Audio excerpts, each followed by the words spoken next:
with starting up, we're gonna go ahead and update that. With starting up, we're gonna go ahead and update that. Mute that. We're gonna go ahead and update that. All right.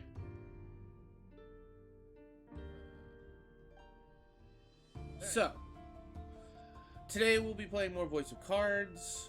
All right, cool. I have volume. If you hear an echo, that's why. Let's go ahead and send out all of my thingies.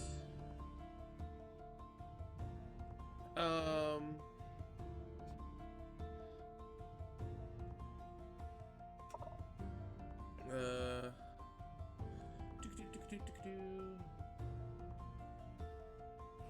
ahead and do that. Oh, someone else I knew went live just not that long ago. And we need to... I know, I'm doing this horribly because I probably should have set this out. We're gonna tweet. Awesome. Okay. I have to respond to something real quick.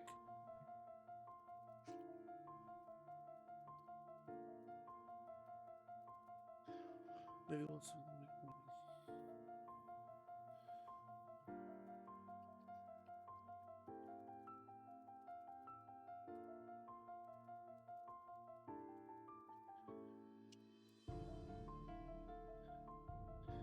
All right.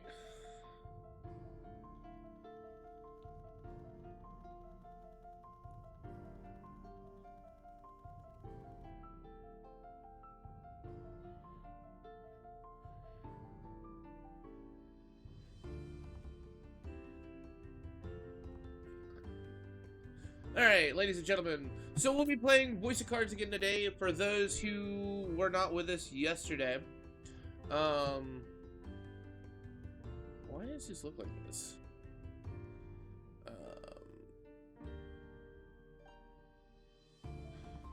Sorry, give me a second as I'm trying to figure out something.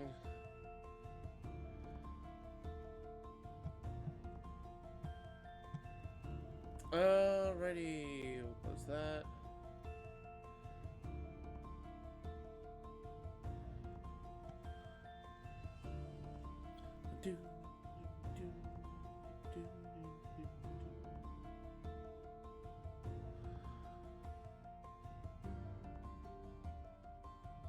Okay, here we go.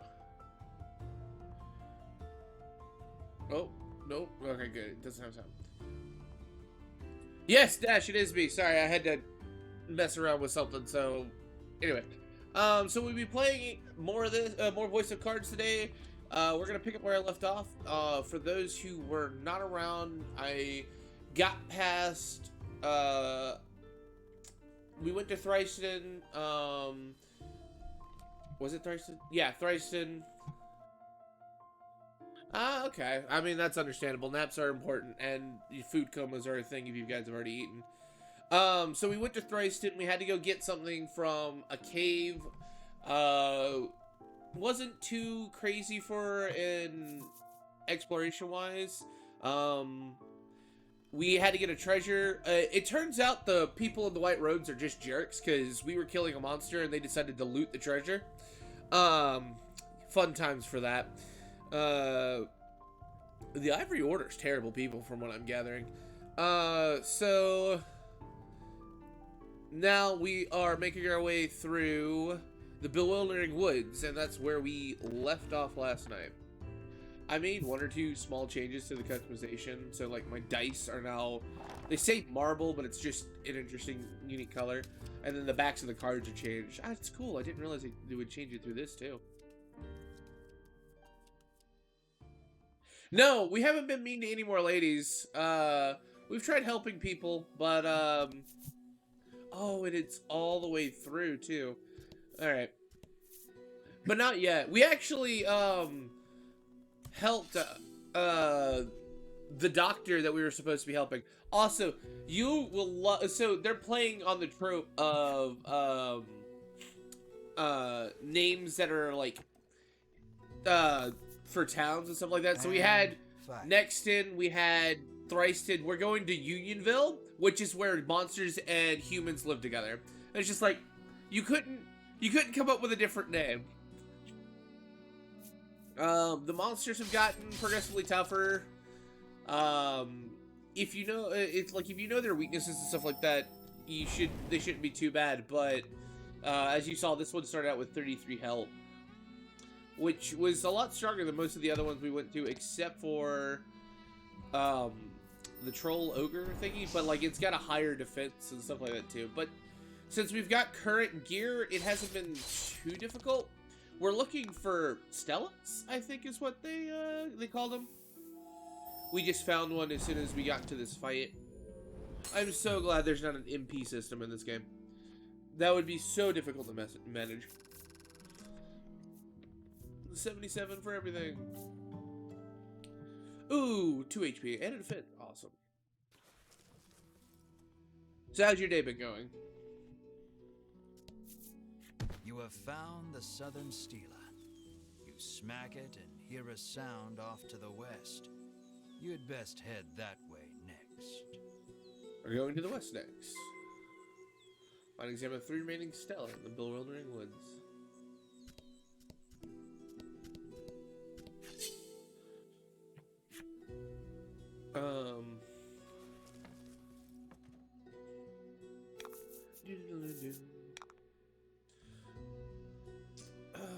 I guess we'll kill the mushroom. It's been going in aside from training. Yeah, so she's still not feeling well. Yeah, not having things happen, like just having a regular old day is really nice. I've been pretty good. I wanted to start a little bit earlier, but it took a little bit longer for me to make my food that I had for Thanksgiving. It was a pork tenderloin. It was a small pork tenderloin wrapped in bacon, yeah, with some paprika. That's a new animation, and that hurt. Why you gotta be this way? I need better equipment already. And some mashed potatoes. So, but other than that, pretty good. Was getting nervous about doing this again today.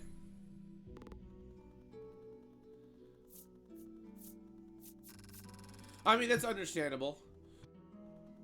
Always gotta have a food coma.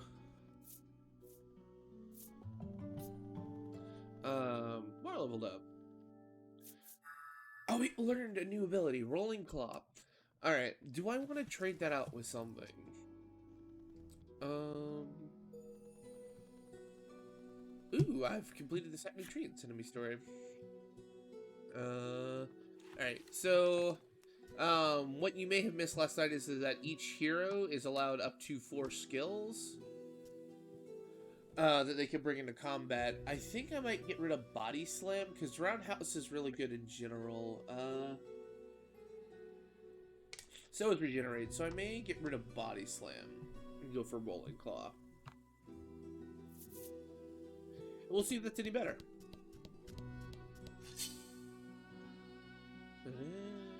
Again, I really love this music. I'm just gonna keep saying that probably, and everybody's gonna hate me for it.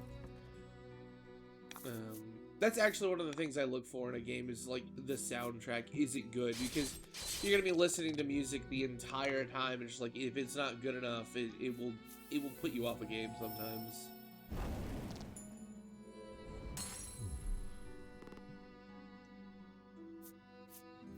All right, they offer a decent amount of experience for just one enemy. 50 is not bad.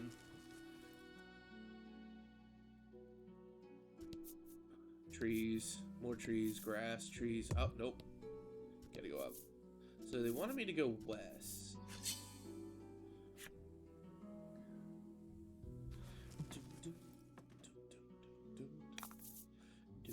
Let's do this. Alright, well, we can kill the slime.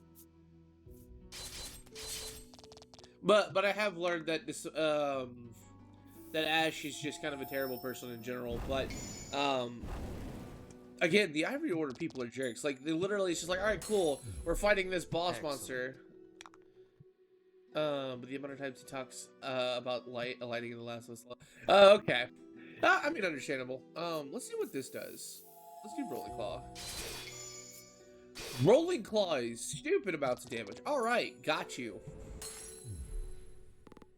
Yeah, it is too. And when Sugar was talking about how it put her to sleep, I'm like, how? I mean, I guess some of the more somber and like quiet, slow music, I can understand that, but like a lot of it is like it really draws me in for playing for sure with his music. I can play a game if it doesn't have good music, but it definitely has to have a decent. You have found the Eastern Stela. You see the words Melody of Fortune chiseled into the corner. Melody of Fortune, huh?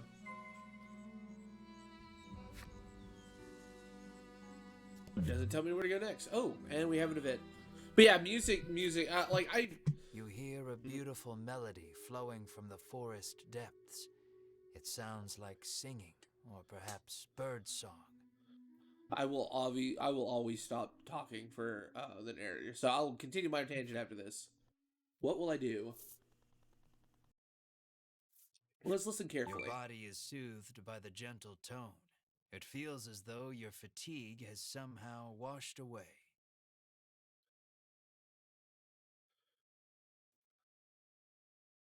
Yeah, that's understandable. I can like ooh, we cover 8 HP. Definitely understandable for sure, especially especially if it does bother her. But yeah, I might end up playing a few rhythm games on this channel as well. Because ooh, treasure chest. This is why you explore, people. Ooh, protectorate adds 5 to the target's defense. That's always nice. But I analyze games in its entirety, like games that a lot of people might not like, I may like, but that's because other key features, like some people's like, oh, the gameplay isn't that great. Oh, it's just slimes.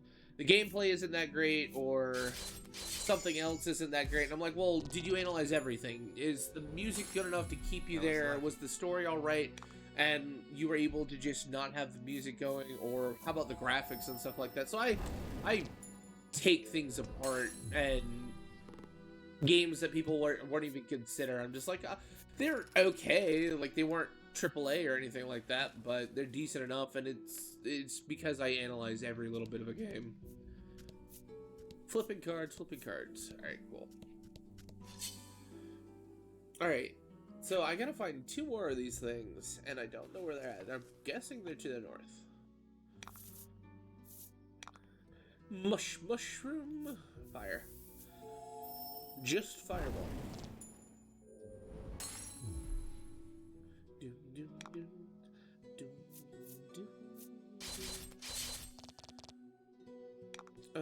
I still can't one-shot them. Like, neither of these two can. Weaknesses is gonna play a big role in this game.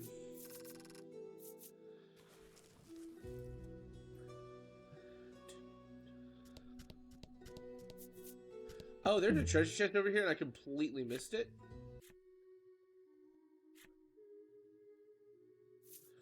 As much as I would like to find the singer, I know that's just gonna end. Closely, you are struck by a sudden dizzy spell. You sense a presence growing closer, but cannot react. The grass rustles, then a monster slowly shows itself from between the blades. It's a harpy. Oh, that's completely different. You've been caught in the harpy's trap. You ready your weapons. Oh, that's crazy. Wait, there's a person there too? Wait, when did these things stop popping up? And fight. Win. Or are you resistant to win? Let's find out. Ah, you are weak to win. Is that just enough to kill you? Yes. Critical and weaknesses definitely plays a huge role in this. Only 15, so they're not overly powerful. For some time after that, you find yourself trembling at the mere sound of a bird's tweet. Interesting.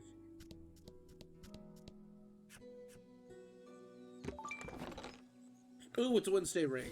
Perfect.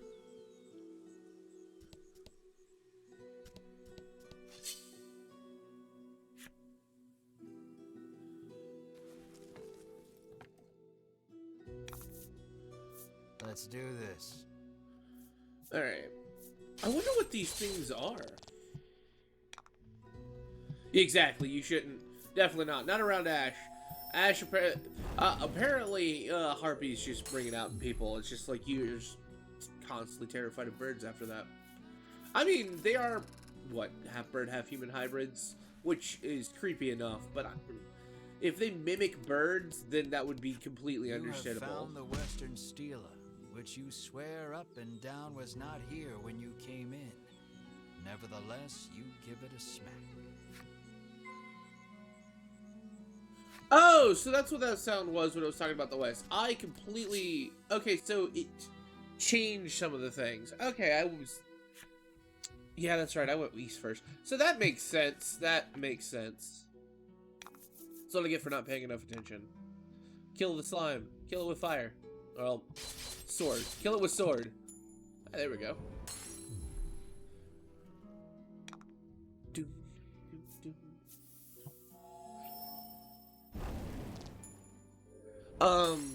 Alright. Good work.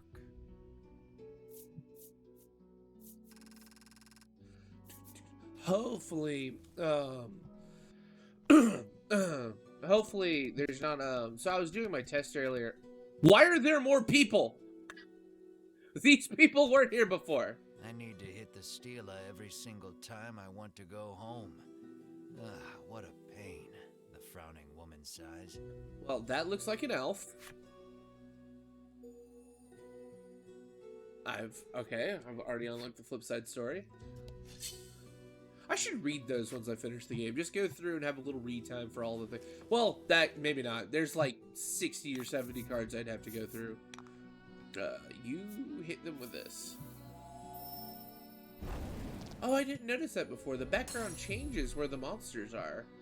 So, like, since I'm on, like, a dirt path and stuff like that, they have a dirt background. That's a neat. Again, attention to detail for this game is really nice. No, we're gonna go ahead and just do this. All the damage.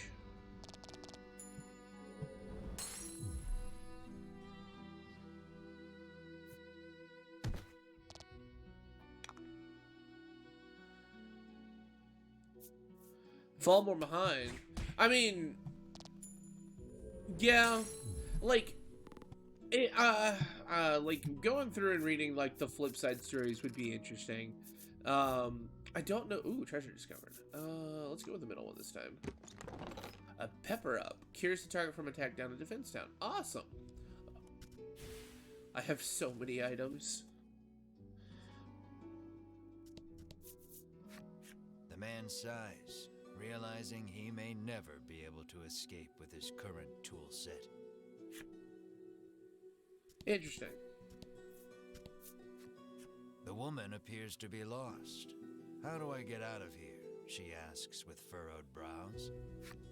Good question. What I may do is at the end of every stream, I may just start, oh, nope, reading some of them. That way I could just go through and read all of it.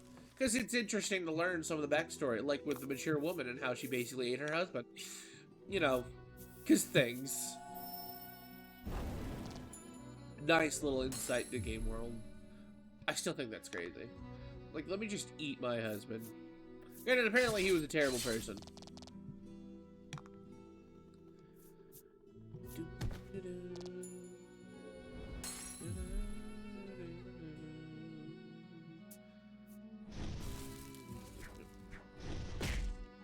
Okay, so 6 isn't too bad. It's still more than I care for, but... Because dryads are a thing, but they don't do too much damage. It just depends on who they hit. Ooh.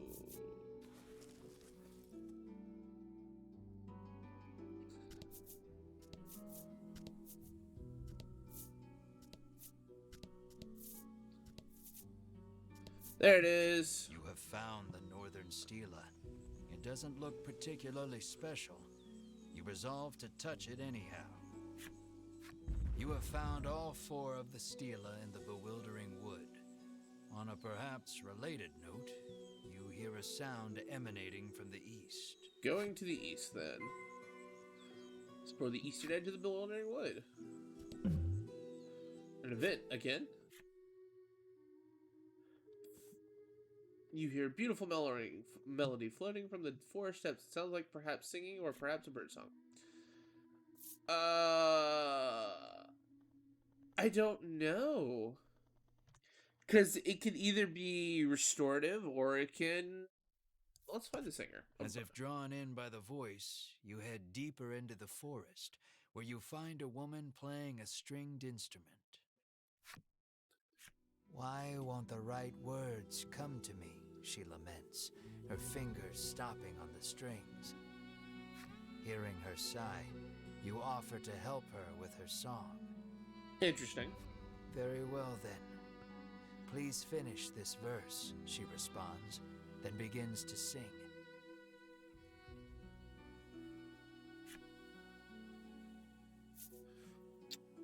In a snow-covered town, I hear a voice. How do you continue the song? Q, oi, oi, oi, it's freaking cold. Q? You imitate Mars' mule, but the woman just tilts her head to the side in confusion.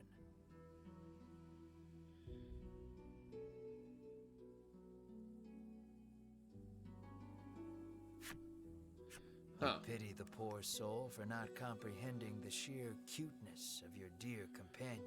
Mar is adorable. In the end, you gain nothing from the exchange and leave the woman to her song. I know, right? It's they really went hard on like how the character behaves. It's fantastic. It's freaking cold. Yep, I was gonna say I smell treasure. 500G. That will all disappear in various, spending habits, from buying equipment to helping other people.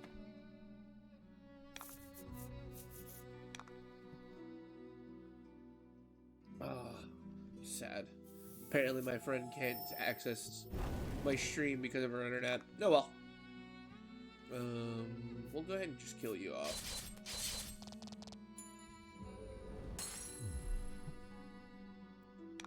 Then we'll... No, I don't want a roundhouse. I want a rolling claw. That is crit every single time I've used that, and I love it. Nice work. Thank you.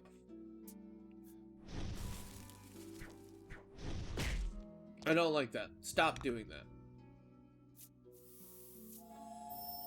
Please only do... Yeah. Please let it be Ash's turn. Awesome. Because then we're just going to cheat and we're going to heal.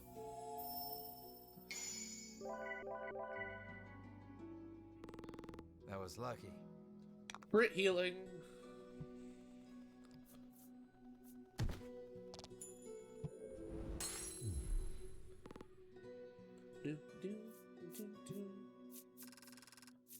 Alright, cool. More money. More items. Ooh.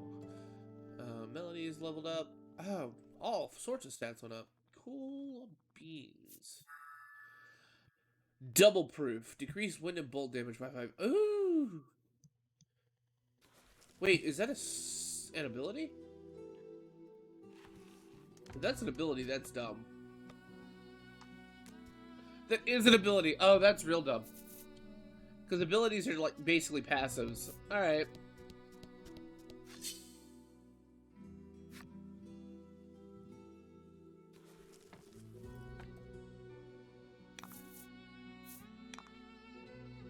Fire you. Yep. Doing 15 out the bat now because I leveled up.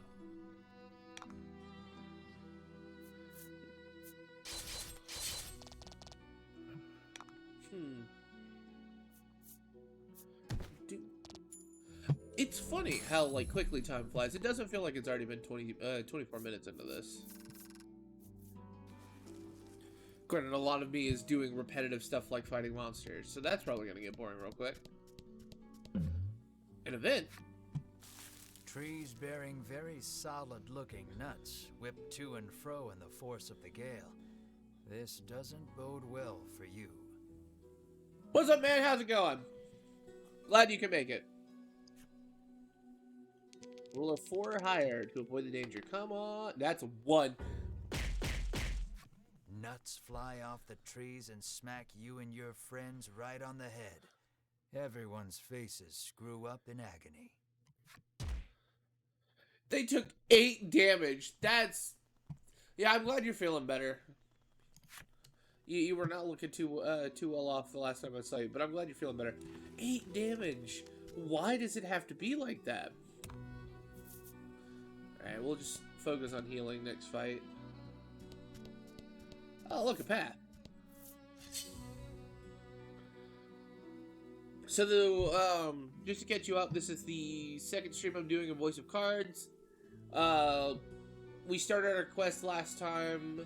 Had to go to a town called Nexton after we hit the main plot point in the first place. Went to a doctor in Thriston. We're looking for a dragon to kill it, basically. And we're going to Unionville. The names are fantastic. You can tell they wanted to go corny with an RPG game. We're focusing on healing. Heal her first.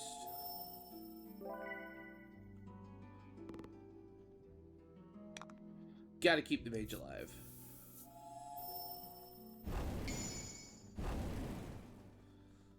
Lots of damage. Oh. Weaknesses play huge parts of this. Huh, not what I was expecting. Of course, you hit the oh, yes, miss! Who needs healing? I heal naturally outside of combat? And she just went... Yeah, that's what I thought. So we'll be able to kill her.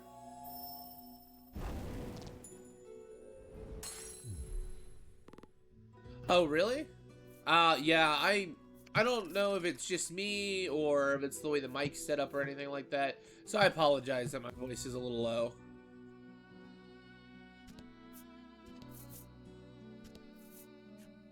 You examine the stela.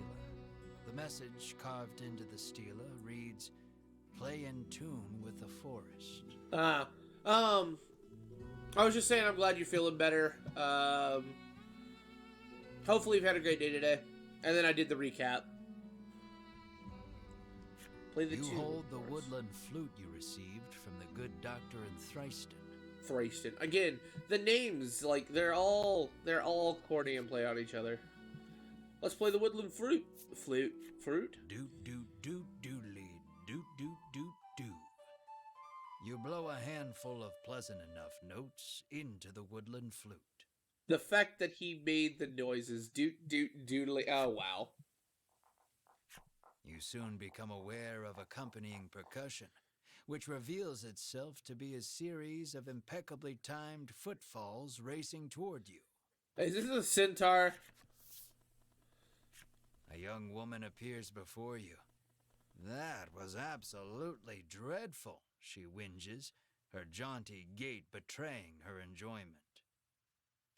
Hopefully you should be fine. Like, we're not too strict on it. She calls herself Ridis and declares herself a woodlander, resident of the bewildering wood. And what looks like to be an elf. By sheer coincidence, the flute on which you played those notes was one designed to call the woodland people to your side. It is an interesting game. There's a demo for it if you think about getting it. The demo plays up into, like, the beginning of the game, basically. It's only, from what I've read, only about a 12 to 15 hour game, depending on what goes on, so if the price tag's a little too expensive, you can always wait till it goes on sale. It's a great little game to play on your own, though. Stunned by your good fortune, you ask Ridis to lead you eastward out of the forest. What luck! She agrees far more readily than you ever anticipated. But, she continues, extending her hand, you'll have to hand over the woodland flute first. Why do I have to hand over the flute? Give it to her, don't give it to her, make her buy it.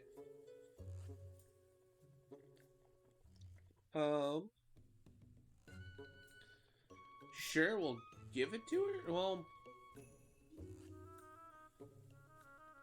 Yeah. You hand over the flute, firmly restating that she may have it on the condition she leads you out of the bewildering wood. This is where I get betrayed, isn't it? Ridis plucks the woodland flute out of your hands with glee and begins playing it as she skips away.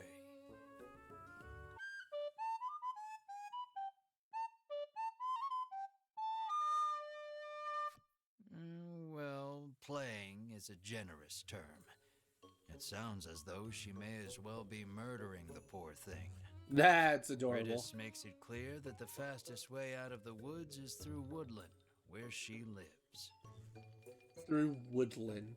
Again, these names. It's that a way, Ridis says gleefully, pointing past the stela before you.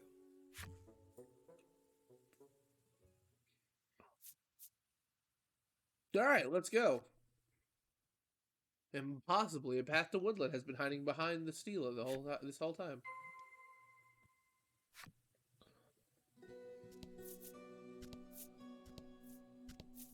An event?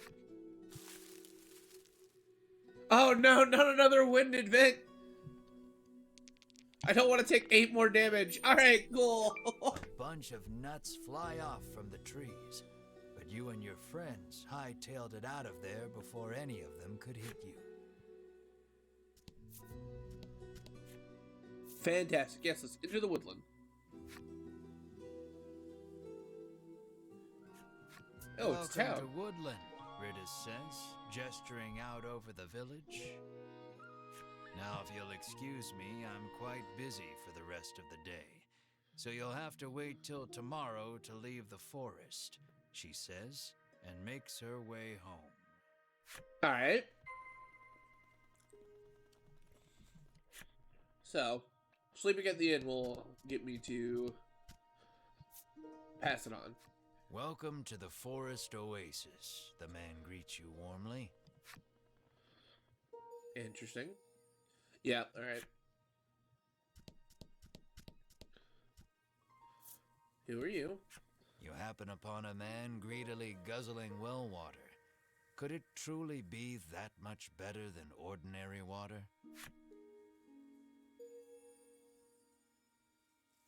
Nice. Can't do anything about that. Let's get into the armor first. Let's buy. So I already have the mercenary sword, so so this is for Mar.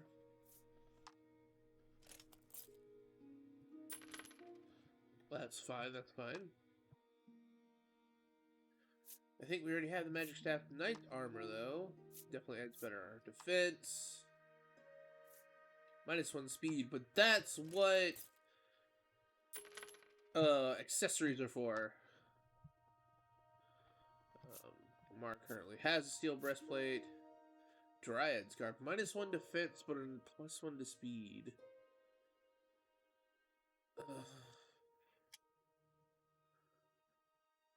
We can risk it because she's all right. Let's risk it.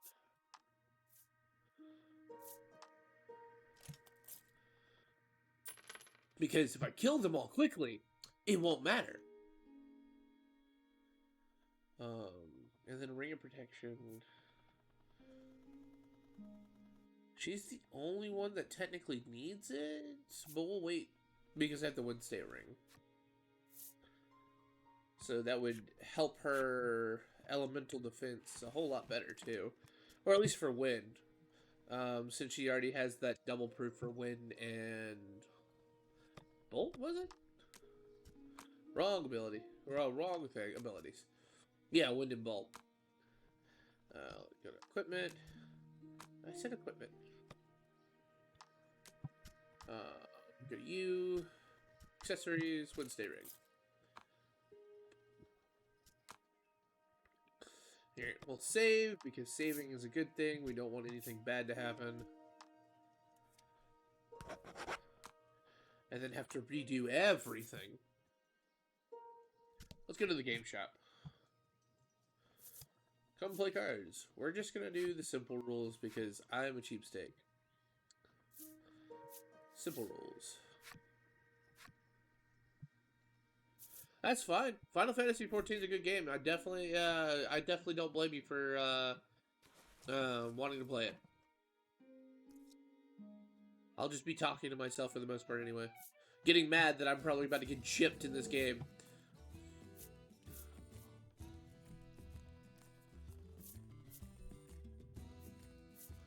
So I will go first. Let's go for a strong start. Nope, not a strong start.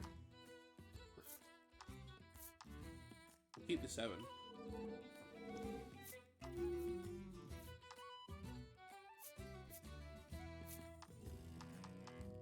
Of course he gets the better start.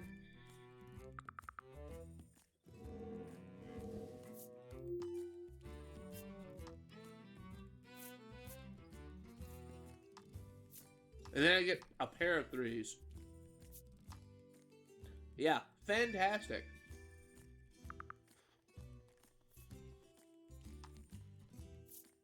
We'll keep the 8.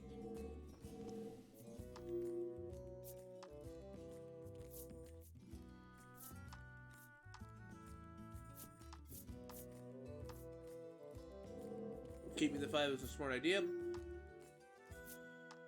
Come on, 6.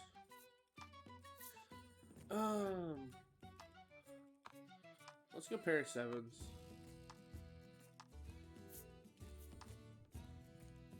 I'll catch me up at least. What, I'm like 1 point behind. Get rid of 4.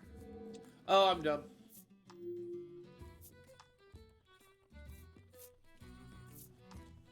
He'll just do the pair. Oh, yeah.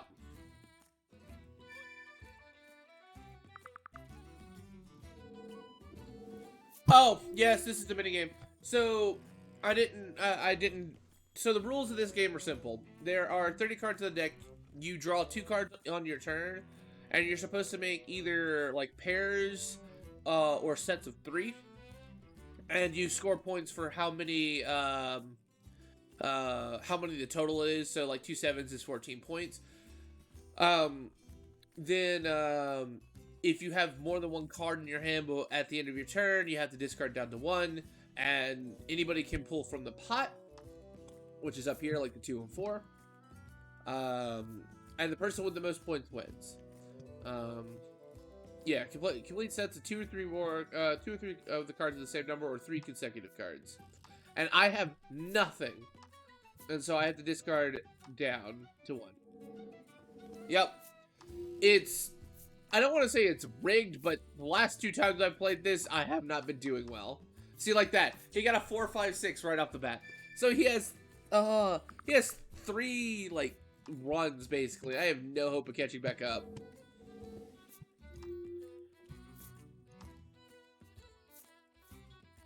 Pair of 6s. You can also only hold 3 sets on your table. So, like, if I get another pair or run or anything like that, I have to... Let's put the aces down there. I have to discard 1. So, like, if he gets another one, he has to either discard the one he's currently making or discard one of the ones in his... that he's already made. Obviously, he's going to discard the set of 2s. Oh, look, an 8. Great. I could have used that ages ago.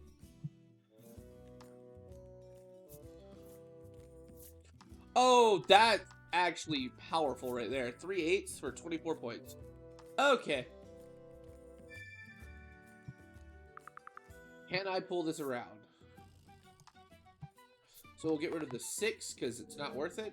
Alright, I am a lead by 2 points. Also, aces are low cards, so you can only get 3 points off of that total. Or you could get 1, 2, 3, which is 6 points. He's going to get rid of the 3 aces. Yep.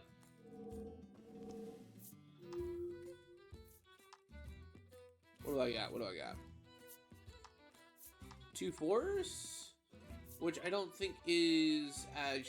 Yeah, so I got 2 6s, so we'll just get rid of the 2 4s.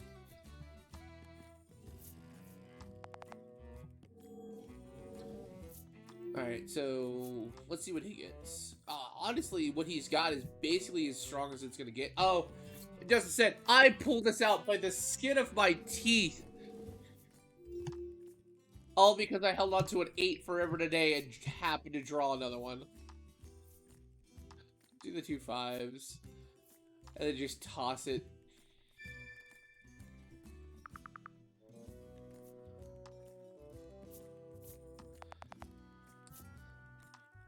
Discard till I'm down to 1. Let's just discard a 2. There are other rule sets for this. One of them is like skills, which basically hinder your enemy or add benefits to you based on the monsters that are on the cards. I personally haven't played with it yet, and I don't know if I want to. Yeah, there we go. I won by 2 points. Sheer dumb luck. Come play again, says the boy, handing you your winnings. What did I get?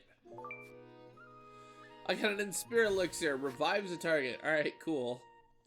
Just means they don't have to spend money on it. Who are you? You learn that Ridis's family is mired in debt and living hand to mouth. And I know how they got in so much trouble, the rumor mongerer says deliciously. Oh, really now? We are not in the business of meddling in the personal affairs of others, Melanie says curtly, cutting her off. That sounds like Melanie. Yeah, that makes sense. We have no real reason to worry about that. Apparently she's heard rumors of the dragon destroying another town somewhere.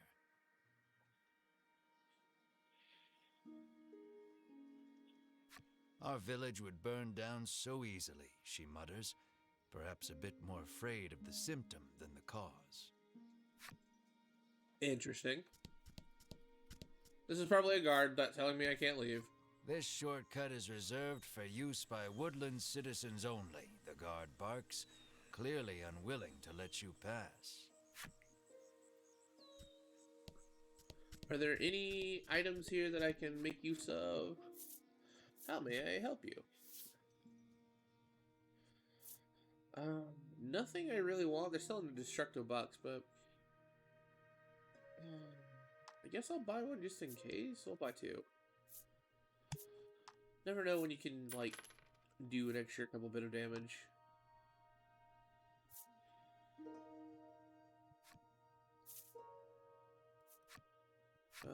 Let's go to Rita's house. Sure.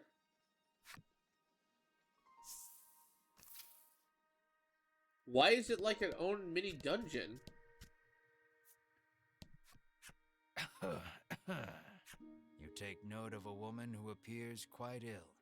As it turns out, she is none other than Ridis's mother. She is in no small amount of pain. Will you give her something to ease her suffering? What do I give her? Like, will the protectorate do anything, or do I do a salve? Destructo box seems a little out there.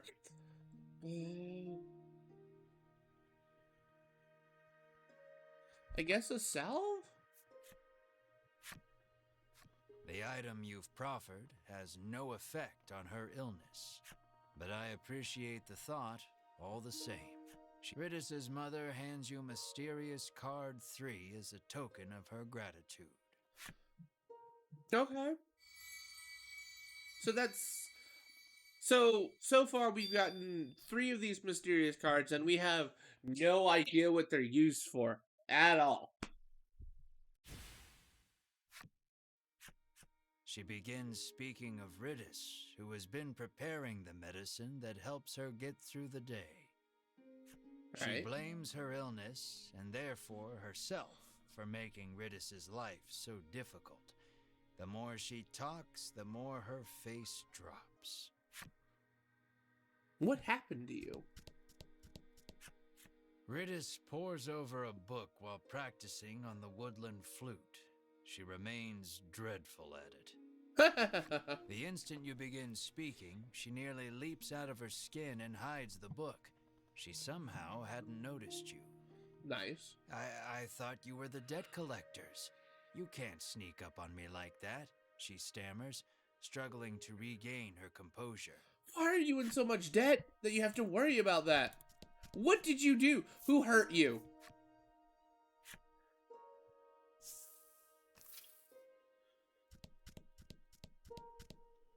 Let's go to the apothecary so I can get another salve. Ooh, they have more items? Ah, it's just they added the serum in there. I'll buy 2 more. Only 20 gold, so might as well. I haven't had a need for them yet. Oh! What do I have extra of? I apparently have an item limit of 30. That is depressing. Okay. Oh, the amount of salves I have is stupid. I have a ton of Inspire elixirs, apparently. Okay.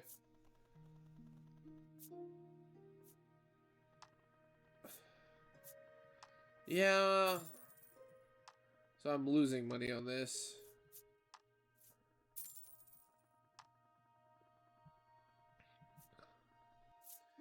Who would have thought you had an inventory cap? Alrighty.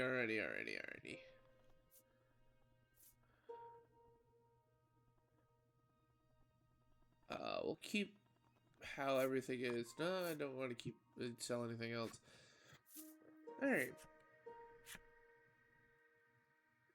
I guess we sleep at the inn now. Been a while since we've had any outsiders, the innkeeper says, beckoning the party inside. You gonna charge me It for once? turns out this inn is simply a place where the poor, lost souls trapped in the bewildering wood may recover. You may stay as long as you like, free of charge. I love how the inns are free. Really nice. The wooden dining table practically groans under the weight of the platters upon it, all brimming with meats and vegetables from the bewildering wood. Oh, this is interesting. I've certainly earned this, you say to yourself, as you slide into your seat at the table, positively drooling over the feast before you. What have you done that's actually important, Ash? Melanie takes no note of your boorish behavior, uttering a small prayer of thanksgiving before reaching for a plate of vegetables. Hey, Thanksgiving. Mar sits, eyes fixed on the food upon the table, statuesque in his stillness. What a good boy. Mar's the best boy. Womp, gobble, gobble, gobble, snort, nom, nom, nom, slurp, gurgle, slop, slurp, slurp, gurgle, nom, nom, crunch. Alright, Mar clears the entire table in a matter of seconds, even emptying the water barrel in a single gulp. Apparently Mar was hungry. He lets out a self-satisfied burp that sends a small jet of just drank water arcing out onto the floor. Alright, Mar. The sun sinks low, and the day draws to a close. Alright, what's gonna happen? A scream pierces the silence. Fire! You leap out of bed, adrenaline coursing through your veins. Called it. Knew The something others was gonna follow happen. suit, and before long you've burst through the front door and into the street. Riddis's house is ablaze, a nearby villager screams. To Ritta's house. Of course. My mother is still inside, Riddis shrieks, darting past you to fetch water from the well south of the village. If I was heard with a sneeze, I apologize.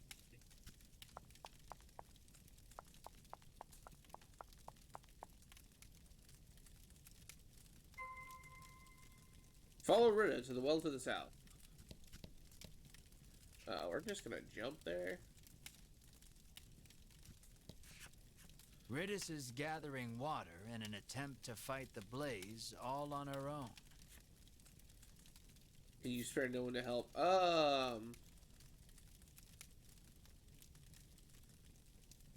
Who would be the best person? Mar. Mar's eyes light up. He scrambles over the edge of the well and sucks the well dry in an instant. He pokes at his swollen belly and gestures toward Ridis's house, as if to say, "Get me back there, quick." Got you. Great choice.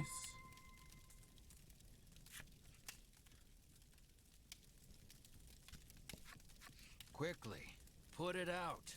You have to put it out, Ridis screams at Mar. Who did this? Who could have done this?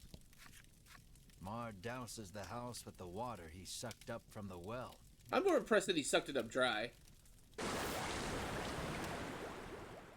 The fire is reduced to mere embers, and all is well. Or so you think. Something darts out from behind the house and attacks. Alright, who's dying today?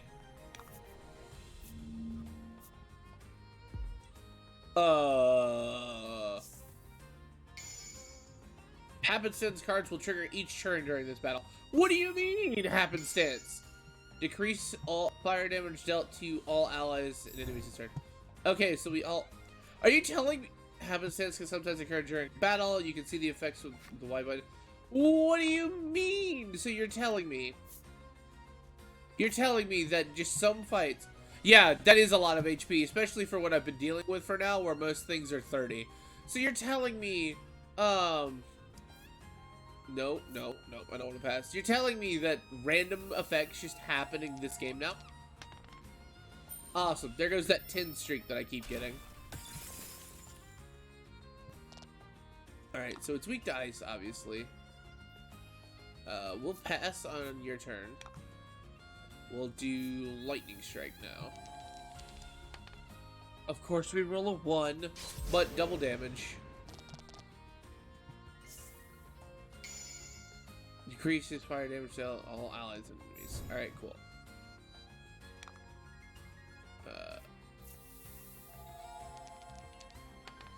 Another 10, yeah. I just keep rolling those and I'm okay with that.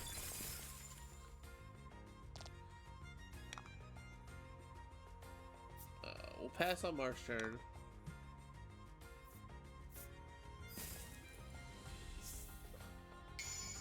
Increases all fire. So you just the fire thing is what's happening in this one. We'll freeze it again. Another 8. Awesome. So we're gonna do double damage and freeze. There we go. That's what I should have kept doing. I'm done. Battle tactics. You right. Getting all the achievements. Then we'll rolling claw for giggles.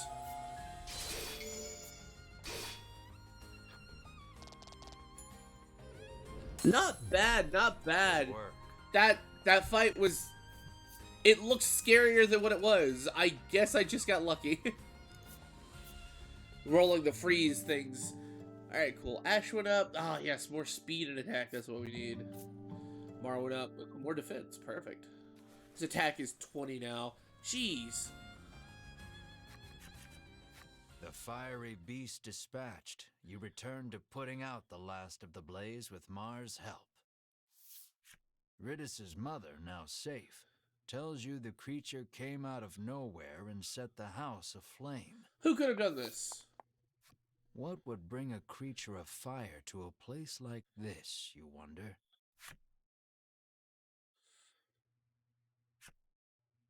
The next day. Light breaks on a new day, and the commotion of the fire feels but a nightmare. You lead your party to Ridis's house to ask for safe passage out of the bewildering wood. Speak with Ridis. Inside her home. Jumping pieces. Yep, we're gonna enter her house. Though spared from complete collapse, Ridis's home has been thoroughly scorched. Ridis sits alone in one of its rooms, the air thick with the smell of char. There shouldn't be any fire creatures for miles, she grumbles. She says the monster appeared while she was playing the woodland flute last night. Okay. As to why any monsters, let alone fire monsters, appeared, well, despite the circumstances, you ask Ridis to lead you out of the bewildering wood as promised. I did promise that, didn't I? She says wearily, rising from her seat. The poor girl is clearly still in shock. Why do you want to venture out beyond the bewildering wood anyway? She inquires, as she gathers this and that in preparation to leave. Well, to kill a dragon. We're looking for a dragon, that's none of your business. So we're looking for a dragon. We are in search of the dragon, you say valiantly, adding, the reward will be significant should we defeat him. Honesty is the best. Sounds like a real risky way to make a living, she replies flatly, feigning interest. Interesting. A Not group interested. of Ivory Order people came through here just the other day, she explains. Those jerks? You connect the dots with malice. Those three, you seethe. At last, Ridis is ready to depart for the edge of the bewildering wood.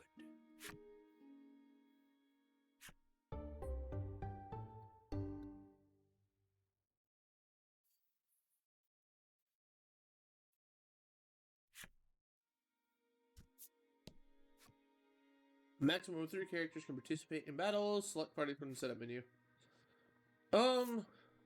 Sure.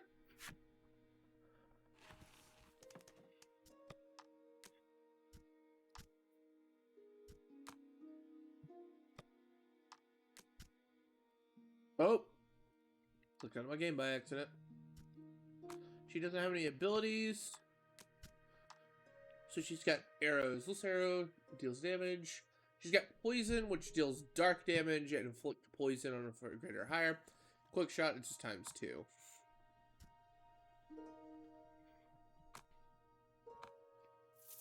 Only level 7.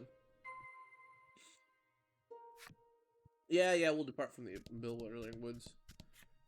Ridis's mother tells you she was once deceived by a crooked merchant and plunged into debt.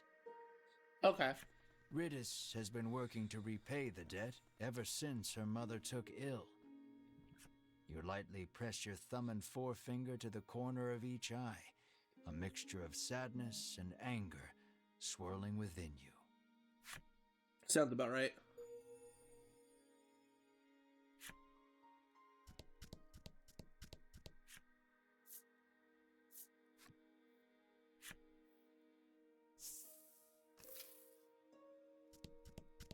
Alright, time to leave. This road takes you to the east side of the bewildering wood, but you'd be hard-pressed to find your way without a woodlander's help, the guard warns. Alright. Upon seeing that Ridis is with you, he steps aside and lets you through. That's right, sucker. Jump to Bewildering Wood shortcut. The eastern portion of the woods certainly does not want for thick, soupy fog. Alright. Of course, my ability to manipulate the camera has been restricted.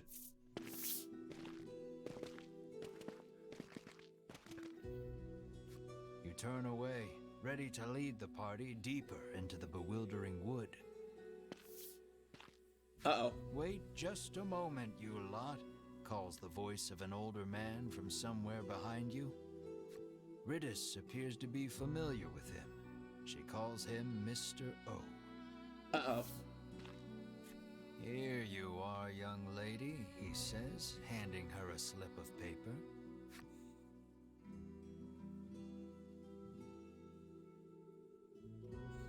$1,000,000 G for rental property? Alright. Oh dear.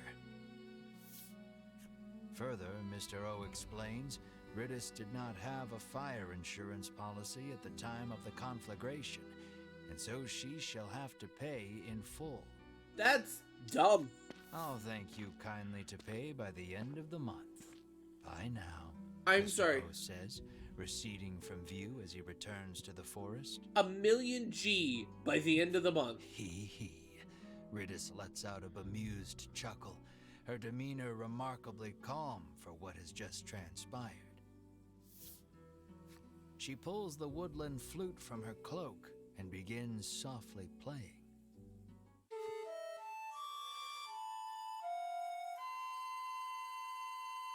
Oh, that's awful. Toot, do, fwee. Yeah, exactly. Chump change. Riddis's ear-splitting performance, shall we say, draws monsters out from behind the trees. Within moments, they are nearly upon you. What are you doing? Why are you summoning monsters?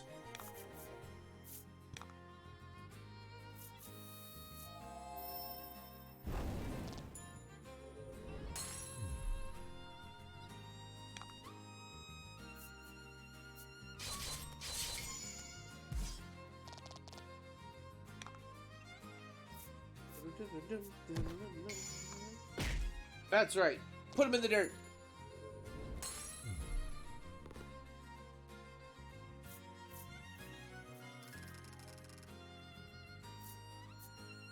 Got some gold, not a lot of gold, but some gold.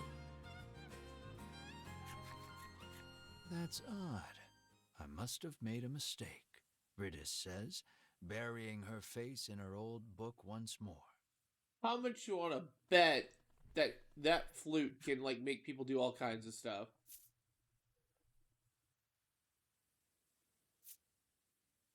What are you reading? She opens the book to a particular page and thrusts it in your face. You can't tell anyone in the village I let you see this, okay? Alright. It's a page of sheet music with a note scrawled beside it that reads, "Play this lucky tune to reverse your financial fortunes and make money woes a thing of the past." She got scammed. No matter how many times I played this last night, our debt never went down, she fumes, incensed. You inspect the page a bit more carefully. Off in a corner, in letters so small as to be illegible, another message reads, "May summon monsters if played incorrectly." So that's the whole reason the fire happened. She summoned a monster. You finally see that so long as Riddis holds the flute, this is nothing more than a monster conjuring melody. You snatch the woodland flute from her hands. You have lost your flute-playing privileges, you inform her. But I'll never escape from this mountain of debt without it, she cries, clearly still believing in the melody of fortune. Melanie quietly opines that while Riddis is many things, bright is not one of them. Calling Riddis dumb. Alright. Now we have to make our way through this dungeon. Alright. Time to explore.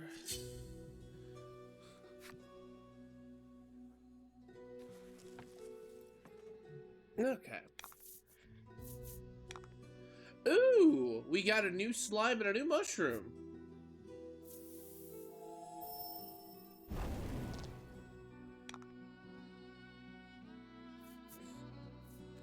Starting to get more enemies, or different, or more various types of enemies.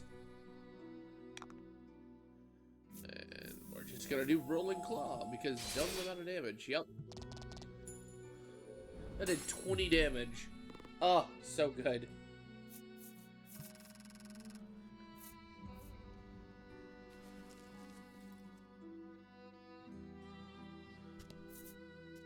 Treasure chest. In spirit elixirs, I have too many of those. Like, I haven't had a need for them.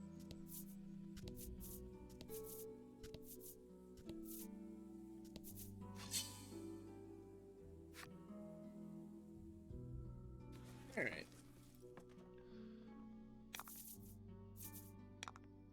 Oh, now they're bringing out the dryads to the middle of the pipe.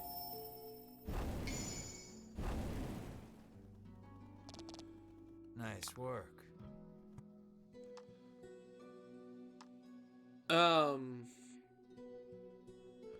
I'm guessing Sage is what gets you, Reaper? Or are they buffing Sage?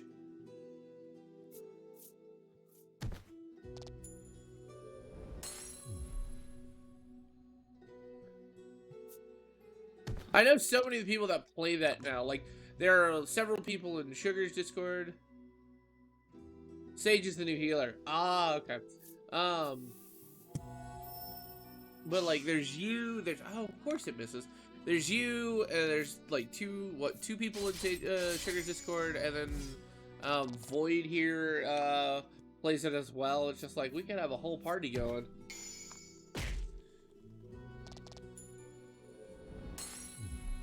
Good work.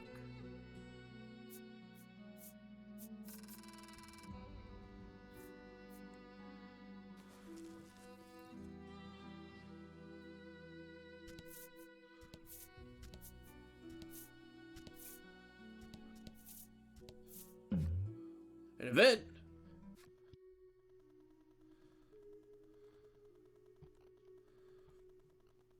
I've already used the free demo, and I've bought I want to say one of the expansions, maybe two. Let's go finding the singer. You take a peek inside the grass and immediately find the owner of the voice. It's a harpy. Kill it with fire. It seems like the harpy hasn't yet noticed you. You pick up a rock and throw it at the monster's feet. Startled, the monster flaps its wings and flies away. You find some coins scattered about where it stood. Sweet. So we didn't have to find it. And it's 200 money. Let's go.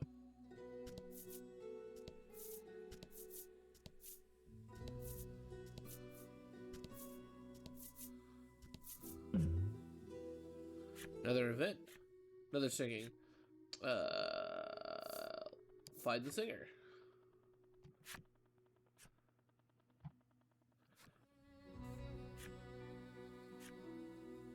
How like to continue? Let's go with It's Freaking Cold. You shout the words in a loud voice. The woman's mouth hangs open, wide. The words are so plain, perhaps overly so, which is precisely why they pierce the heart, she says. Your cheap words somehow resonating with her. An aether. She entreats you to let her use your lyrics. Imagining the royalties, you happily agree.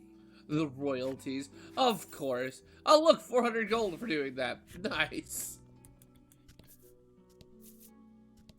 Another treasure chest. Ooh, Knight's Chainmail. That, I think, an upgrade from what I currently got.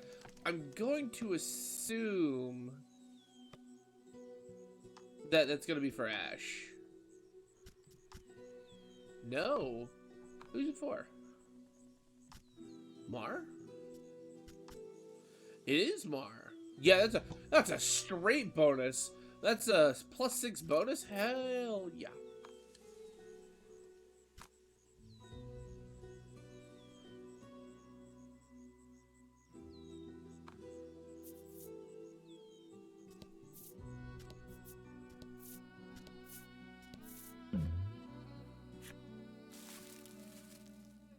Oh no.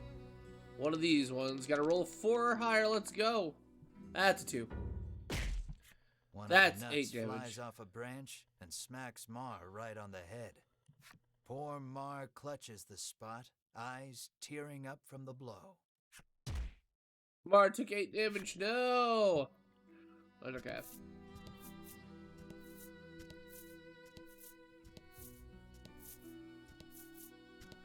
More treasure. And an enemy.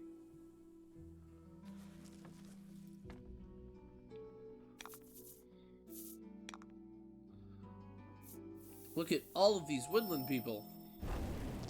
Time to start forest fires.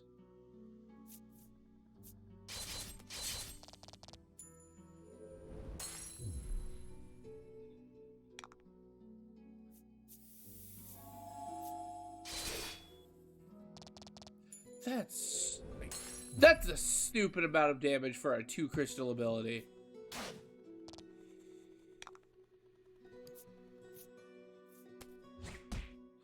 I don't know why I didn't use fire. Alright, cool. Well, we're gonna heal you, I guess.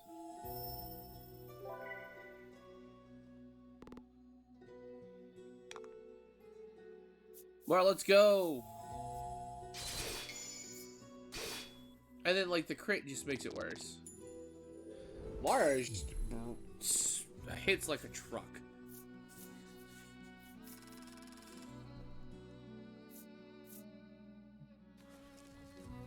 Oh, I'm loving the violin. What's in the treasure chest? Oil pot.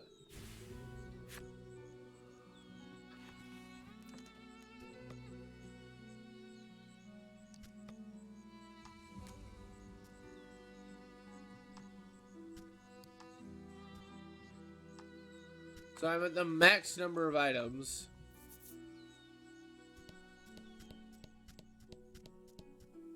Nope. Alright, let's use some stuff, huh?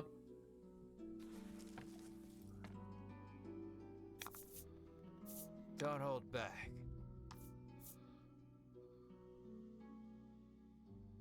Uh-oh. Nope, nope, nope.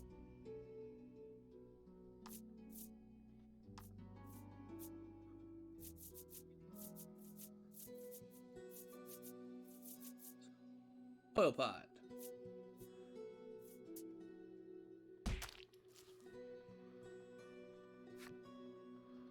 Cards can inflict elements resist down.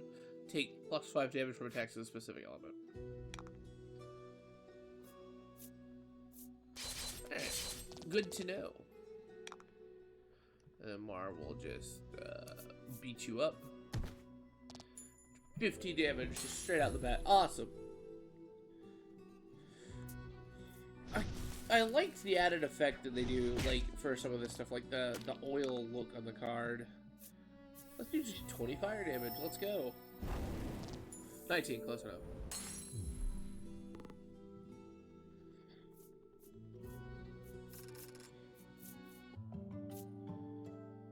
Melanie leveled up. More HP. She desperately needs it too.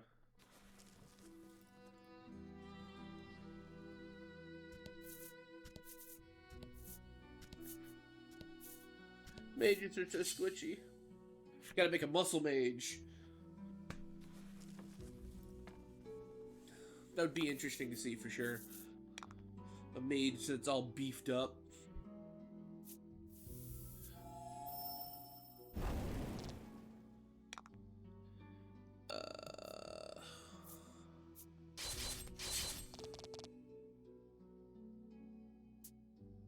No, not poison, please no.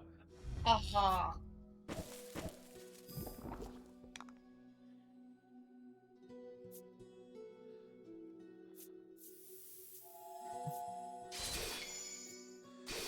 So that monster's dead. Should have killed the mushroom first.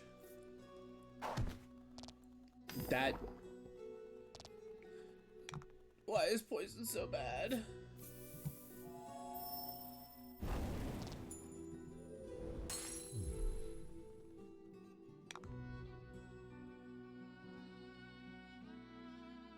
That's true. Like, now that I think about it, like, other people are like, that's so very true, isn't it, Dash?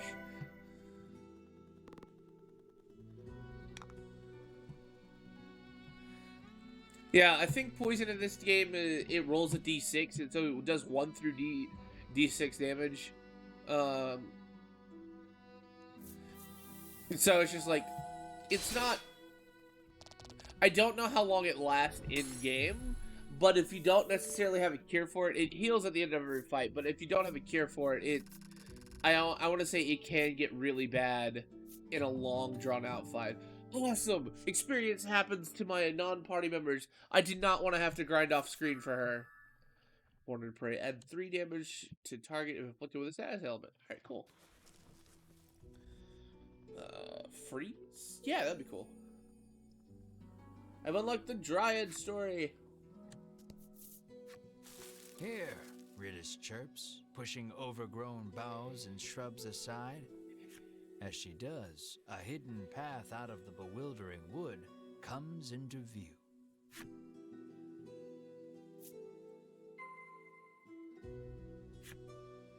That wasn't that bad of a dungeon.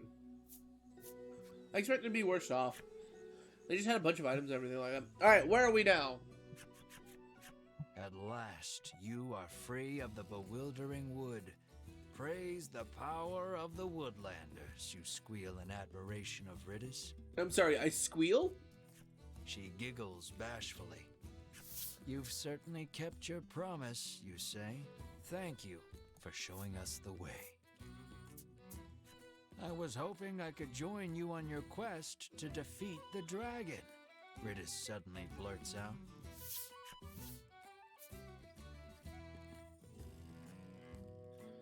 So, do I split the reward, or do I ask why she wants to go after the dragon?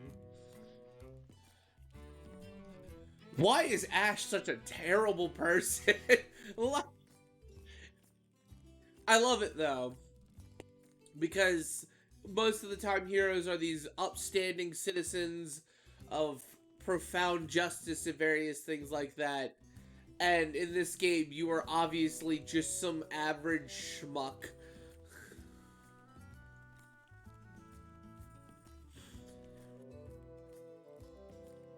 I just noticed I have the English tag. Why do I have the English tag?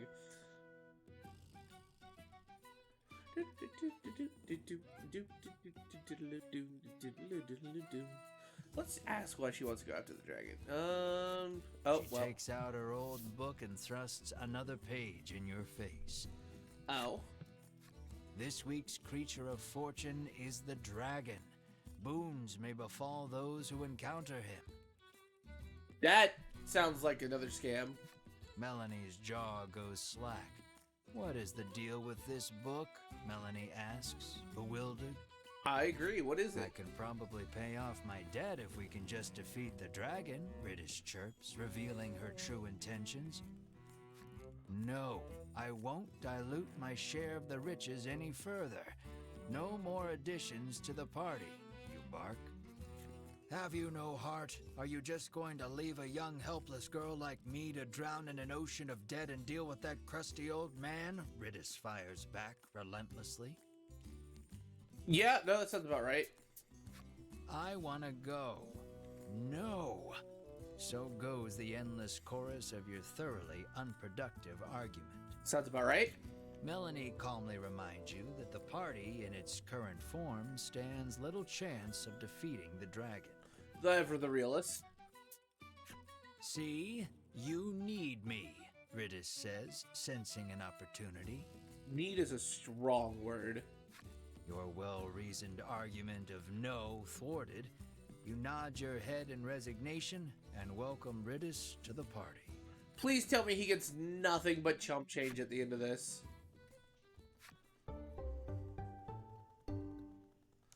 Nice.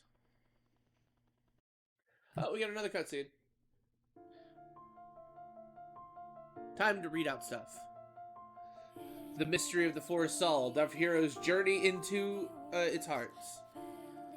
There they meet a girl calling herself a woodlander. She leads them to her home nestled deep in the bewildering wood. A home that soon burns an unimaginable tragedy. A home she did not own, leaving her mired in debt. Determined to pay her way to freedom, she joins our hero's party to their quest to fail the dragon. She embraces her new compatriots and leaves the wood behind.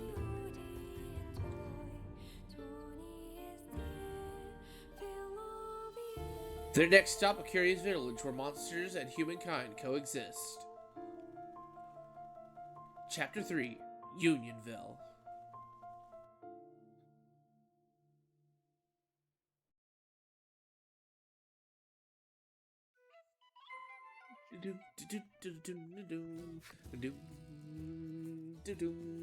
Alright.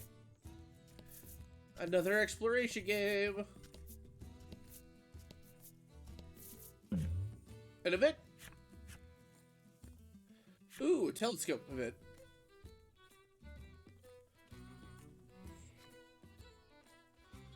I see something in the distance. All you know is that there's something up ahead, and it should be you should be able to tell for certain once you get closer. I will run up. Let me get stabbed. Drawing upon your courage, you toss the janky telescope aside and charge ahead with your friends. But what you saw was only an old woman. When you realize this, you try to put on the brakes, which sends you and your companions tumbling over one another into a heap on the ground. A concerned look on her face, the old woman hands you a bottle of medicine. Free medicine. Oh, wow. Okay. Supreme Salve, 40 HP healing. I don't even know if I have... I think Mar is the highest, and he's got 30. 34. Oh, yeah. Like, an item that I don't need to be using anytime soon.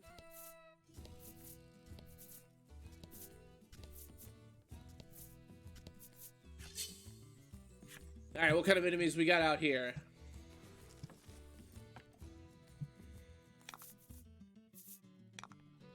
Oh! Hi! Why am I fighting 3 of these things? I don't remember what they're weak to either. Wind. They're weak to wind.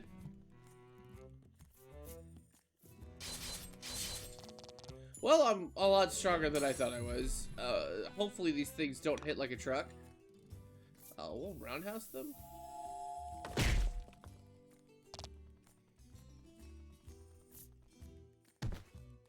No, they hit hard. Maybe not on Mar.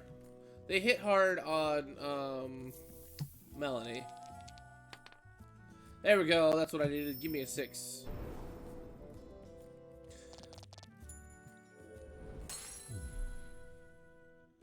Yeah, granted, Melanie's, HP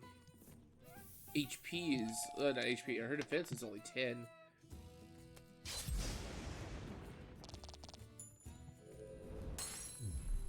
Good work. Yeah, I should have healed Melanie. Oh well. Ash leveled up. Woohoo! Awesome. More defense.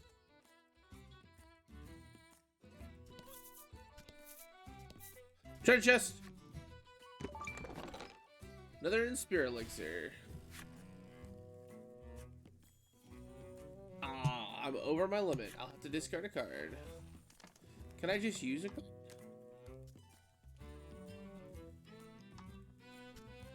We'll discard an Spirit Elixir. Well. Here's a question. Can I use one of the cells? I can, so I can just go ahead and use this to heal Melanie. Awesome. So that's one thing I can do.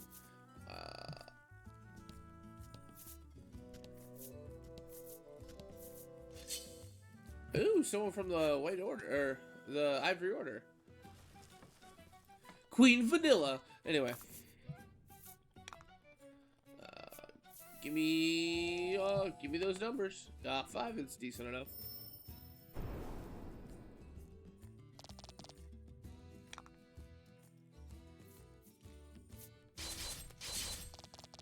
Plenty of damage.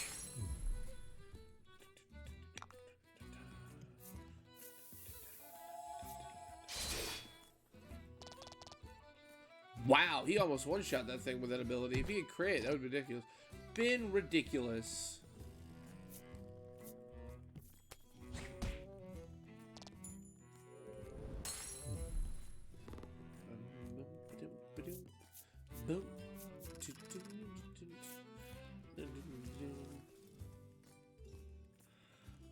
All right, every order. What do you got? an armor-clad knight stands, exuding an extraordinarily powerful aura. The knight faces you and asks, "Might you be challengers?" Are you kidding But me? after sizing you up for a long moment, his shoulders slump and he mutters, "No, you are not yet ready. Grow strong, young ones," he says, then returns to standing in silence. It appears he awaits a stalwart warrior to challenge him. What level do I have to be to fight him? That's a question and a half.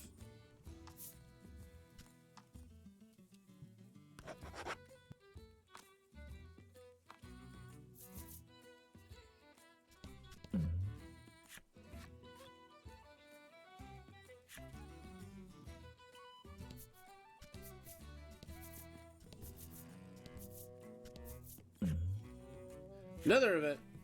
A bizarre rock appeared. It seems primed to explode. See what it becomes after the explosion. So you're telling me this rock can become something? That's a 4. The bizarre rock transformed into an aqua rock. The only way out of this fight is through it. What is an aqua rock? Like, that was a neat graphic design, but what on earth? And fight. And fight. And freeze. That did 1 damage. Alright, he should be weak to lightning. It's water, right?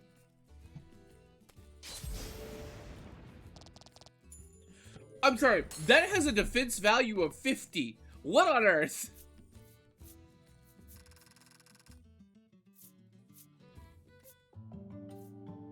And what do you mean it can't be almost nothing? A defense value of 50! Mean.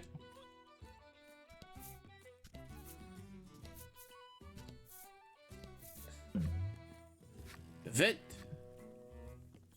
Oh, it's the suspicious looking man. Alright. Who should try the medicine?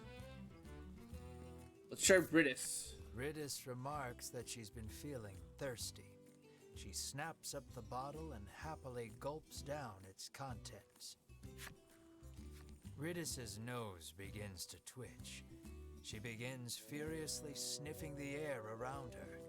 Has the brew heightened her sense of smell? Is it turning her into a dog? Both? Turning her into a dog, that's fantastic. She trots off, only to return sometime later from a great distance away with something in her hands. She tosses it toward you. Your eyes gradually focus on the bomb? It's a bomb! Has she gone mad?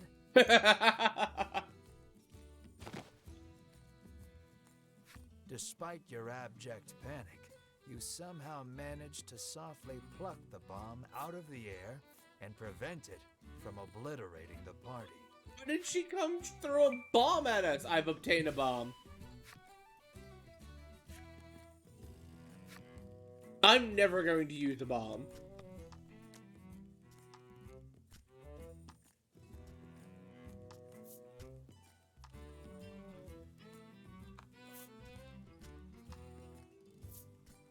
Just throws a bomb casually at somebody. What do you mean? An event. You come across 2 men sitting on a rock. They take no notice of you or the party, but you can hear their fervent discussion. More thieves? You listen in and deduce that they are a pair of thieves. You lean in, trying to hear what else the thieves are talking about. You catch pieces of the conversation here and there. Listen, about that loot.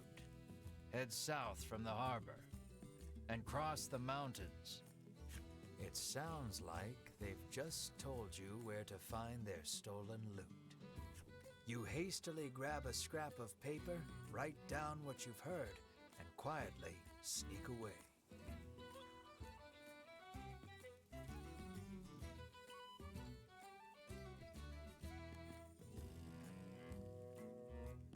One second, folks.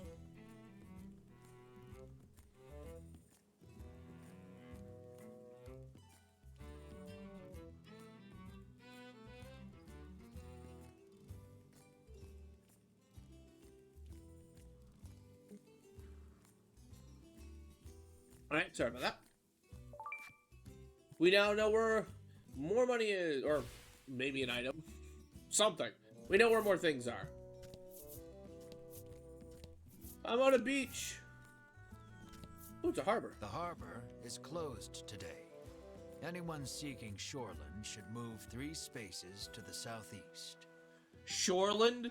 Anyone seeking shoreland? What's up with these names?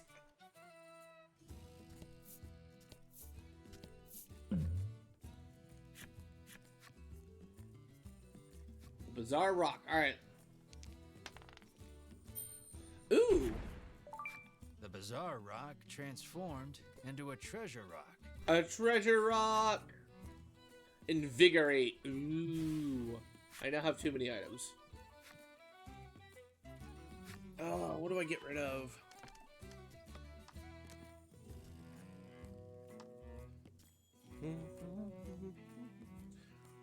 I guess some of these in spirit elixirs, I really don't need this many revive. We should only probably have 3 at a time.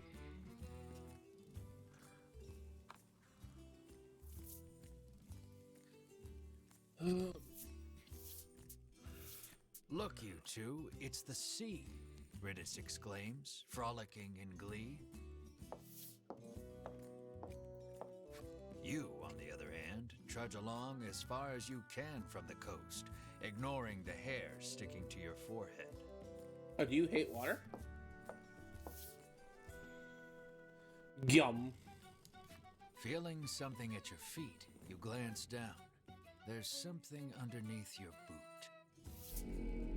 It appears you've stepped on a monster's cape, making it very upset. It attacks you in fury. Because, you know, that's something you don't pay attention to. You are the most accident problem-causing prone person I've ever seen. 20, 11 for attack and defense, and then 45. And happenstances will trigger this game. And fight. Adds 3 defense, add plus 3 to allies defense. Awesome.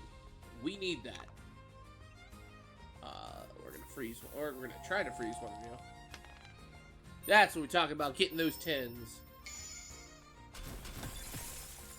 Oh, and a crit. Alright, let's try lightning strike. That's a 5. Yeah, they're weak to lightning. Alright, that's what I'm talking about.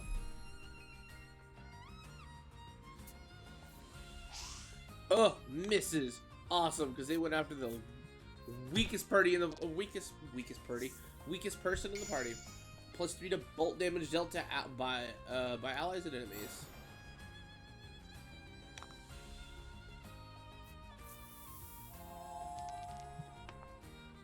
Another 10. And a crit. I'm either getting extraordinarily lucky, or the game is just heavily in my favor for some reason.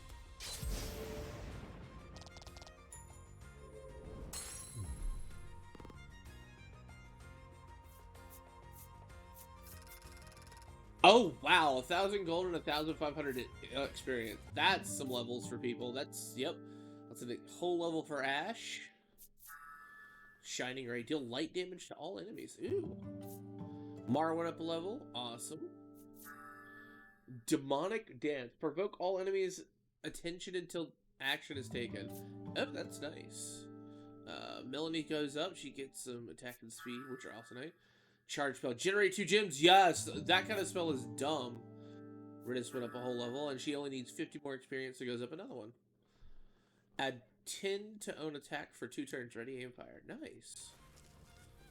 Good skills to have, for sure. Alright, we won't go to Shoreland just yet.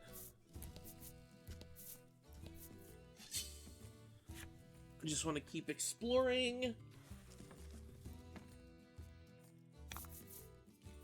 Don't hold back.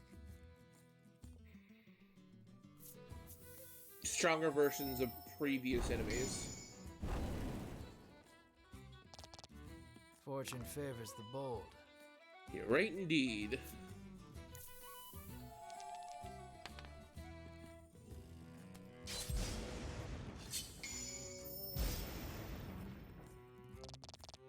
Yeah, getting him on the backswing. And we'll just do a roundhouse. Yep. Perfect. So, I fall into this habit of, like, using only like, the first party members I get, which I'm sure you'll notice. I'll only probably use Ash, Mar, and Melanie unless something tells me to switch party members, because I'm just weird like that. Ooh, gains immunity to poison and deadly poison. Oh, that's nice. Because I have this weird habit of only using like the first people I get. I know it's probably not the best of things to do, but you know, I don't know why I do it. It's just a thing.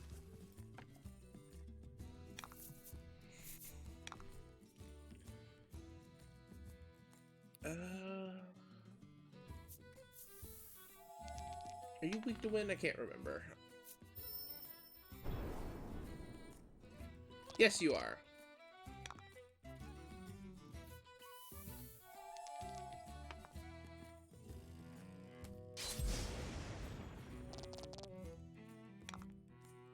We're coming in with a roundhouse kick.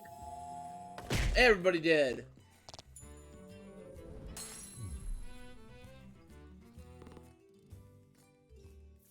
Yeah, if like there's a good support character somewhere,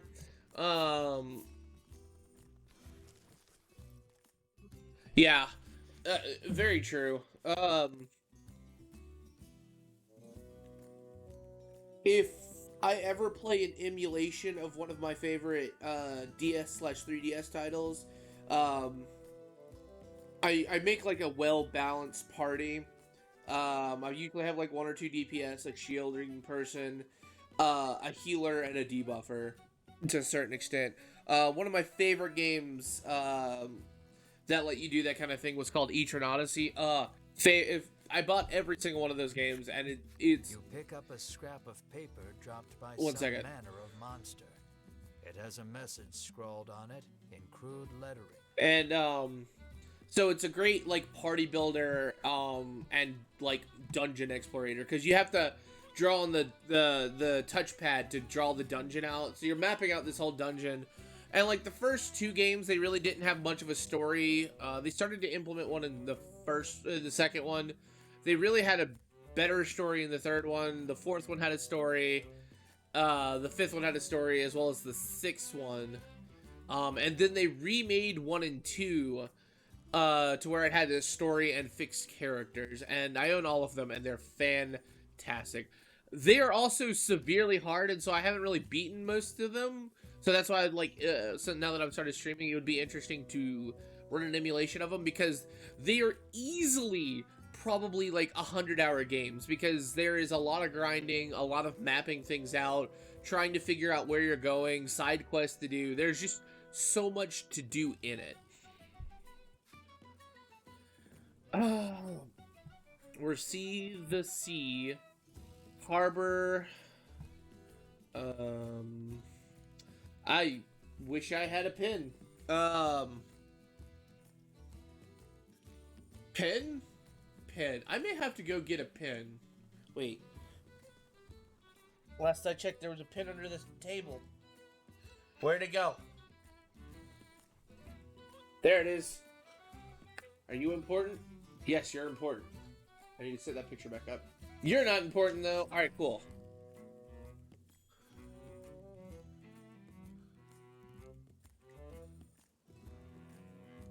Oh, there's one similar on the Switch. Is it that Labyrinth of Refrain? Is that what I'm thinking of? Labyrinth of Refrain. I don't remember. Well, we can look this up. Oh, you're looking for the title. That's right. Alright, so Let's write this down. Where? Because it's backwards. So part of me, as I go through and decode this message so that I can actually understand where it wants me to go. I think this is really, really neat gimmick that they put in here. P-E-N-I... Peninsula? Alright, cool. I'm usually really good, but once it starts getting into lots of bigger words, it becomes harder for me to translate them from backwards speak. We're the sea, harbor, peninsula, stolen treasure.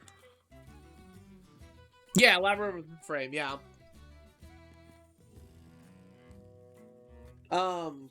I don't have it on the Switch, but once I get an Elgato, I'll probably pick it up so I can play it on the Switch. Clearly, whoever dropped and this play it on message stream. did not want to forget where the stolen treasure is hidden. Of course they didn't. Stash the scrap of paper in your pack and resolve to keep an eye out for the treasure on your travels.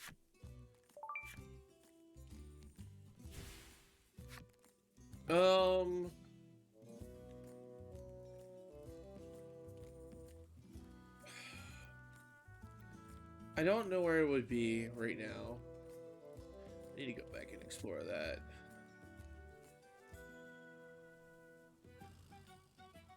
Maybe in here somewhere?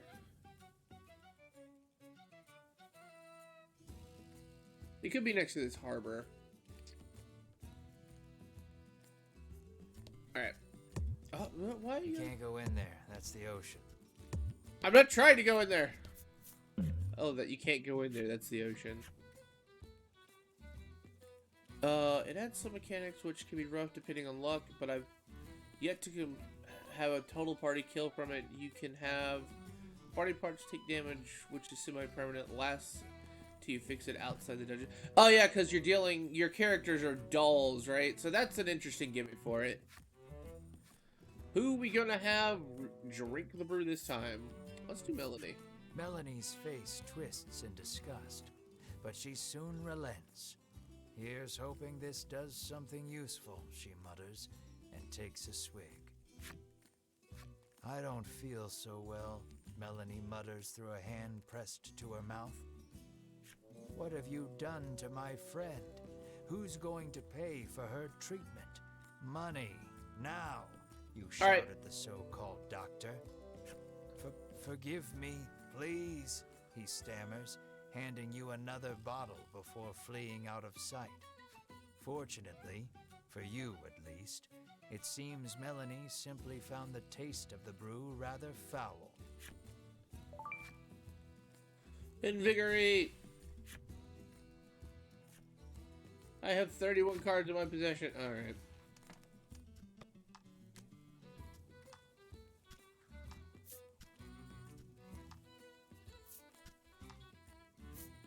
No, I want to discard it.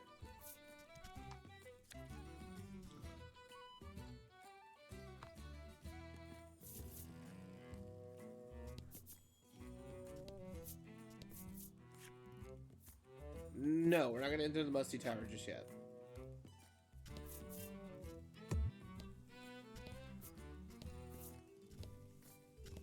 An event. Find an old telescope.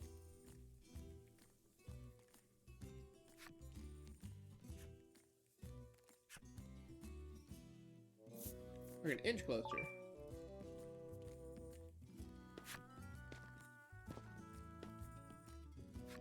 Looks like some monsters prowling about.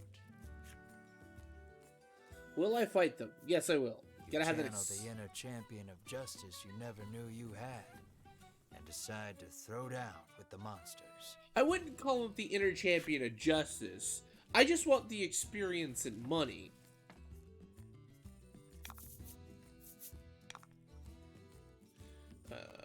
Fire on you.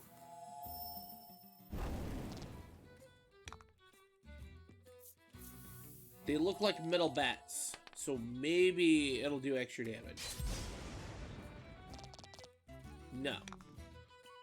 Roundhouse kick to the face. That is just such a dumb ability, in my opinion. Great for mob clear. Ooh, furious swings. Ow. He has his own roundhouse kick to the face.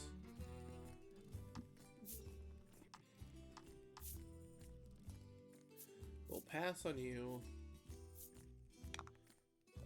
We'll heal you. That puts you back at full. And then we'll just ram you. Yeah. Awesome. Because I passively heal at the end of each fight. 207. Not bad. You sheathe your sword with a braggartly flourish, flashing a smug grin at your friends. What's up, Jet? How's it hanging? I'm pretty good, pretty good. Just playing some voice of cards. We're about, what, 4 or 5 hours into the game? Yeah, I think we're about 5 hours into the game. So, judging from what I've read online, it's probably, can't hit the backspace, lol. It's probably about almost halfway through the game. The game's supposedly only 12 to 15 hours. Okay, fair enough. I'll wait for you. Let me know when you're ready. No one's I can give you... at you except for Melanie. The exasperated sigh she heaves rings loud as a shout in your ears.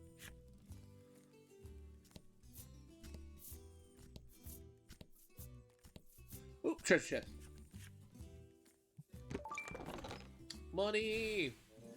I'm gonna need that because expensive equipment is probably gonna be expensive.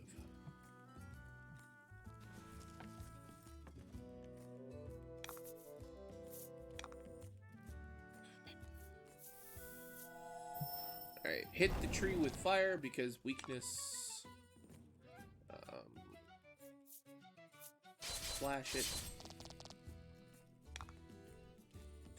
So I was saying we're about roughly halfway through the game if you go by looking up to see how long the game takes. Because the game takes about 12 to 15 hours, supposedly. I've been playing for, I played 2 almost 3 hours, 2 hours and 40 minutes last night, and I've been playing about an hour 40 here, so that's like 5-ish hours, almost. Yeah, it's good to know that you're good too. Always nice. So basically what we start, the main purpose is we're hunting for a dragon. The town's names in this game are all quirky. The second town you visit is called Nexton, then there's Thriceton, then, yeah, I know, right?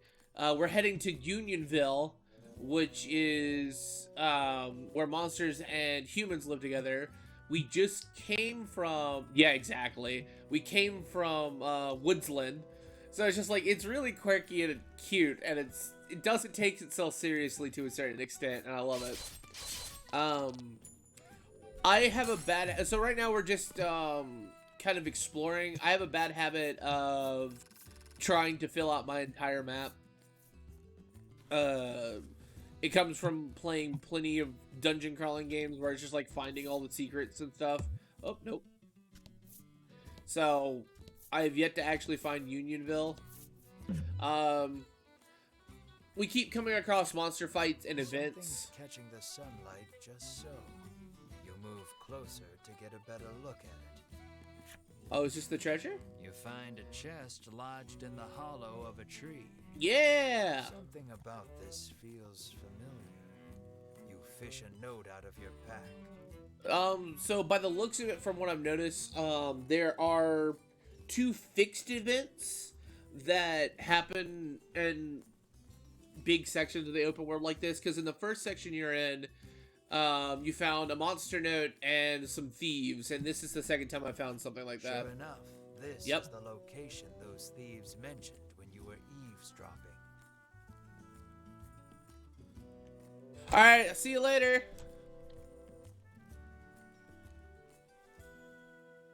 I appreciate it. Thanks so much. Alright, Be good, have fun, be safe with whatever it is you have to do. Quite convinced you found their stash, you open the chest with a self-satisfied smirk on your face.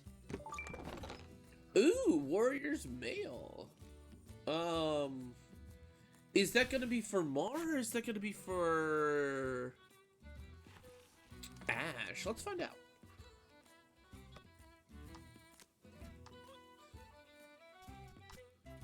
So it's gonna be for Mar. So we've literally found Mar 2 sets of equipment.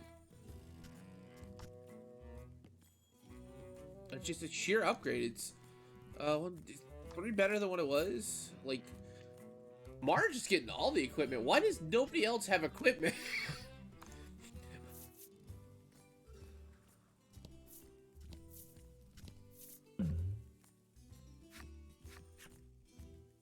Another suspicious looking old man.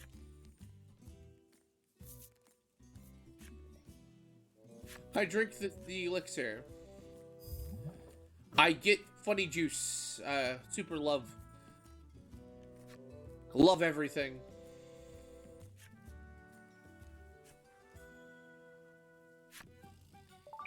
Give me a serum? Yeah.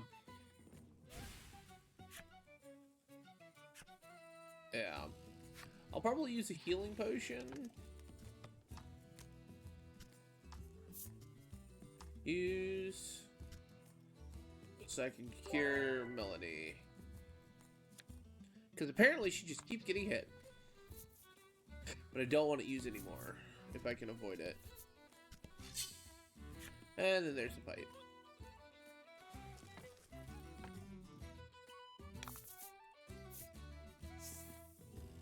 Happenstance. Add 3 to fire damage to all allies and enemies. Okay, well, speaking of that.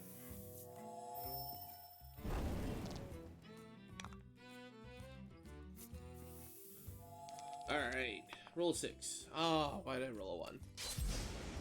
Still do decent damage. 14, not bad. And then we're just gonna roundhouse. See if that kills him. It does, and he crits. Mar, my big boy, doing all the work.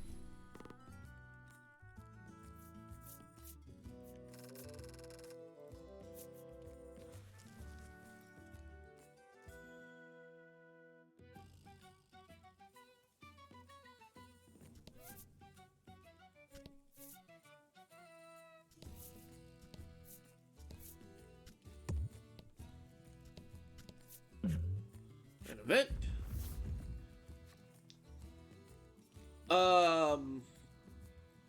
I want to say a person came climbing The down thing the mountain. that you saw tumbling down the slope was definitely a person. That's when your keen nose catches the scent of coin on the breeze, and you take off running in the fallen person's direction. The young man tells you he slipped and fell while he was climbing. Thanks for coming to my rescue, he says, proffering a bottle of medicine in gratitude. Though disappointed he didn't reward you with coin, you figure it's better than nothing and accept the medicine. Quality salve. Alright, so we'll use a regular salve in order to replace that.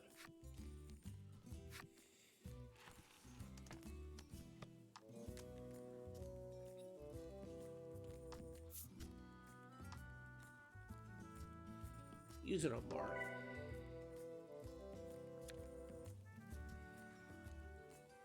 Okay. That seems decent for the moment.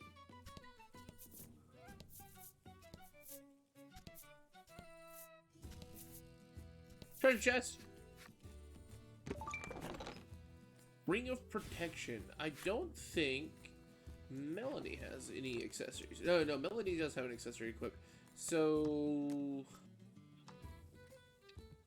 you don't have one. Oh, you can equip either one. That's nice. So we'll give you that, so that gives you a better defense. You don't have any weapons. Very cool. That's neat that she can equip both Mars and Melanie's equipment. Too bad I'll never use her.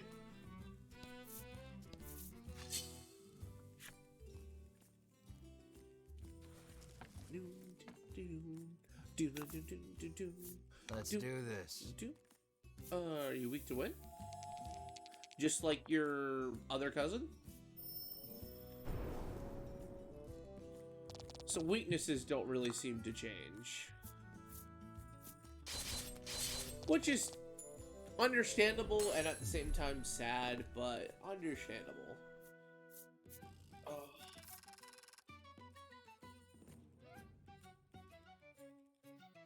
Alright, had to stretch. Been sitting in roughly the same position for about 2 hours.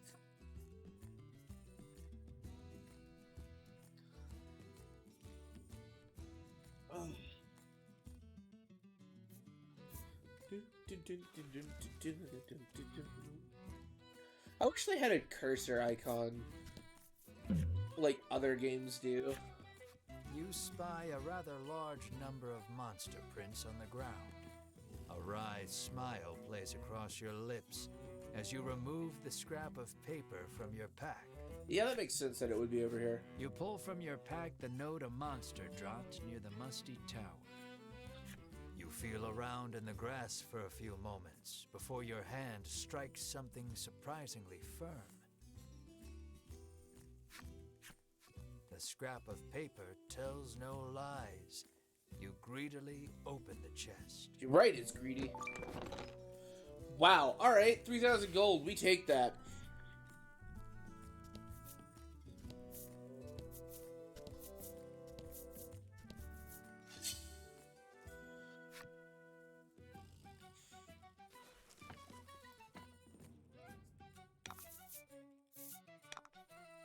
I wonder if I can earn 20,000 gold and go back to the first town to get that supposed legendary weapon.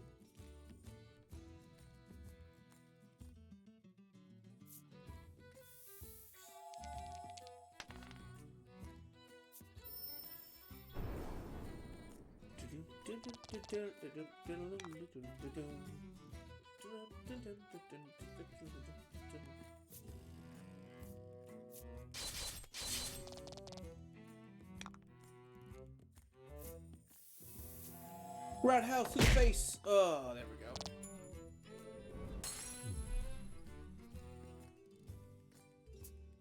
And then he's gonna do the same thing, but it doesn't do near as much anymore. Still hurts Melanie like a truck.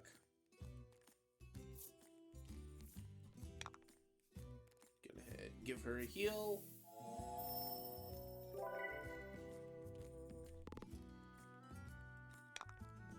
And then we'll finish him off. Because Mar is a beast. He's a monster.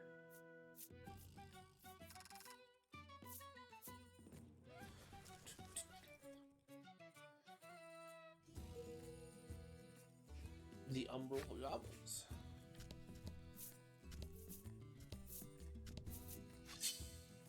Enemy has appeared.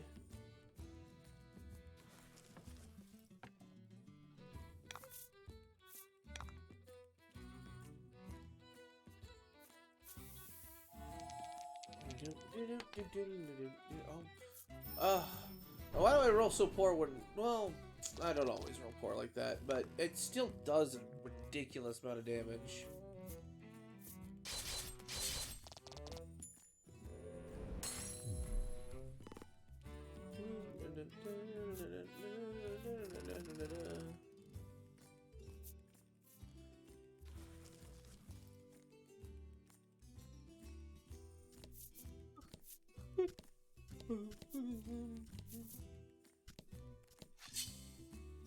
Interesting. I want that one card exposed. It could be a treasure chest.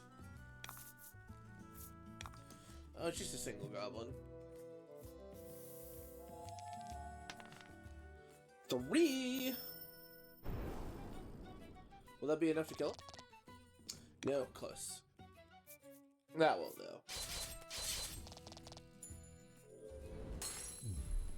Congrats. You sound so unenthused by it, Game Master. Perhaps you're upset that I'm winning. This is where the dragon just shows up early and obliterates me, right?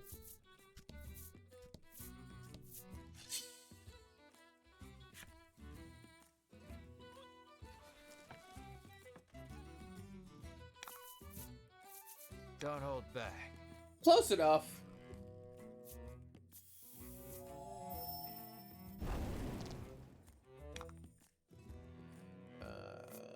Lightning strike you. Hopefully we'll roll good. I mean, that's good. That's a lot of damage.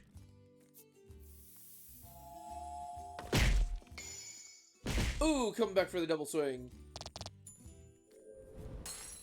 Excellent. Absolutely right.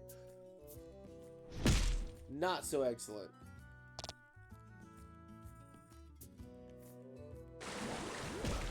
Ooh. So this is one of the first few times that our health has gotten low.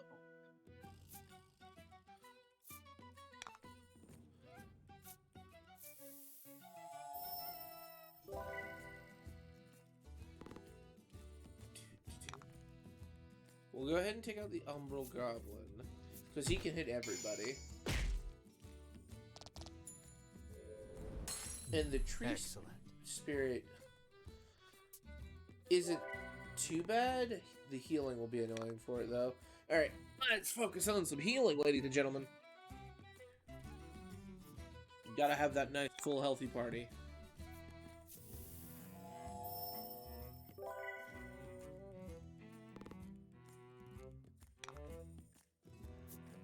Through regenerate on you.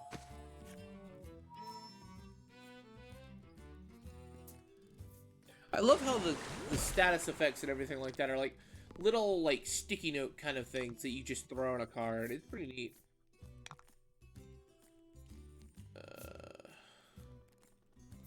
Yeah, we'll full heal you. Ah, crit on her, which I didn't need, but you know what?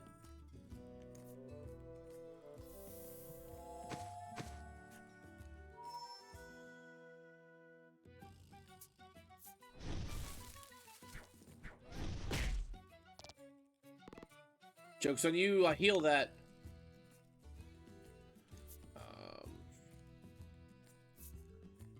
No, we'll go ahead and end it.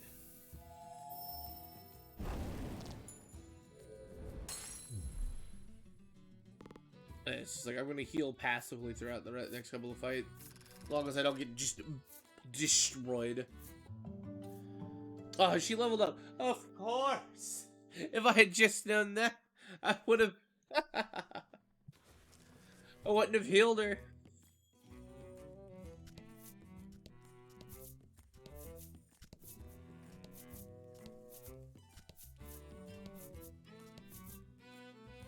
Found Unionville. See a telescope laying in the grass.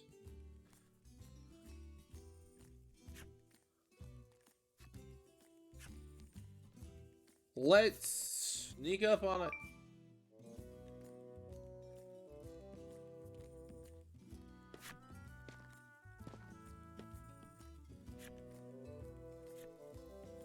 Will I fight them? Of course I'll fight them. Kill them all. Again. Not because I have the inner, like a hero's inner justice or anything like that. Because I want money and experience.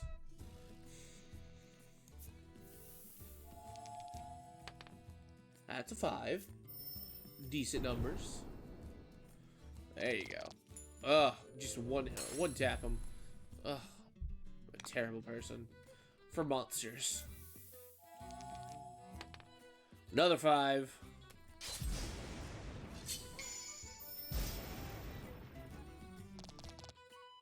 Coming around with a backswing. Alright, let's go. Let's get another crit. Nope. I'm okay as long as the slime doesn't poison. Yeah, that's fine. We'll pass. I'll heal me just so I can heal myself.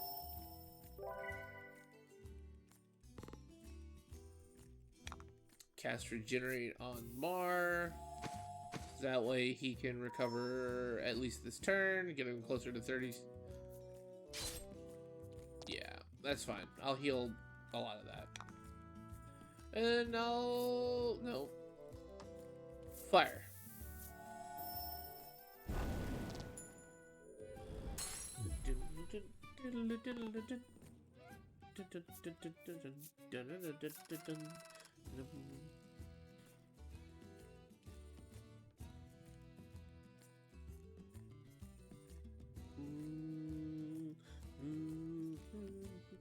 What?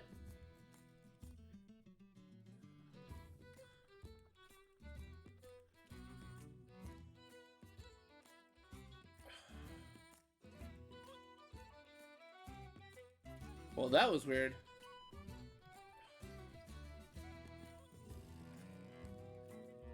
Well, that was weird. Alright. Well, we're gonna have a small play with it. Accidentally clicked that on my screen again.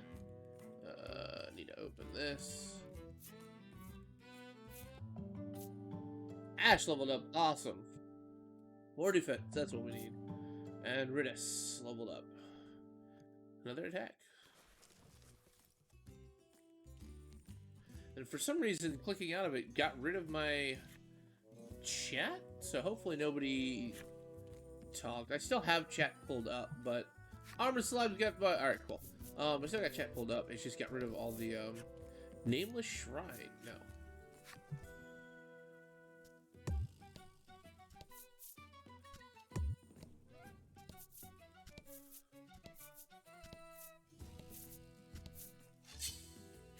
More enemies.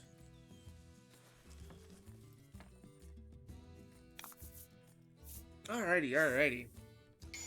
Happenstance, gain a gem. Alright. We take those. Fight. And fight.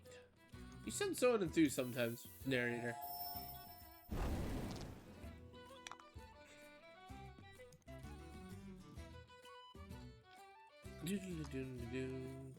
Alright, need this. Alright. Roundhouse, let's go! Didn't finish them off, but oh well. I'm gonna ask you kindly to stop. Stop healing people. They need to die in a blaze of glory.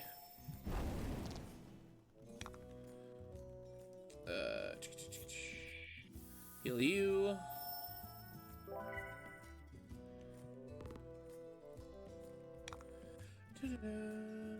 More roundhouse. There we go. Oh, coming back. All right. Oh? You sound so surprised. Why do you hurt her? What did she ever do to you other than just burn your friend alive? Yeah, crit heals for the best. Oh.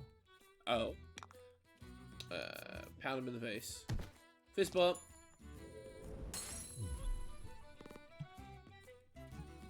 And Mars only missed 3 HP. We came out relatively on top of that.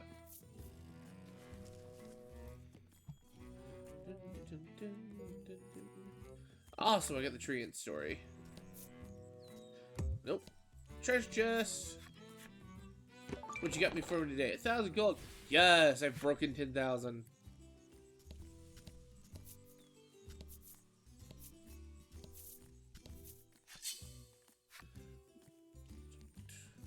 Who we fighting today?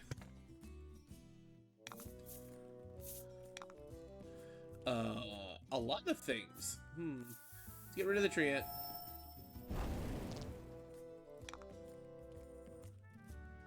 And we'll hit you. Roll me a 6. Oh. Why does it have to be a 1? And we'll roundhouse it.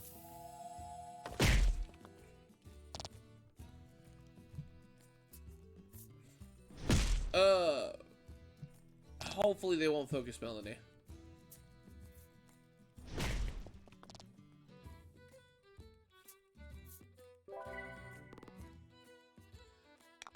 Alright, doesn't seem like it.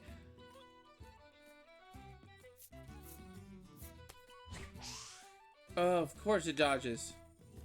And we'll heal Melanie.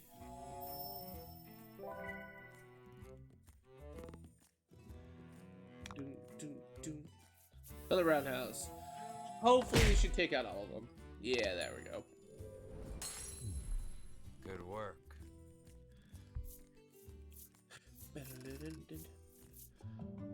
Bar leveled up. Awesome.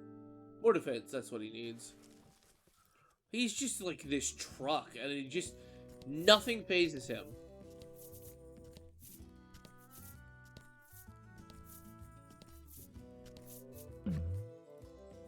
What's the event today? A monster appears, but parts of its body are frozen solid. It's in considerable pain. This is a new event. You may be able to aid it by administering some defroster. Do I have defroster? You would help it if you could, but you have no defroster on hand. Unable to do anything more, you keep walking. Well then. That sucks, because I'm sure that would have been an interesting event. Treasure! So much treasure on this map. And fight. And fight. 3, mediocre, average, but plus weakness. And we just slash them. Crit. I love that they made the crits like a special effect for it. It's, again, nice attention to detail.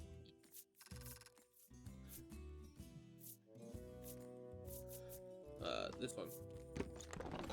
A destructo box. Oh, I could have gotten a snap smoke.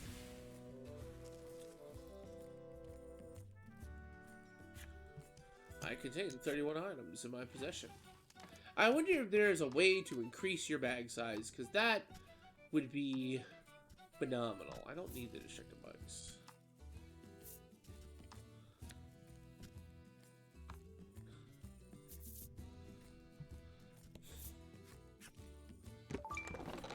Another 800G.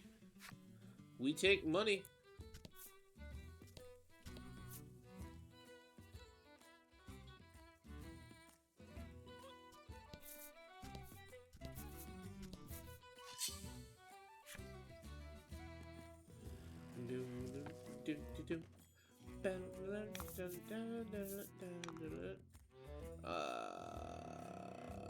Fire. That's what you're weak to. Fire. Crit fire, so he's dead. That was lucky. Yeah, I bet that was.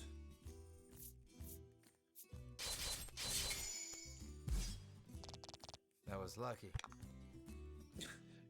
Are you upset that I got 2 crits in a row? 3 crits in a row? Alright, that's never happening again. I would have loved for that to happen due to boss fight. People are like, no. Alright, so I think we're just going to go ahead straight to Unionville instead of finish exploring this entire map. Because I think all that's left, yeah, it's just this tiny bit, which I'll get when I go back down to Shoreland.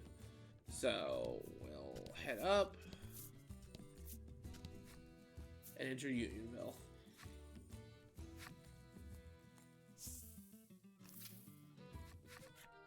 You see something approaching from up ahead.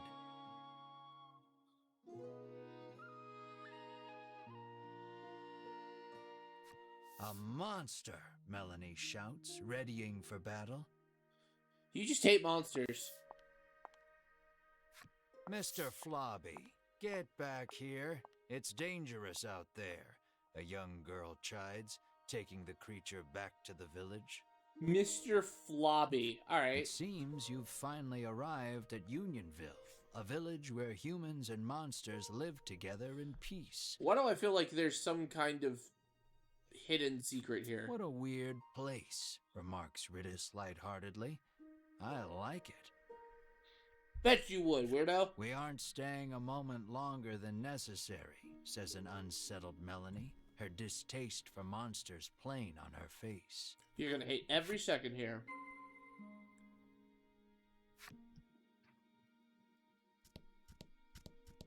First, we're going to the armor. And we're gonna buy armor. Mistral Blade. Yeah, we're gonna buy and equip that.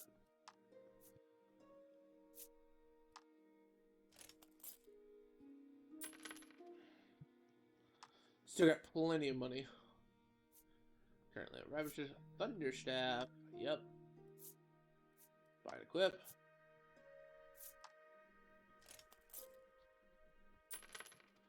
Another 1000 G. Air splitter. Yep, gonna go buy that.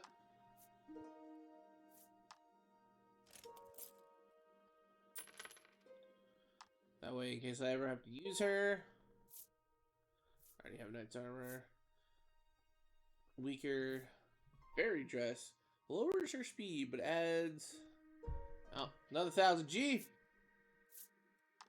This is why, kids, you grind for money and look for treasure chests.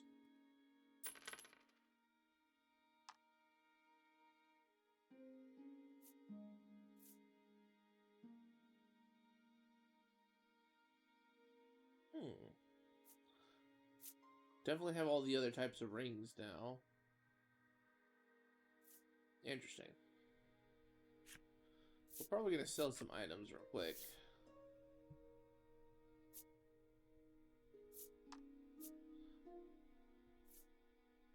Here's target paralysis. I need some of those.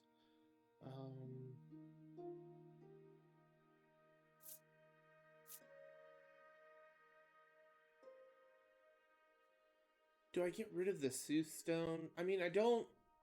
My gym management's alright. I don't really need it too much. I should probably get rid of the... Destructive box and oil pots, if I'm being real.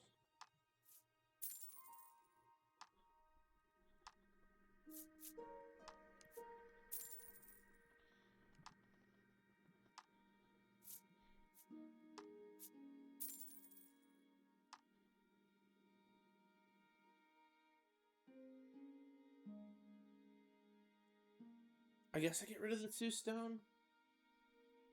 I basically doesn't want to because it could be useful.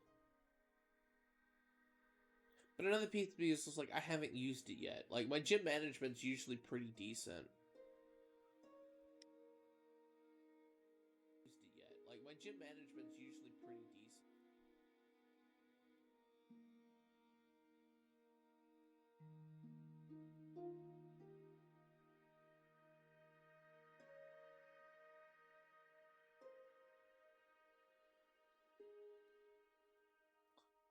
We'll get rid of it.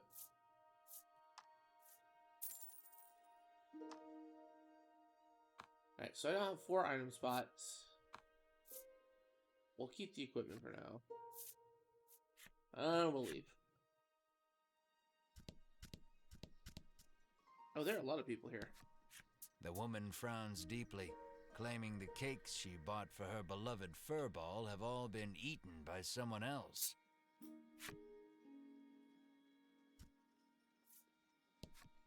A quiet furball sits with crumbs around its mouth. So the furball ate it. The child says his monster friend left the village suddenly to go back home.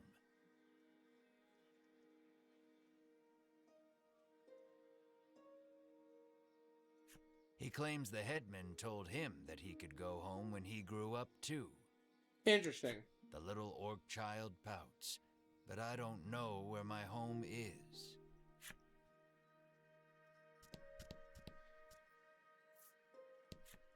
You ask the old man if he knows anything about the dragon. No, sir, he answers. All I know is that it brings more trouble to this already troubled world. Yeah? But our headman is a wise and worldly man. He might know something, he remarks, pointing at a house not far away. Alright.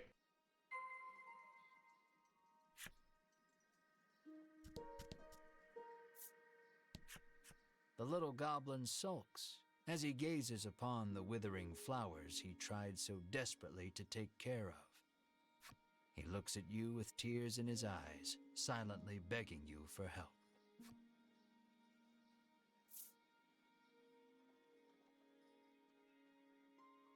Oh, mouse?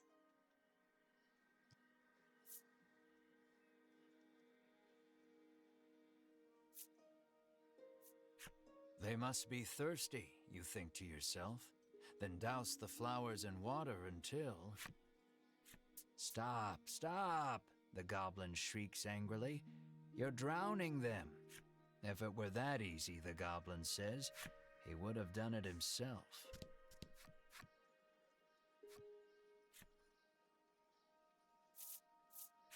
You pour the salve onto the flowers, and they stand up tall. Oh. The goblin cries out in happiness and thanks you for your help. Nice. He then holds something out to you. Mysterious card 4. Yeah. No, 5. Wait a second. Wait a second. The goblin stares lovingly at the beautiful flowers and gobbles them up. Healthy flowers are the tastiest, he proclaims in glee. Did he grow those flowers just to eat them? Apparently. Wait a second.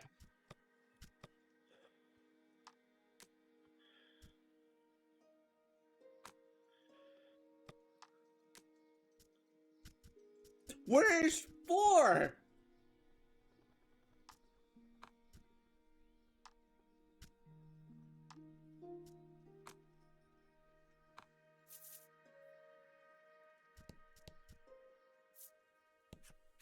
A young boy wanders up to your group in wide-eyed wonder. You surmise his curiosity stems from the lack of travelers visiting the village. You realize you are right when he assails you with questions about your origins and adventures. The Inquisition leaves you exhausted.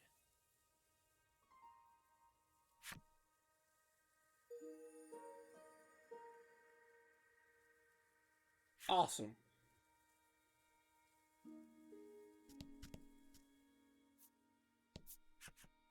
However, does your mouth become so filthy, Mr. Flobby? Sighs the girl as she wipes the slime clean.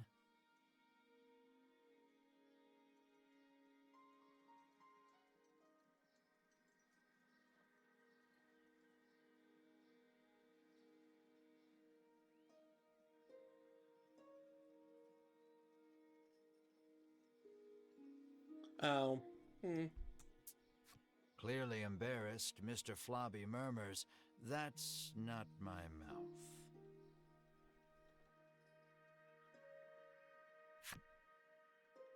That's not my mouth.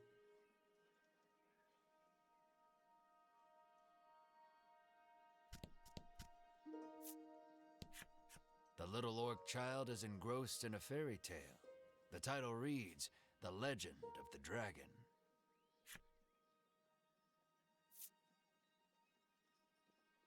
Let's sneak a peek. You take a peek into the picture book and come across a passage that piques your interest.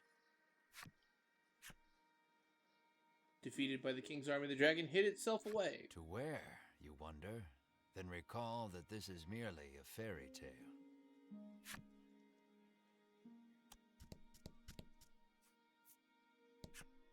The village headman is a renowned gourmet, and rumor has it he only dines on the finest foods.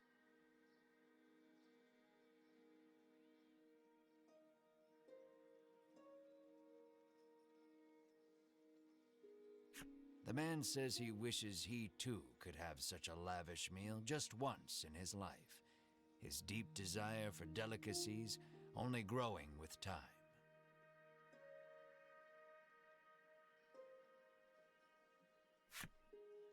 Interesting. Average man flip story. Wow, a new friend, and so big too, the furball exclaims in glee as it rushes over to Mar.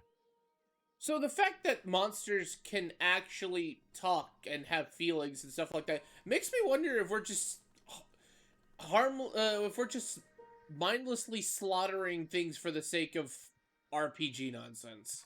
Mar stares off into the distance as the furball snuggles up to his leg. For some reason, Ridis joins in on the cuddling. Cuddle fest.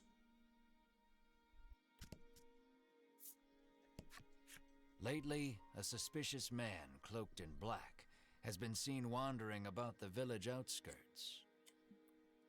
The old woman looks at Melanie and remarks that he was dressed just like her. Oh, that's odd. Alright, we're gonna jump to the elder's house because we can see it. Travelers, you hear a voice call from somewhere.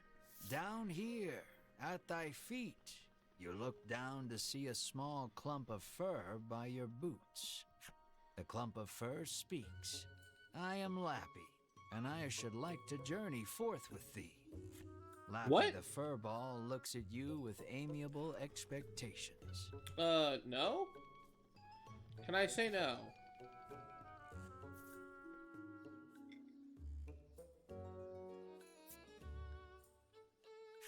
Why do you want to join us? You ask candidly.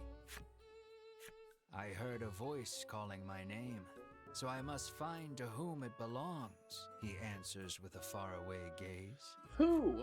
No more monsters, comes Melanie's cold reply. Yep, that's what I thought. When you say more, do you mean Mar? You ask. But Melanie doesn't answer. To be fair, I haven't fought a single monster that looks like Mar. Mar is not a monster, he's just an odd being. Thoroughly rejected by Melanie, Lappy bursts into tears. Lappy says he has no friends because of his aged face and speech. All alone, he decided to leave the village on a journey. Your party is silenced by the crying child with the face of a grown man. Interesting. You tell Melanie to be nice, and quip that both she and Lappy could use a friend. I accidentally skipped some of the... It seems monsters have their own problems. Interesting. Exhausted from arguing with you, Melanie half-heartedly agrees. Fine, we can be friends. However, she says that they are on a dangerous journey to defeat the dragon. As such, they cannot take a child with them.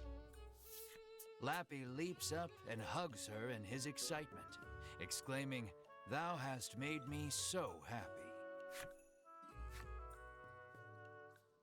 Looks like Melanie and Lappy have become friends. Till next time, Melanie says, peeling Lappy off of her and placing him on the ground. Though she thought all monsters to be evil, Melanie feels that the ones here are different. Yeah, they're like regular people, apparently. Finally, a friend.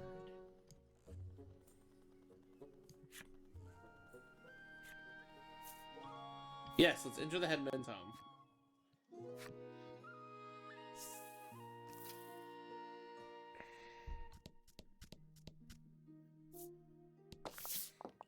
Well, aren't you an interesting looking character?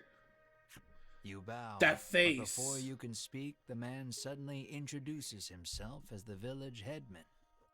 He laughs, then shamelessly praises his own village as being wondrous and peaceful. "And who are you?" he asks. How will you answer?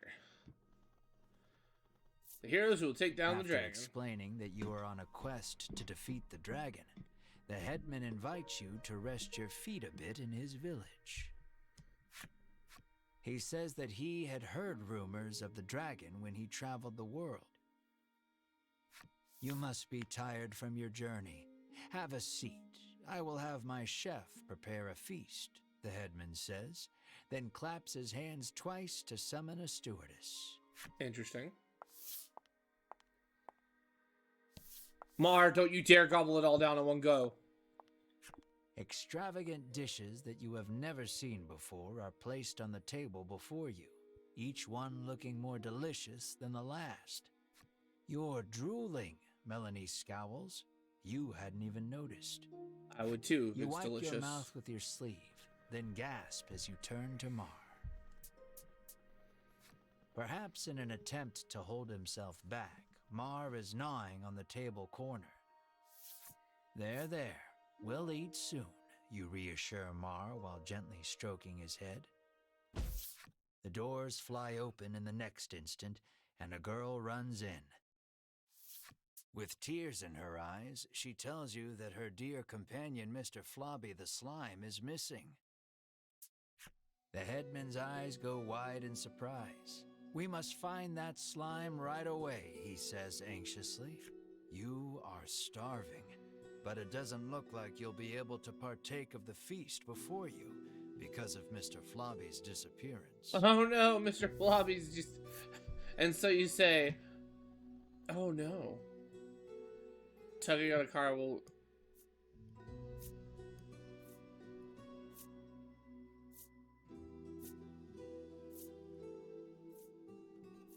Let's go, we'll look for it. We will find your slime, and then we feast, you add quietly. I want to test something out real quick. Test. Alright, cool. So, it just looks like it erased my chat for some reason. Alright, fine by me.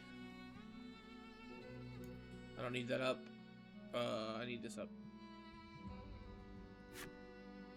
Melanie reminds you that you are here to get clues about the dragon from the headman. What's the difference? Literally everything. Hunger taking its toll, you two begin to argue. We just don't get along well. Brave heroes, the headman interjects, then bows his head. Would you please find her slime? It appears the story has hit a standstill until you find the missing Mr. Flobby. You need to hear the whole story from the young girl. Will do. Although he was just there. Literally, like, we haven't been here for maybe more than, like, an hour.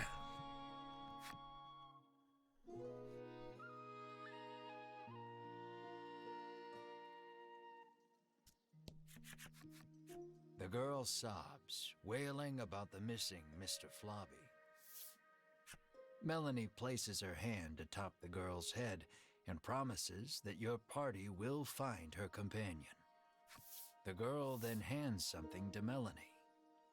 It looks like the muddy handkerchief she used to wipe Mr. Flobby. She asks Melanie to wipe Mr. Flobby with it after you find him. The girl claims to have searched the village but cannot find her friend anywhere. Regardless, looking aimlessly outside the village would be a waste of time. You decide to collect more information in the village.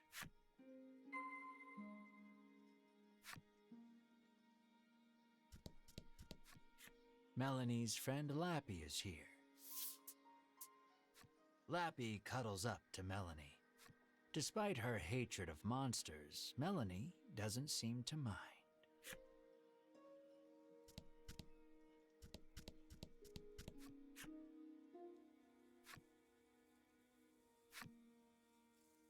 He doesn't know anything. The goblin dutifully tends his flower bed, eagerly anticipating the day they bloom. He doesn't know anything. It seems like the girl who left the headman's house ran away in tears. The elderly man says she cannot have gone far. He doesn't know anything. He doesn't know anything.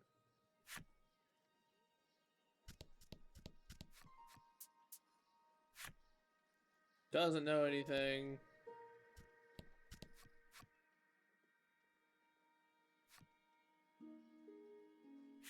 Doesn't know anything. Oh, apparently you know something. She says she saw a suspicious man in black with a slime outside the village not long ago. She claims they went northwest together. Did that man take Mr. Flobby? You resolve to leave the village in search of the pair. There's a dilapidated shrine northwest of here. But a quick interlude at the game parlor to see what else I can win.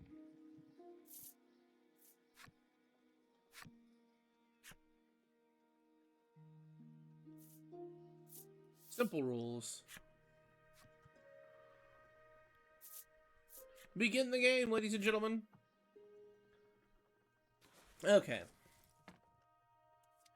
I really don't know what to talk about. We both start with 4s. What a sad day. Looks like the game parlor goes first.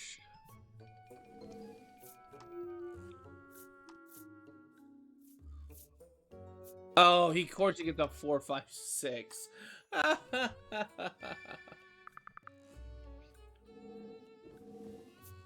And I'm gonna get nothing. I get a 2, 3, 4. Oh well. Better than nothing, I guess.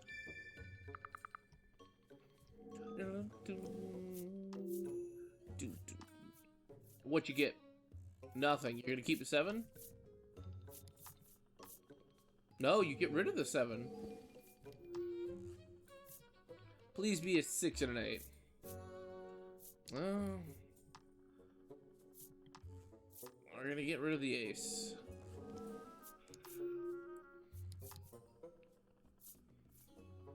Pair of 7s. Ah.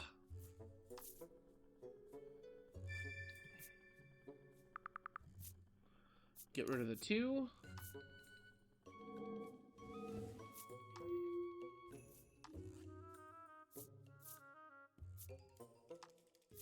Pair of 2s.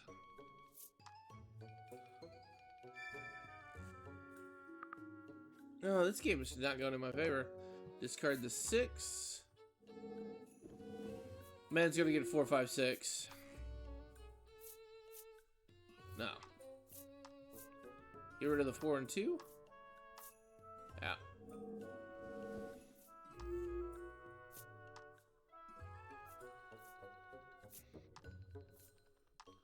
Make a pair of 6s. We'll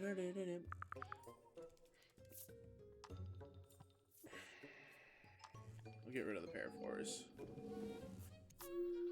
Because that's not what he's going to go for. He has no choice. Get rid of the 5, 7. So what game should I play? Oh, no, 7, 8.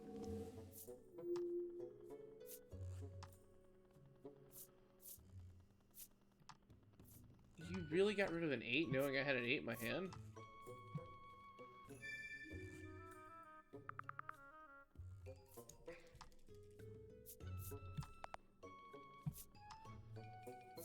Get rid of the ace.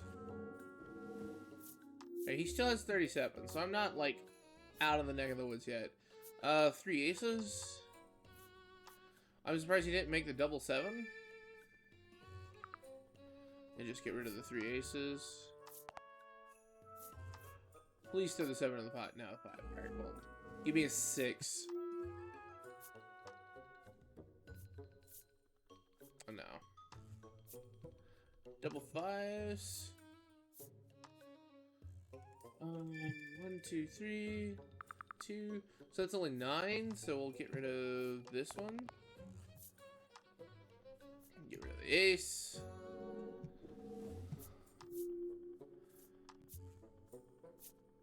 Make double 7s. Get rid of the. No. Why are you making a 6 point? Are you high?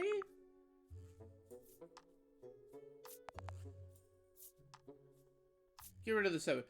Are you dumb? Because I can use the double 7 to get rid of those 10s.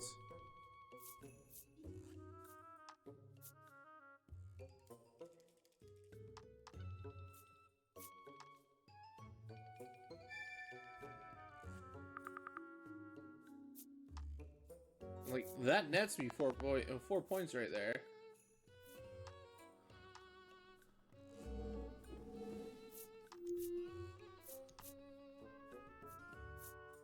Yeah.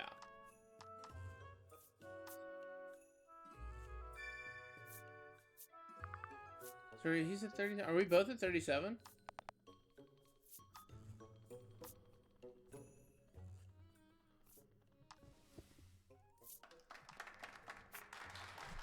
Okay. All because he made the stupid mistake of doing double 7s into the pot. Like, that's... Dude, that's a bull. Okay. What are you gonna give me? An Inspirit Elixir. Alright, well, now that that's out of the way. Yeah, we'll leave the area. Sometimes I do not understand game AI.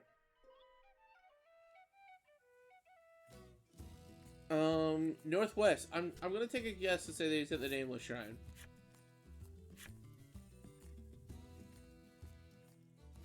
Though a torch is not strictly necessary, it would certainly help you find your way through the dimly lit shrine.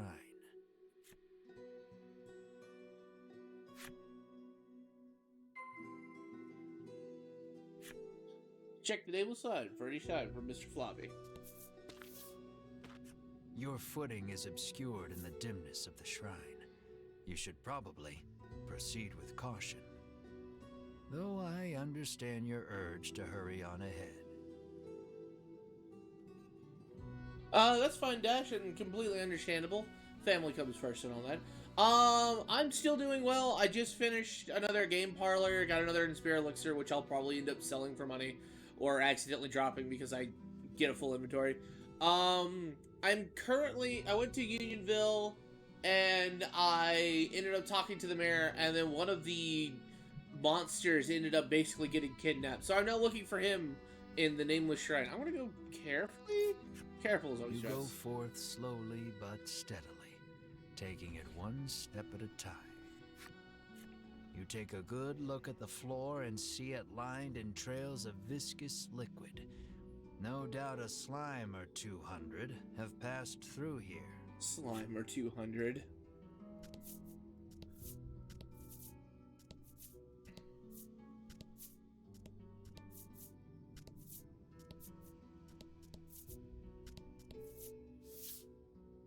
Oh. It looks like poor Mr. Flobby is being held captive by the mystery man. What's up, sugar? How's it going? Hand over that slime, you shout to the man in the dark. You speak as if I kidnapped him, he remarks, curtly turning to face you.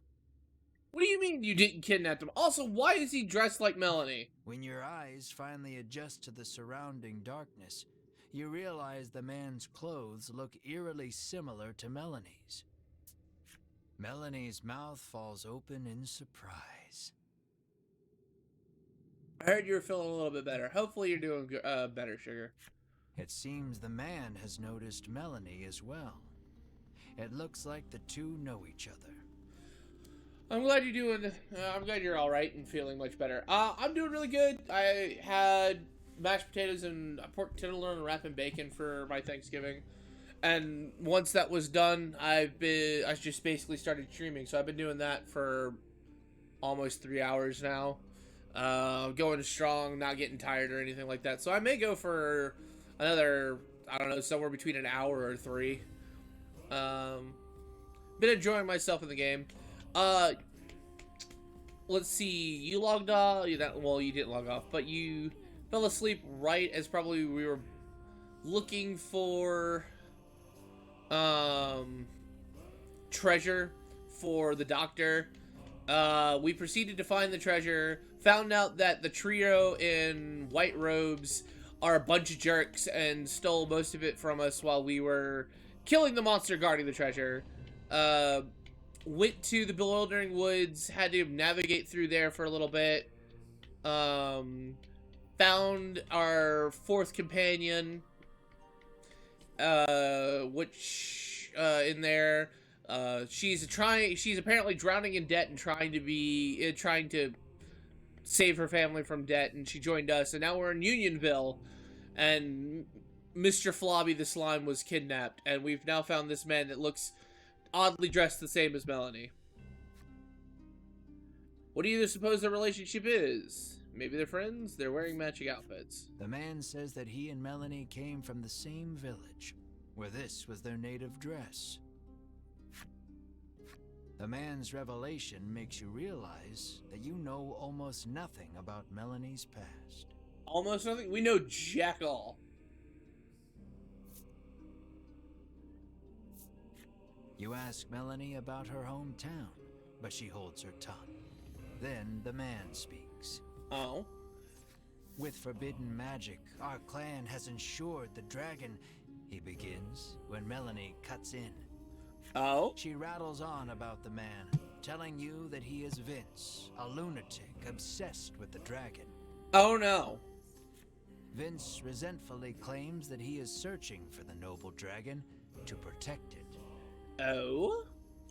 You ran away from home with your tail between your legs, he ridicules.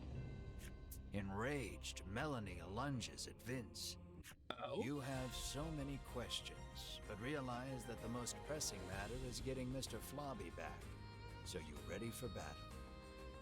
Oh no. Careful, he won't go down easy. Let's try. Let's see if he goes down easy. How much HP does he got? Man's got 100. Okay, maybe he won't go down easy. And happenstance happens. Alright. What happenstance cards are we getting today, ladies and gentlemen? 3, 2 allies and enemies defense. Alright, everybody gets defense. Let's hit him with a 1-2 combo. Whoosh. Freeze the man. Never mind.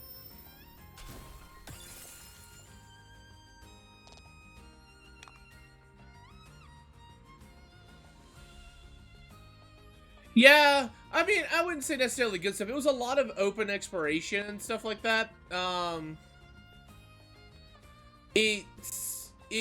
There isn't necessarily a lot of grinding. A lot of it happens while you're exploring, so it's not something that I can avoid. So I'm like just finding things that are happening. Y'all came at an interesting spot, that's for sure. We're starting to get into harder enemies because they're having like double or triple my health. Actually, this guy's got almost triple my health, right? What is this? Let's do some math here real quick. Calculator, how about you? So, 30 times 3. Yeah, this man has basically triple my health. So, like triple plus 1.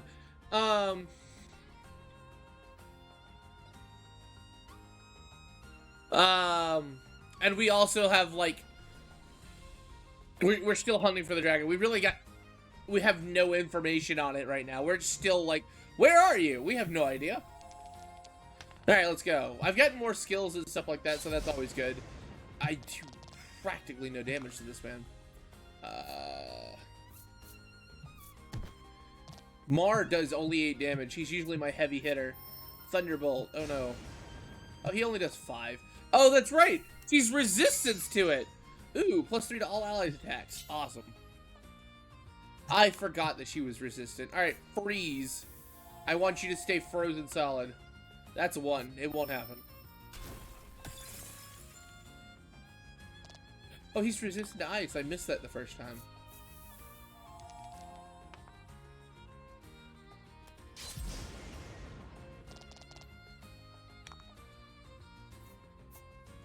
So, like, we're actually able to do...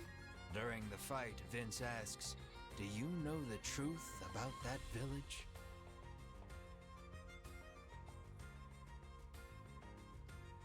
Exactly, you are absolutely right, Dash. Like, that would have ended so poorly. The headman may look like a nice old man, but he keeps those little monsters around to... He begins, but before he can finish... It's the jerks! Hedwyn and Berwyn of the Ivory Order appear. The three brush you aside, fixing their attention on Vince. "So you are the one who disturbs the peace," they exclaim, then charge at him. The Ivory Order and that false justice they serve are the true evil here, he retaliates, fighting back. I have a feeling that they are actually the bad guys.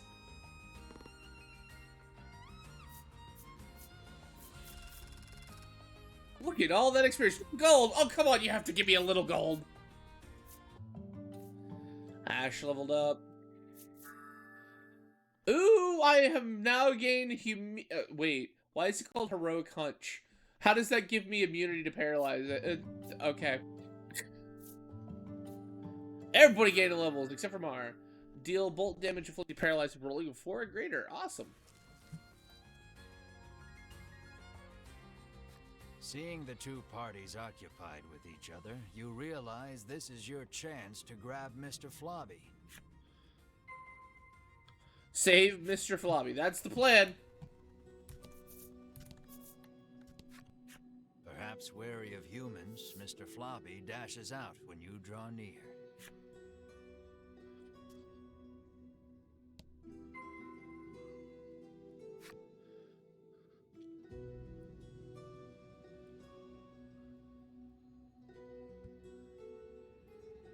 Exactly. That's exactly right, Dash. If I just ignore this, it'll work. When you reach out to grab Mr. Flobby, he suddenly attacks. Look how angry he is. He's so adorable. Lower Mr. Flobby's stamina to calm him down.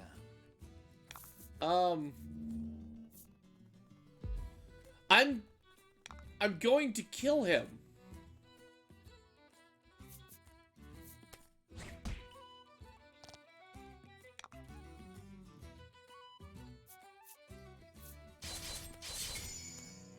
Why did I crit? I don't want to kill him. Well.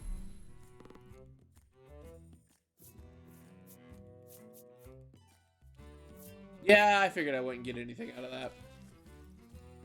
It's like a bar brawl, basically. Exhausted from the fight, the raging Mr. Flobby finally stops attacking. But it seems he hasn't yet come to his senses. He glares warily at your party. Find something to help return Mr. Flobby to normal.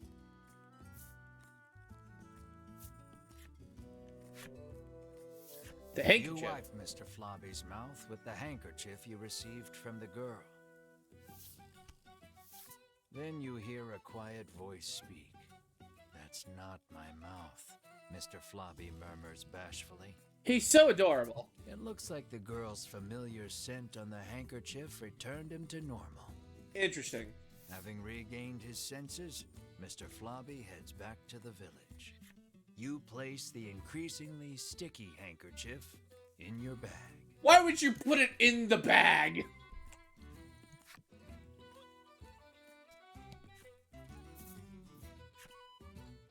Oh, Dash, I don't know if you saw it, because you might have been away. The harbor town is called Shoresville, or something like that. Lappy approaches, because of the shore. tells you that Mr. Flobby has returned. The names of this game just get, increasingly just puntastic.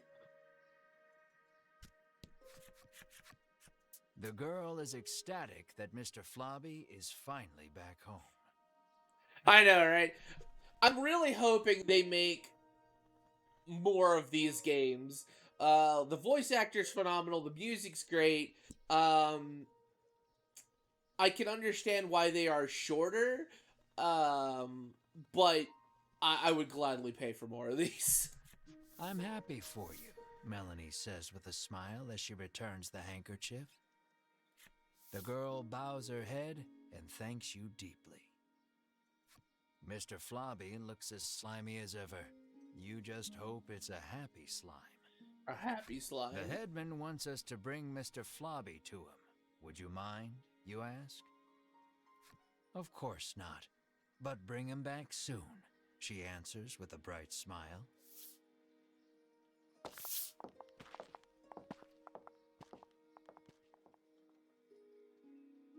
Okay. Bring Mr. Flobby to Unionville in Shedman. This is where we find out. Cool, I've unlocked his thing. I've unlocked multiple stories. Alright, yes, let's enter the Union words.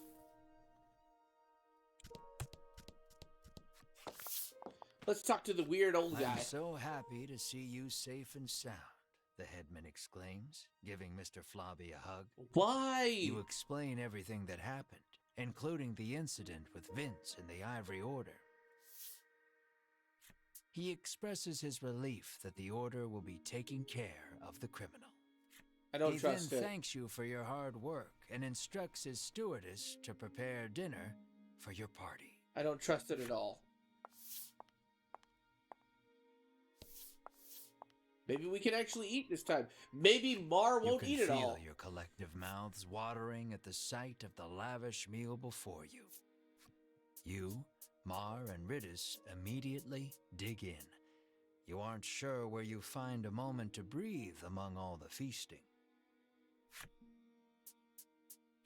Please, eat to your heart's content, the headman insists with a smile. Once your belly is full, you realize that Mr. Flobby is gone. And then... Room for dessert? The headman asks, offering you a plate of slimy jelly. You feel your stomach churning at the very sight of it. So he keeps the monsters in town to eat them. The color strikes you as familiar, and the stickiness sends a shiver down your spine. Is this Mr. Flobby? You ask the headman, your voice trembling in disbelief. The headman looks at you with a plain expression, one that holds no malice. Is that a problem? He questions back. Oh my word! This dish is a masterpiece, he remarks with a light-hearted chuckle as he gazes at the jelly. Why? And I have you brave heroes to thank for it. Had you not brought that slime back, we would not be able to enjoy this exquisite dessert. What's wrong with you? Yup, we're leaving.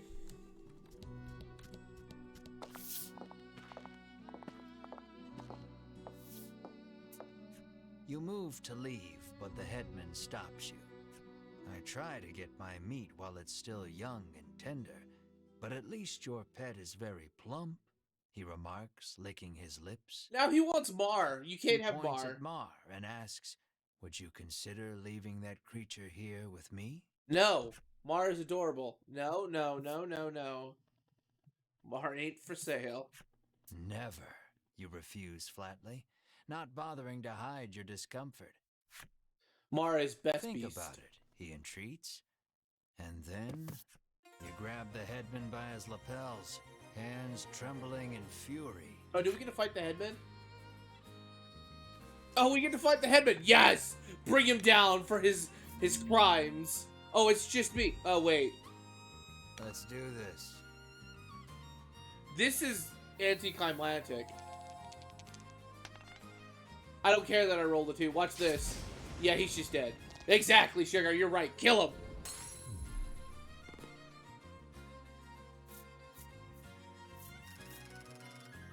$500 gold. We take money.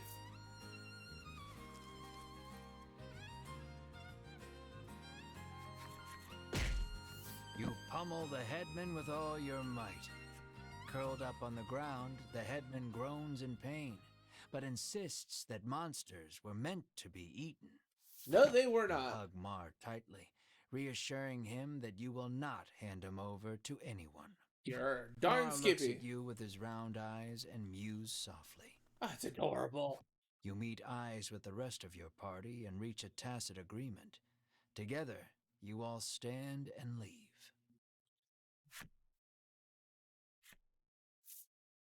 Yes, we are leaving. I don't want to be in this place any longer.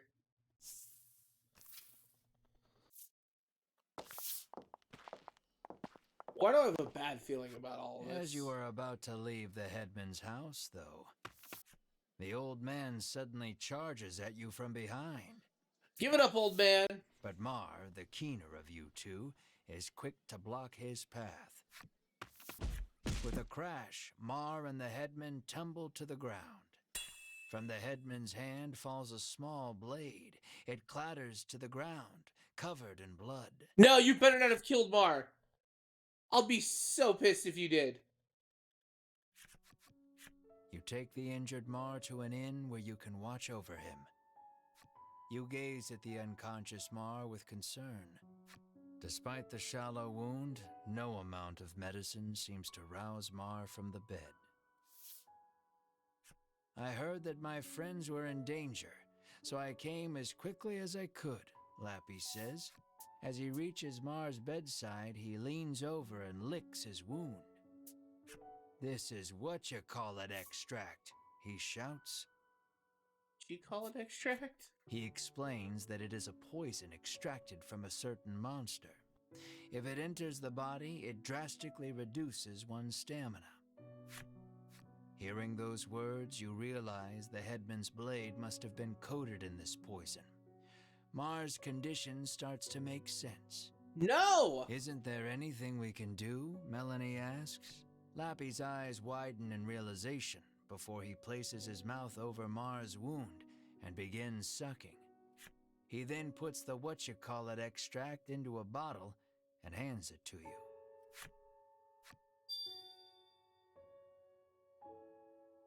Interesting. I love the melodramatic music Lappy right now. says that if you follow the road south of the village, you will reach Shoreland. Shoreland! I already He know where tells it's at. you to give the extract to the famous nutritionist there.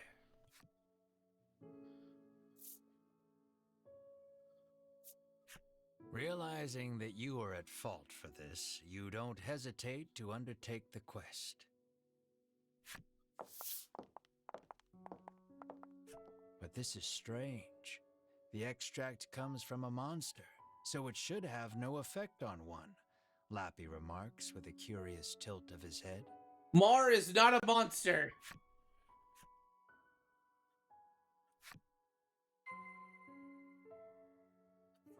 Well, that's depressing.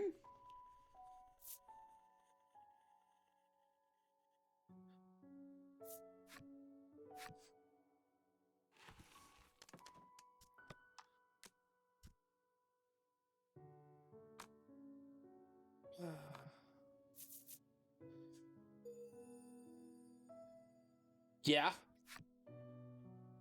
I agree with you. He better not die. He's like the best boy. I love him.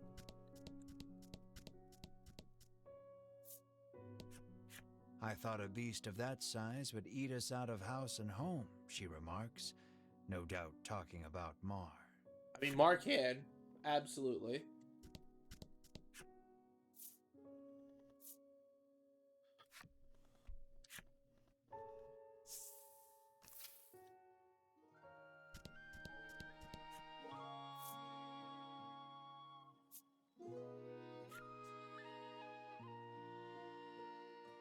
I know, right? Sugar. Like, the slime is adorable. Oh, wait. Cutscene. A monster vanishes in a village where such creatures live together in peace with humankind. While on his trails, a proud witch encounters a one-eyed man from her past. As the Ivory Order and the mysterious man cross blades, the self-proclaimed heroes slink away to see the missing monster home.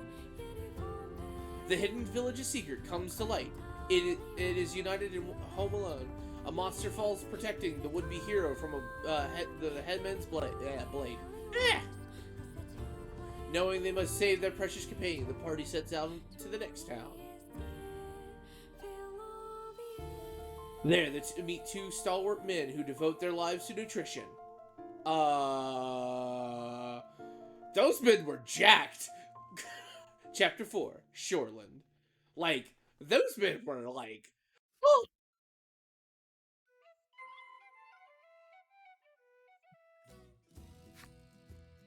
I want to see something here.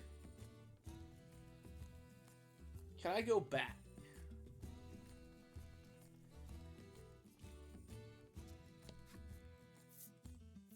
Yeah, exactly. Those were unique men. They really like furniture. I mean, you're not wrong. Okay. I'm curious to see, going back to Woodland, to see if I missed the unique, one of the unique cards. Because I got 5 from the current the Unionville. So I'd like to see if 4 is back at this village. RIP is an understatement. They're like professional bodybuilders. And apparently wear practically nothing. Has it really been 3 hours? That's crazy.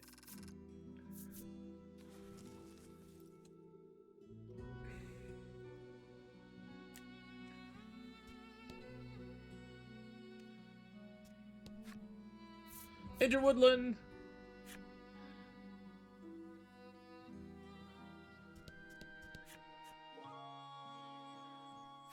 Alright, you don't have it. Apparently, she's heard rumors of the dragon destroying another town somewhere. The girl heaves a sigh of relief after learning the fire wasn't the dragon's doing. Okay, that's good. You didn't hear it from me, but the cause of the fire was, she whispers baseless gossip in your ear. She doesn't have it. You don't have it.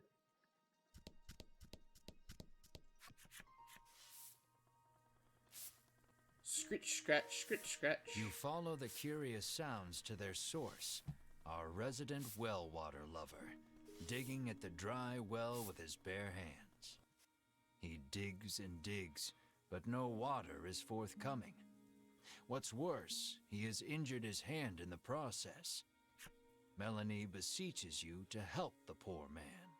But well digging was forbidden by our ancestors long ago. You've heard the legends, you protest. What do you mean, well, he's just... How is that the best lie you can come up with? She snaps back, appalled. The man turns towards you both, oblivious to the squabble playing out before him. Do you have any salve that might ease my pain, he asks. Sure. You hand the man some salve. The instant he applies it to his hands, he resumes his furious digging, this time punctuated with shouts of "I feel incredible." Okay. Not long after that, water erupts from the ground with a force unlike any you've seen. Interesting. He sidles up to the jet of water and begins drinking from it as one would from a fountain. He is once again in his element. The man hands you mysterious card 4 to show his appreciation for the salve. So, he did have it. Alright, cool. So, I was wondering about that. Because I would like to see what happens if I collect all these.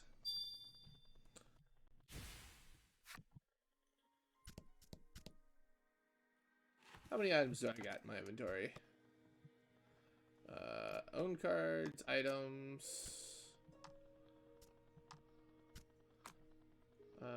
Ooh, nope, I didn't mean to back up.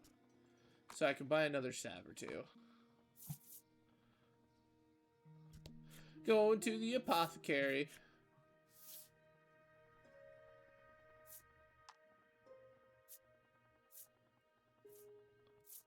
Buy 2 of those. 40G down. So I have a lot of money. Alright, cool. Leave.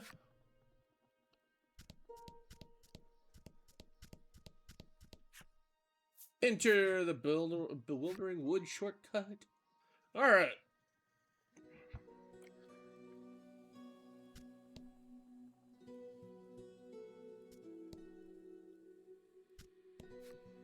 Awesome. Without incident. That's how we do it.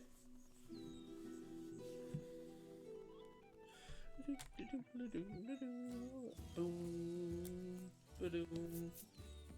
look, a notice board. This way to Shortland. I know where Shortland is. I've already done my exploration. I don't know why you went back that way.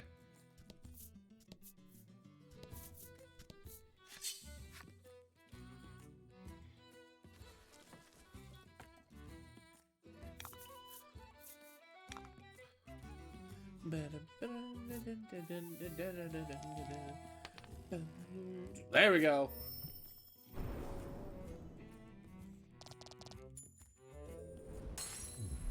Exactly, they wanted to be extra sure. I don't know why, but this makes me want to play 3.5 D&D. Okay, then.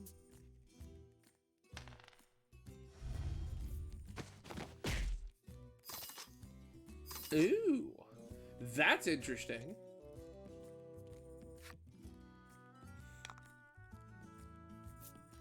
But you die, sadly. Alright, cool. Well, not sadly, but yeah, just all the, like, the extra rolling for status effects and various things like that. I don't know why this just makes me feel like playing 3.5. Maybe it's just because I enjoyed 3.5 back in the day. 5 does to a certain extent, but it's dumbed down a lot of stuff in order to make it easier for new people to get involved in it. I want to say so much so that it's just like what's the word I'm looking for? So much so that like they got rid of skills like use rope and stuff like that. You'd probably use like a dexterity check or your sleight of hand maybe. So like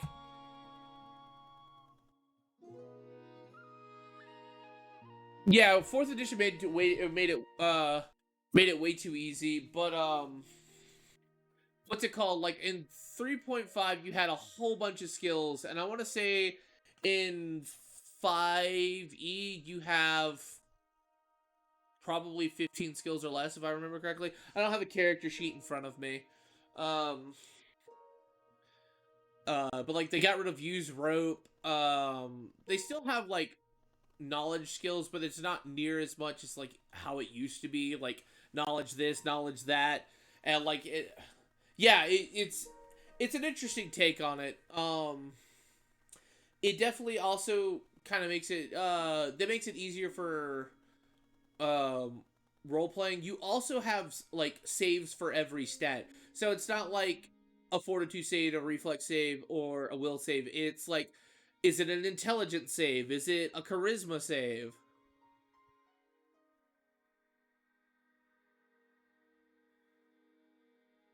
I hope they add some of it in. Like, it didn't take away, like, 5.5e is still relatively, it's still fun and stuff like that, but 3.5 definitely had it a lot. I feel like it had a lot more customization for what you did for your character, and 5e is... You hear a roar in One the second. distance. According to the townsfolk, it is a very recent phenomenon. Rumor in the village has it that it might be the dragon. Okay. Like, you can still somewhat customize your characters because there are archetypes for each class, but it's one of those things of like each class is like, these are the skills you can learn as this class unless you receive training otherwise. Whereas in 3.5, obviously, you know, you can learn any skill you want. It's just whether or not, if your class is trained in that skill, you get like a full point is worth a full point, whereas it's not trained, it's a half point for each point you put into it. But it would make it interesting to see what kind of characters you could come up with. Like, oh, this fighter knows how to do sneaky things because he knows how to sneak.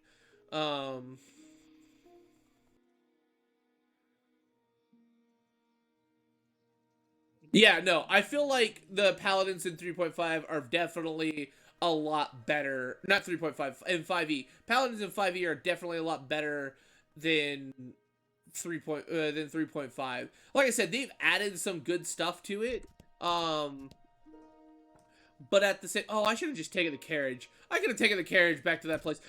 Anyway, but they've added a lot of stuff, but they've also, I don't want to say dumbed it down, but they did take out a good amount of stuff too. The man says the fishing industry is usually thriving in their seaside town. But recently, nets have been coming up empty. I don't think it's just the nutritionists in this town that are jacked. Like, what kind of A, diet, and B, yeah, I know, I agree, the outfit is a little out there too. Like, there's like, that shirt barely covers anything, and then you don't have pants on. And you have a cape. Why do you have a cape but like no like full length clothing? And then like his shoes come up all the way to his thighs. What is going on in this town? He mentions that even the fishing harbor to the northwest has been suffering from poor hauls of late. Yeah, exactly, Dash. Panic. I've unlocked the necessary required from Muscle Man's flip side. Alright, I want to read that story. Come here, collection. Characters. I shouldn't tilt that like that. There we go. That way it's cool. Nope. Nope. Muscle Man. Traumatized by the bullying he received as a child, he vowed he'd never let anyone get the better of him again. His pain was the springboard for the body now before you. Elsewhere, another boy masked his own body issues by teasing another. Fearing retribution, he too bulked up. Thus did the world gain two absolutely ripped men. Yes, please show Sugar. That would be fantastic. You know what I've got to do? Something that's absolutely advertised in this game that I just keep forgetting to do all that often. Because that says 358. Yeah, I've almost played for an entire 2 hours without saving this game. Alright. That's a bad thing.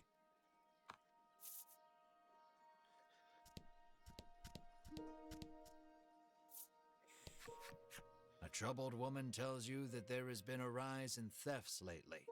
She speculates the recession to be the cause. There's a recession. She claims that even the cold medicine she always has on hand has disappeared. Interesting. She narrows her eyes at the crowd, suspecting there is a thief among them, and offers a reward for the return of the medicine. Interesting. Your ears perk up at the word reward, and you immediately agree to help expose the dirty thief. Oh no. Have you seen the flip story for this card?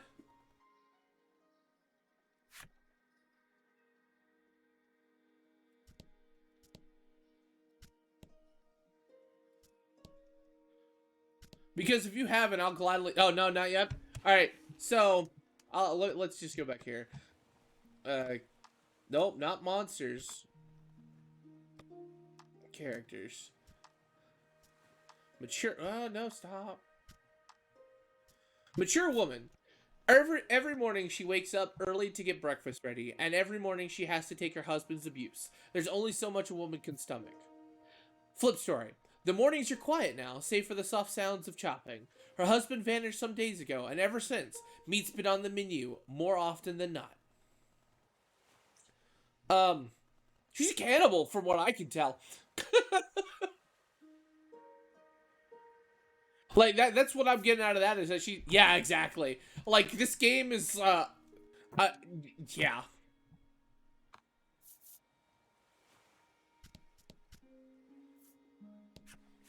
I can feel the dragon's presence. I must inform Lady Winifred, the knight mutters. You must do nothing. You feel impatient, determined not to let the order beat you to it.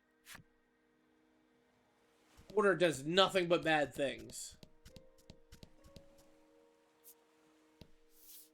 You approach a woman sneaking around in a corner of town. Hearing your voice, she turns in surprise. You see a vial of cold medicine clutched in her hands. Oh, look. You explain that the person she stole it from needs it back. The woman begins to explain her own situation with downcast eyes. My poor little boy is bedridden, she says tearfully. He needs medicine, but I don't have any money, so I took it. Interesting.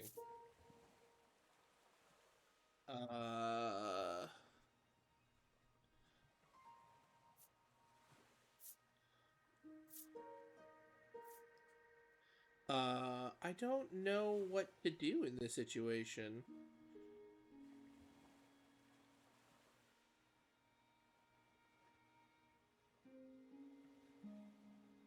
I guess we let her keep it? Hearing her tale, you are overcome by sympathy and decide to look the other way. She thanks you and hands you something, apologizing for not having more. Hey! It's the other mysterious card! One of these days I'll figure out what to do with it. The woman leaves quickly. Now then, what to tell the other lady? Don't know. Don't care.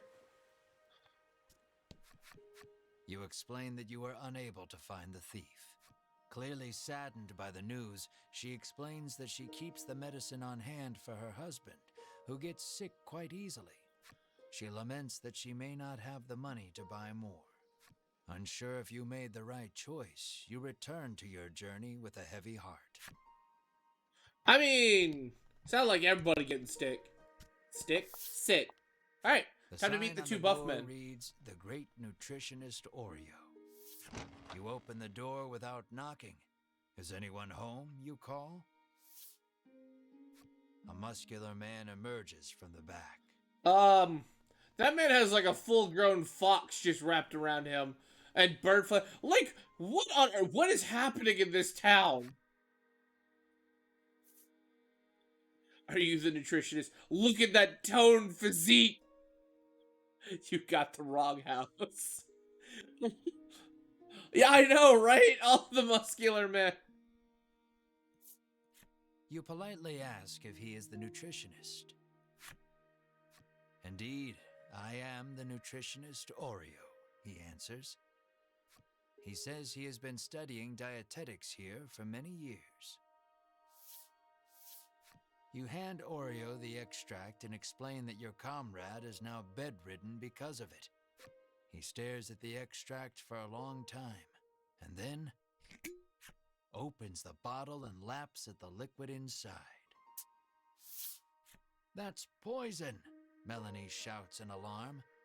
The man insists that he'll be fine with his expertise of nutrition, and insists that knowledge is power, as if that will help somehow. I mean, I apparently just out of a hunch be like, all right, cool, I'm no longer paralyzed. Regardless, it seems he managed to grasp the composition of the poison with that lick, and starts concocting a nutritional supplement to counter it. However, he says he needs a spry fish, which has been difficult to catch lately. He needs a special fish to make the necessary supplement. Interesting. How do you catch spray? When he explains that you can catch one in the surrounding sea, Riddis confidently interjects. She shows you a page from her ancient tome, which explains the ecology of the fish in detail. That book comes in handy from time to time, Melanie remarks in surprise. It has like all kinds of information. Where did you get this book, woman? Oreo gasps as if remembering something. He says that his son went out fishing and, with a bit of luck, may have already caught a spry fish. It sounds like his son is fishing on the wharf. You decide to go find him. Near the Shoreland Wharf. I want said book too. Like, she's gotten everything from this book so far. You see a young man with his line in the water and call out to him. He turns around and flexes, shouting out suddenly, "Power is power." This man's dumb as a sack of bricks. You stare, enchanted by his bulging musculature. There is no doubt in your mind that this is Oreo's son. Here's the other thing. What's with this town and the men's lack of clothes, except for having a cloak? Like, oh yes, I am a bulging, muscular man. I wear basically nothing, but I have a cloak for some reason. He asks if you have business with him. Exactly. Turns around and flexes. Look at that toned physique. Though you are pretty sure of the answer, you ask the young man if he is the nutritionist's son. "That I am," he answers. He introduces himself as Bruno and says he is learning to be a nutritionist like his father. What kind You of introduce yourself, expressing to him that you are a hero on a journey and require a spry fish to save your ill comrade. Yeah, cloak and borderline banana heavy. You right. His eyes begin to sparkle the moment you utter the word hero, and he becomes engrossed in your tale. More or less grasping the situation, he regrets to inform you that he has not caught any spry fish yet. No, I He need says them. that a monster has settled near their town, and its thundering roars have scared most of the fish away. You know Oreo needs a spry fish to make that supplement. Hearing the despair in your voice, Bruno speaks, his words like an ember in the dark. He tells you that there is a harbor near town where fishermen gather. Perhaps you can find the fish you seek there. You thank him for the information, then head to the harbor with your comrades. Just as you are about to leave, Bruno offers to escort you there. Is it a reward you're after? You are about to ask. But Melanie smacks you on the head before you can voice it. And I allows wonder him to why, come. Melanie. Don't you dare ruin this for me.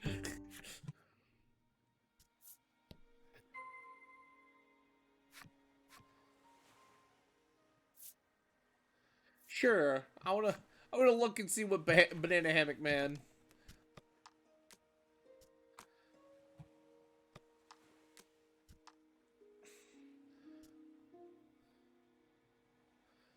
I'm sorry. Attack herb, muscle herb, bulrush. Oh, what are your stats? You're level 9 with 19 attack. You have almost no defense though, or speed. You don't have any armor. All right, you wear the same armor as the main guy. Okay.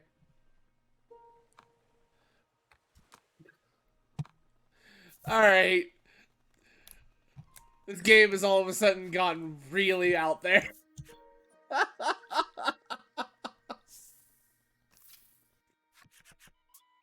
Bruno looks ecstatic that he was allowed to join your party. When you ask him why, he tells you that his dream is to be an adventurer and has thus been training every day. I can tell. But his father, famed in the world of nutrition, forced him into following in his footsteps. One desires strength, the other knowledge. Unable to see eye to eye, the two fight nearly every day. I mean, I don't see why you can't have both. Your dad's jacked. What will you ask Bruno? You got something against armor? How are you with a sword?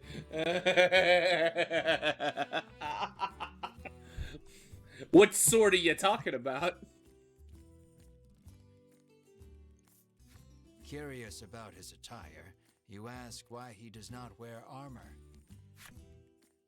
He confessed that he once wished for armor, but deemed it unnecessary after gaining so much muscle. Oh my.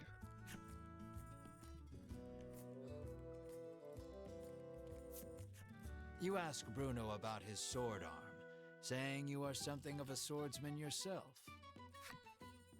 Bruno replies that he specializes in hand-to-hand combat, then flexes his bulging biceps as proof.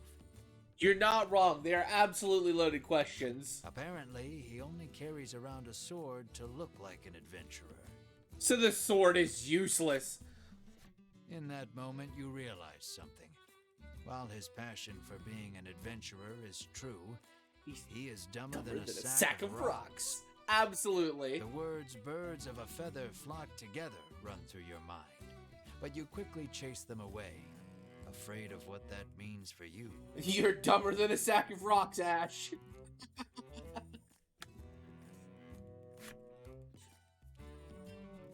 Of course. First step outside of town, monster.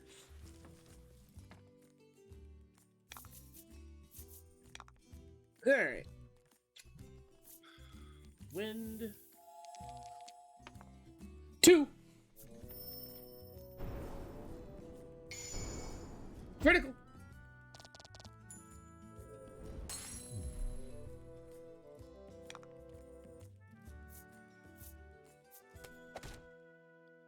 She does a lot of damage. I'm glad there doesn't seem to be a useless character yet.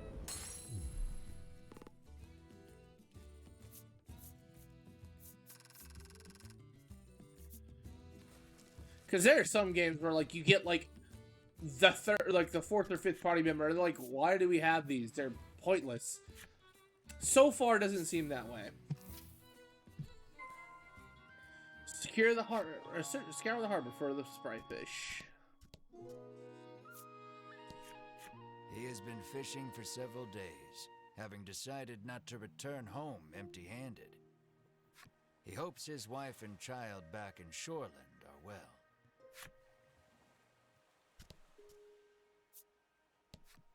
The woman says she has been waiting here for days, worried about her husband, who has yet to return. She's jacked too and wears practically nothing. Muscle maiden.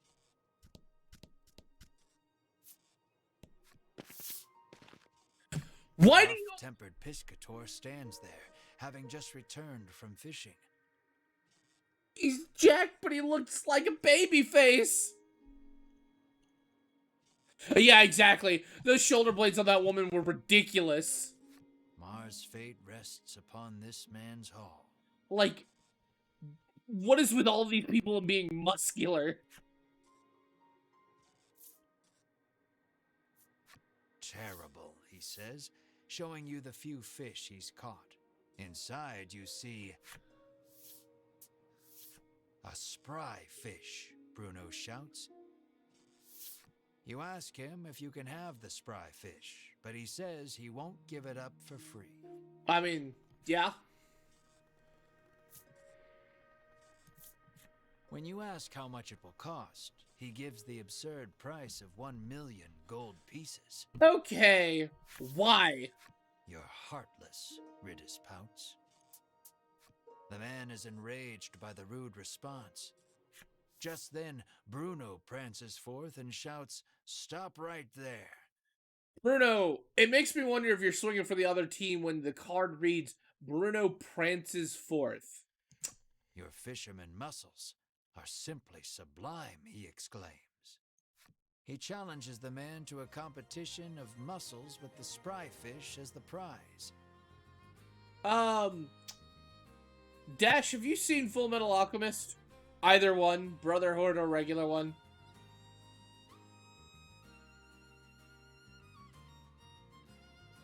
I have to know. Alright, this is basically Alex Louise Armstrong and, Sig. Literally, that's what's going on right now. This is Sig, and this is Alex Louise Armstrong. The Piscator seems interested and agrees on one condition. If you lose, you must become my servant. No! This one's all yours, Melanie says, patting you on the shoulder. Then let the carnival of might and muscles begin, Bruno roars, completely fired up. Yeah, time to bond with our muscles. Your puny body is no match for mine, the Piscator shouts back, throwing a punch. Oh, we're fighting? Please, please show me his ridiculous stats.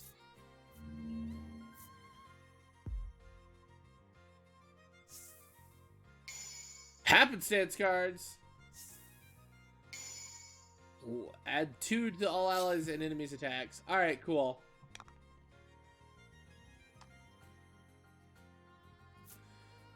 Gonna add some muscle herb.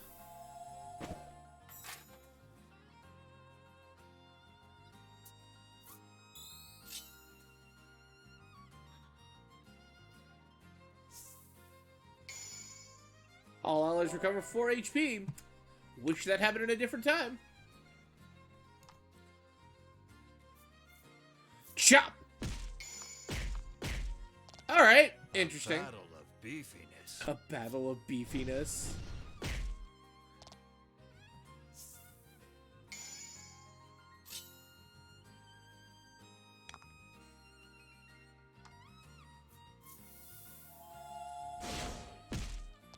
You're doing great.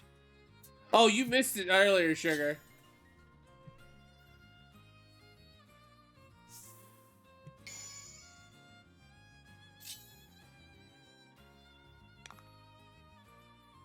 I'm gonna salve.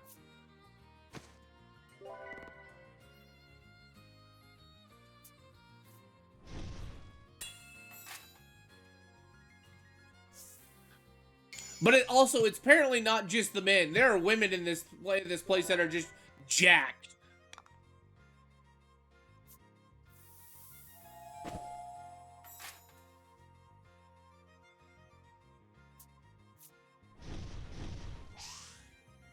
dodged.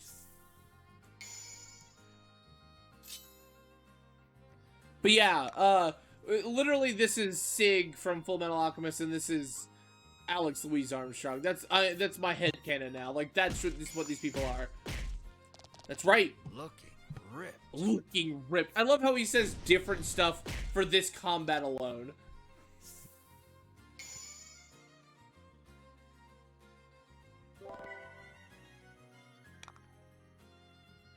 Bull rush, let's go.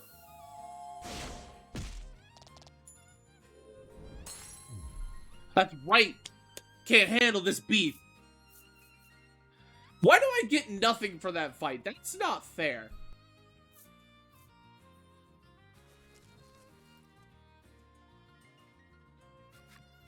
His victory sealed, Bruno strikes a glorious pose and shouts out. You're right, Sugar. Get wrecked. Witness the power of power. The power of power. Defeated, the Piscator hands over the spry fish to Bruno. Bruno extends a hand to the Piscator, who has fallen to his knees. With a serene smile, he takes the offered hand. An unspoken friendship begins to form between the two. Or at least, you hope that's what the prolonged silence between them means. Literally, Alex and Sig. Oh. I just need the little glittering sparkles that come off of Alex. That's all you need in this. The bond is completed.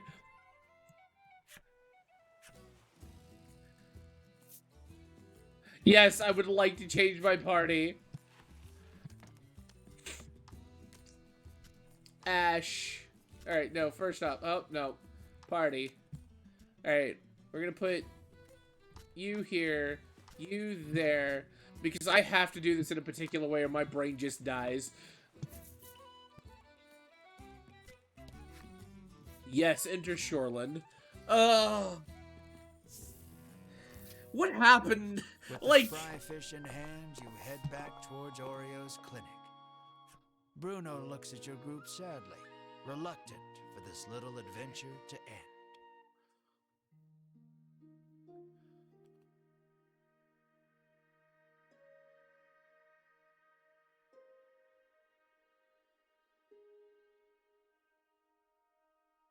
yes, you're absolutely right. He is Rock Lee.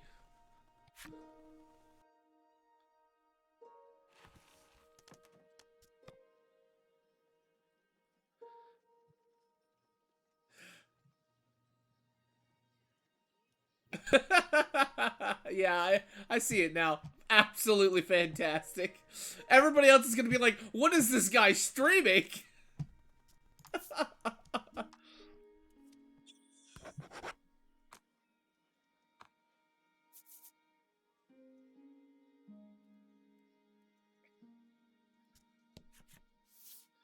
I mean, You look at hand the his fish to dad. Oreo and ask him to make you the supplement.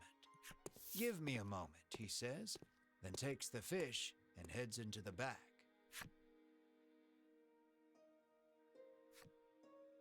One hour later. It's ready, he says, emerging from his room and handing you a bottle. Like, look at this. This nutritionist is like, he's huge. Like, he's so massive.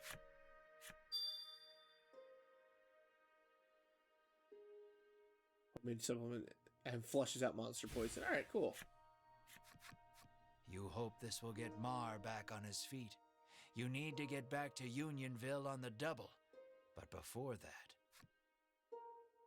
How will you thank Brunar? Well, take care. You face Bruno and say, take care, then run off. But Bruno stops you and says he wants to journey with you just a little longer. But Oreo is quick to douse the flames of his desire. You will stay here and study, he commands. Then you leave me no choice. Bruno's expression reads as he raises both hands behind his head and squats at hyper speed. I want to show this power to the world, Bruno proclaims to his father. It's Zack from Final Fantasy VII. Crisis Core. You have much to learn, my son. Oreo retorts as he starts sidestepping at breakneck speed. They're all just Rock Lee. Never mind. They're all just Rock Lee. Only the sound of their labored breathing and bodies moving resonates through the otherwise silent room. You can only look on in stunned silence at the enigmatic display. And all the while, Melanie is enjoying this. 30 minutes later. Bruno falls to his knees, panting. This is my limit. You have grown, my son, Oreo says, looking no worse for wear. So are you coming with us or not? Melanie interjects, ever the blunt one. Only our muscles know the answer, comes Bruno's cryptic reply. I don't get it, Ridis remarks frankly. Yep, I don't either. On the condition that he study nutrition upon his return, Bruno is allowed to go with you for just a little while longer. You realize that these two have a very special way of talking that no one else can understand. It's Rock Lee and Guy Sensei.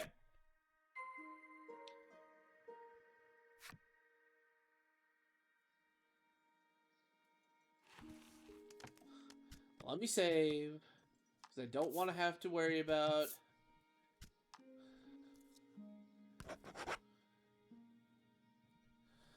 I have a second.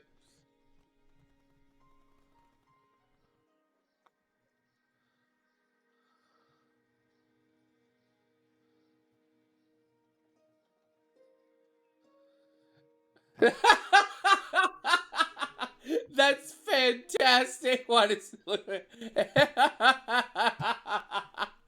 Oh, that poor turkey.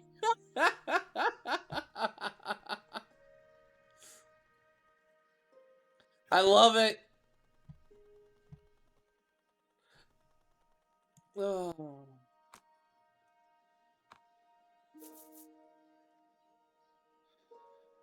Did the armor have anything different to sell?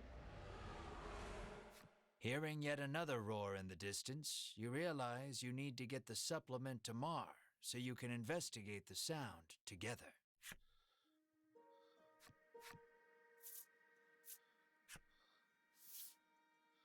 The train tracks in the distance.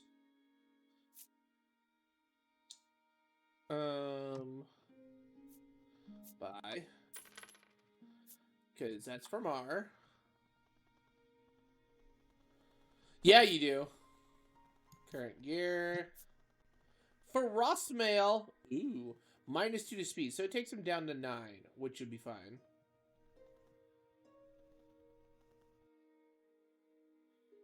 +1 to attack. That's always nice.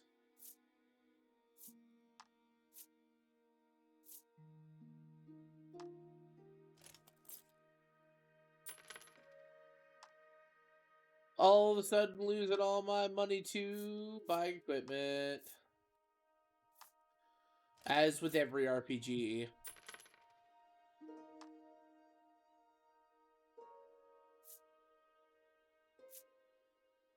Okay.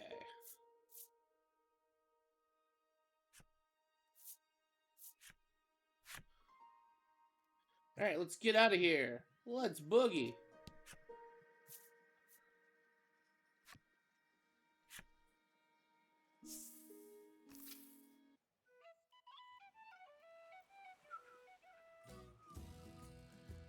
Boop. Enter Unionville, let's go.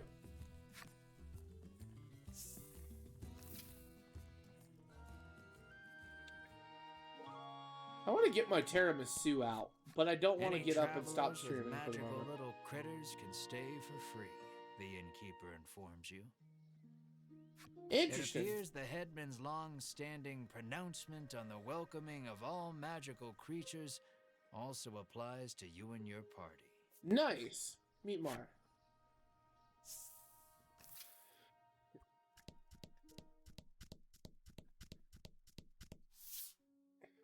You better heal. Mar lies listlessly upon the bed, looking somewhat haggard. You help Mar sit up. Drink this, Mar, you say to him gently. weakly opens his mouth, and you slowly pour the energy concentrate inside.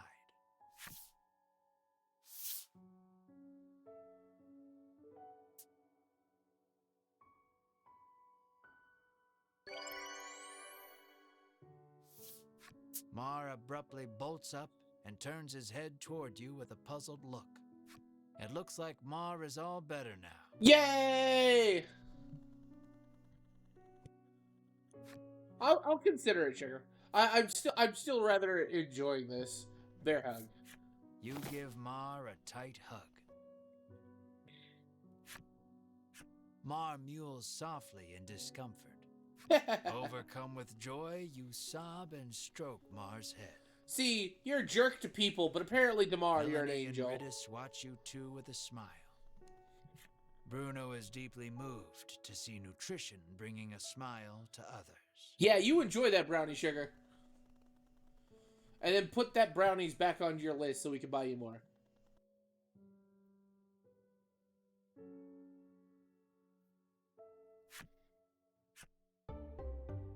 Mari joined the party. Time to put him back in the party. With this, you can finally put the happenings of that strange village behind you.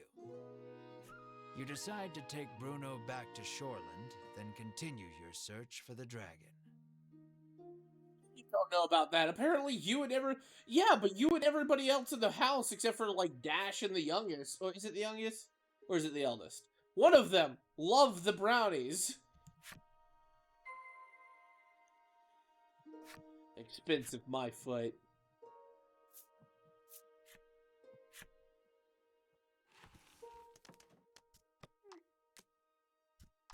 Put you there, put you there.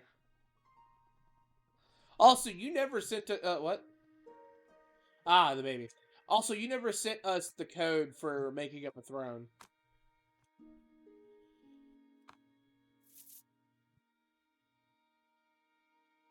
Ugh.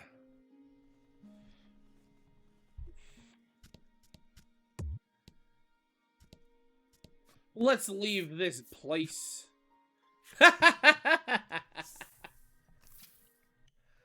No rush, Sugar. Yeah. I just figured I'd remind you because, you know, you were going on about it like in one of your other streams.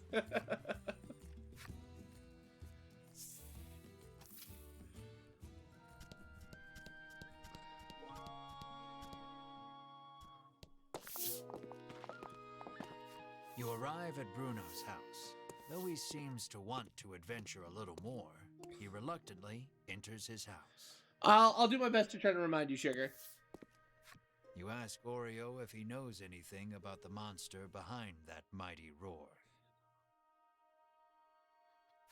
He says that the creature nests atop a tower not far from town.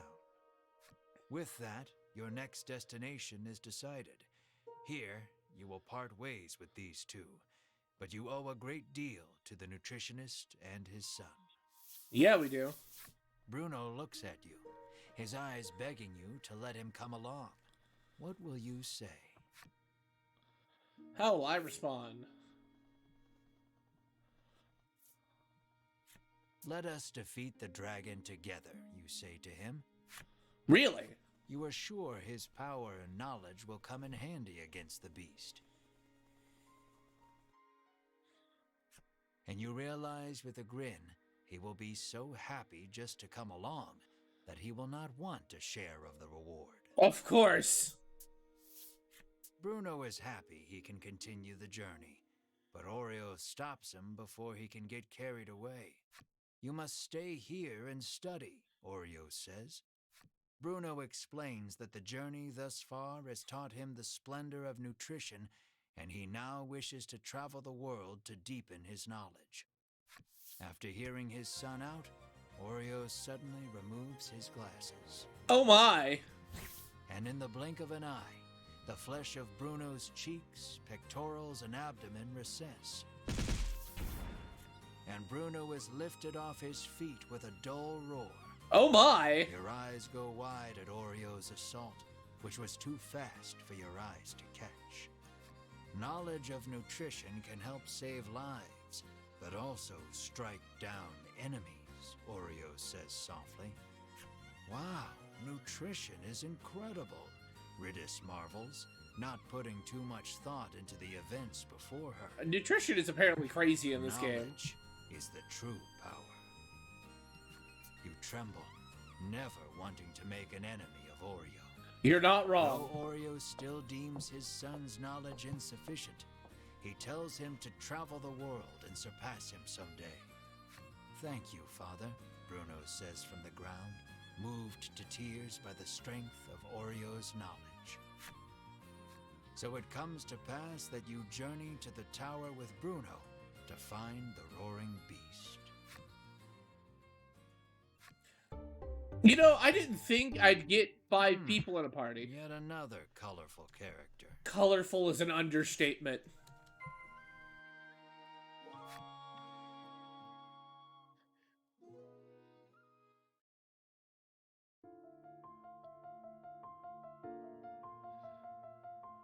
In Shoreland, a strapping father and son dedicate themselves to nutrition. The father suppresses his son's claiming knowledge is power. The son resists, claiming power is power.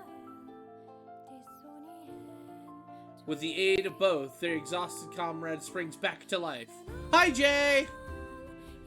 After learning prominent information from the father.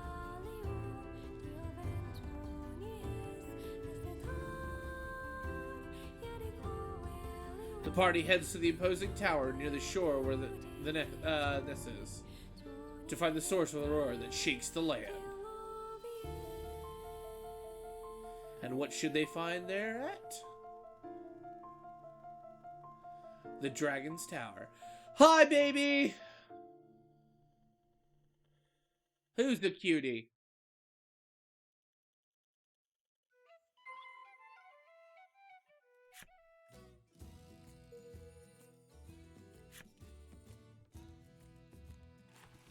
Have I reached... How long have I been playing this game?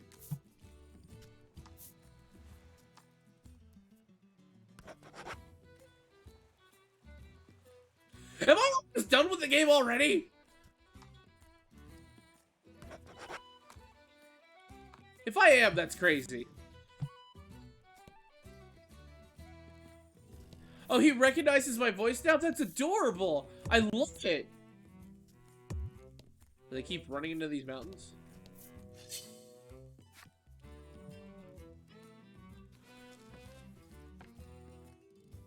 I guess he has heard me a fair bit, though. But that's still adorable.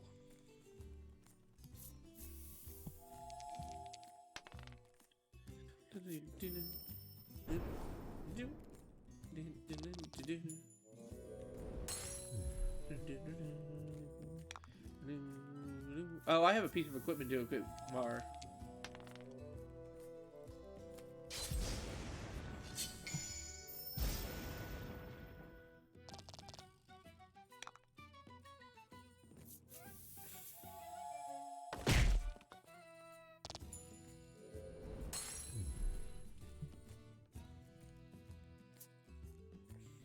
Oh, that sounds so adorable. It's cute how he says Vega. Oh, that makes me so happy. Bagel. It almost sounds like bagel. Bagel. Oh, that's cute. Oh, I love it. Brings a smile to my face, a joy to my heart. Oh.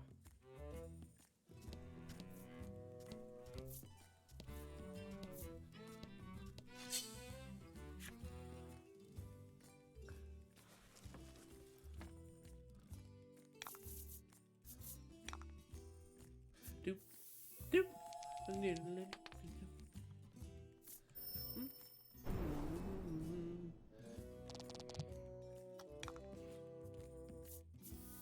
Oh, I forgot to equip Mars equipment. We'll do that after this fight.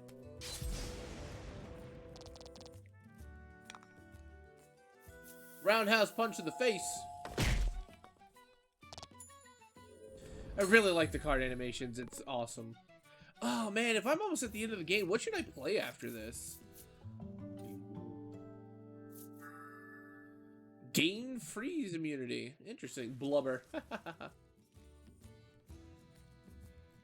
Oh no, Sugar, you're fine. You do you. I understand wanting to do that. That game does look like fun. It's on my wish list.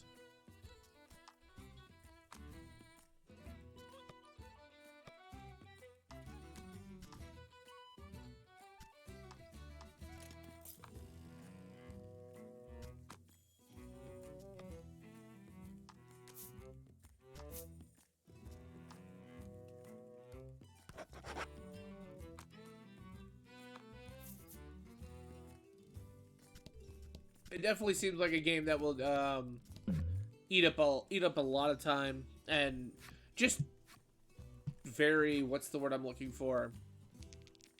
Satisfying. The bizarre rock transformed into a fear rock. The only way out of this fight is through it. I haven't seen a fear rock yet.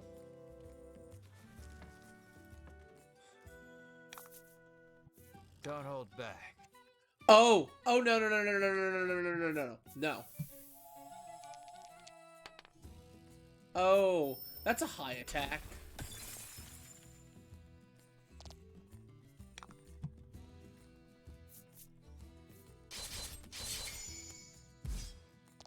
That was lucky. Oh yeah, I heard that it's just stupid ridiculous for debt.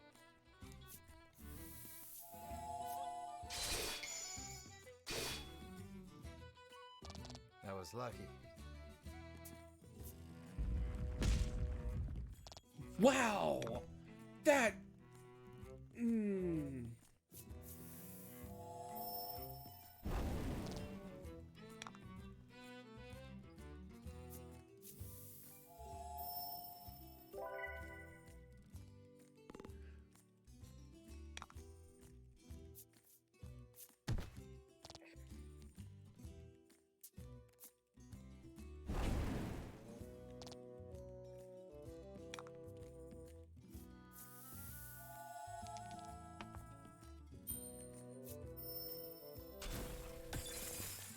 How's it going, Jay?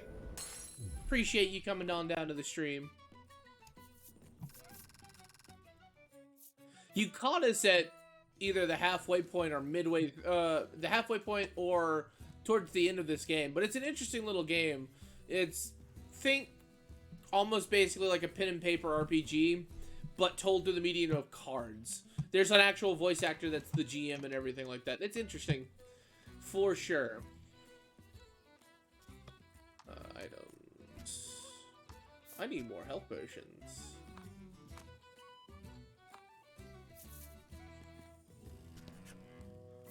Enter the Musty Tower. The reason why I said I don't know if it's the halfway point or not is because the game is finally arrived at the Tower of Legend. Is everyone ready? You ask with a posed look. The reason why I say I don't know is because it seems like they're trying to gear this, like, oh yeah, this might be the end, but, at the same time, it's supposed to be like 10 hours long. Bruno was the first to respond. But this is just an old lighthouse, he remarks, oblivious to your sudden embarrassment. Oh, it's a great game. I definitely, like, if it's something that you, like, enjoy and stuff like that, it's something I would definitely recommend picking up.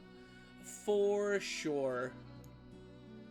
Look at me getting achievements on Twitch. Definitely pick up for sure.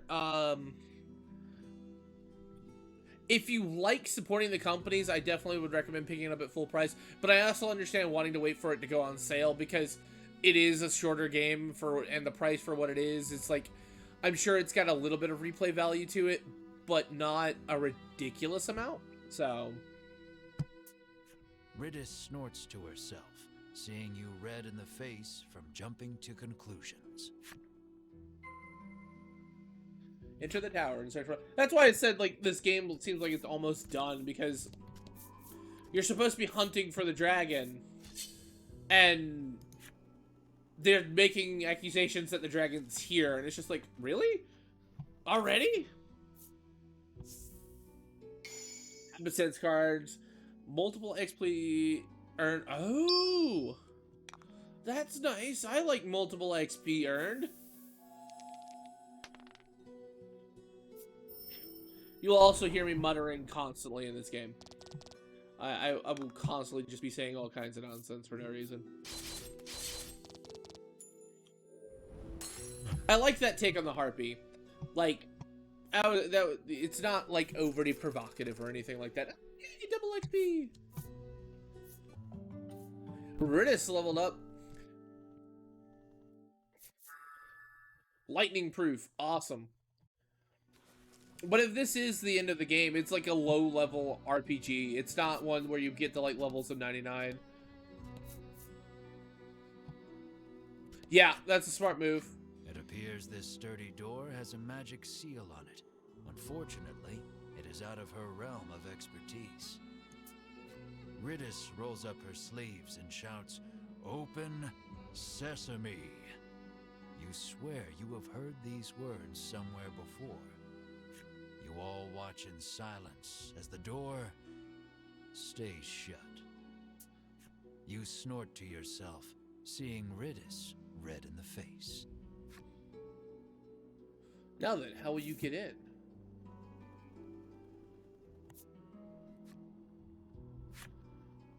Even Melanie looks vexed, lacking the proper skills to open the door.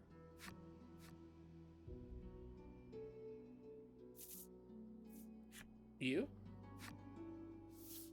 Bruno exhales deeply, then places both hands on the door.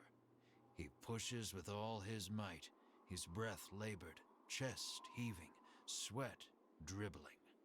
And it opens. It seems the magic seal could not protect the door from the physical might of your most stalwart companion. Also, there was an entire town, almost, of men and women that look basically like this man. Just jacked and wearing almost nothing but like a cape. This is the power of power, Bruno pants, but you promptly ignore him and enter the tower. That is the second time you've basically opened a door with brute force when there was obviously a different way of opening the door. Like, why?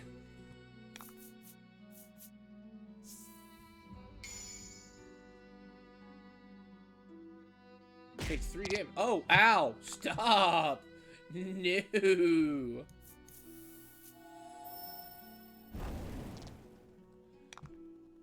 Yeah, let's go ahead and heal you. Yeah, no, it absolutely was terrifying. Like, what's it called? Sugar didn't get to see her, but like we saw like the one woman in town that that basically looked like that, and her shoulders were massive. Me and Dash were joking when we had to do a fight with another muscle-bound guy. It was basically Sig and Alex from Full Metal Alchemist.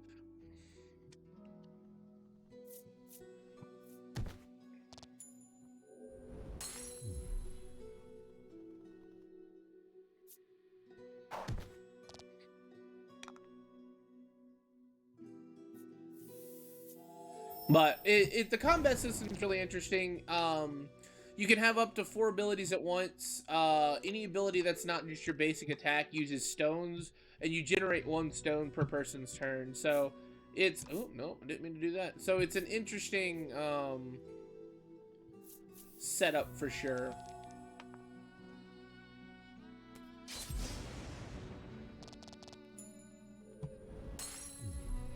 Congrats. And like unlike other RPGs where only your party members out in combat gain experience, everybody gains experience, which is nice because I generally stick with like the first number of companions you're allowed up to max. Yeah.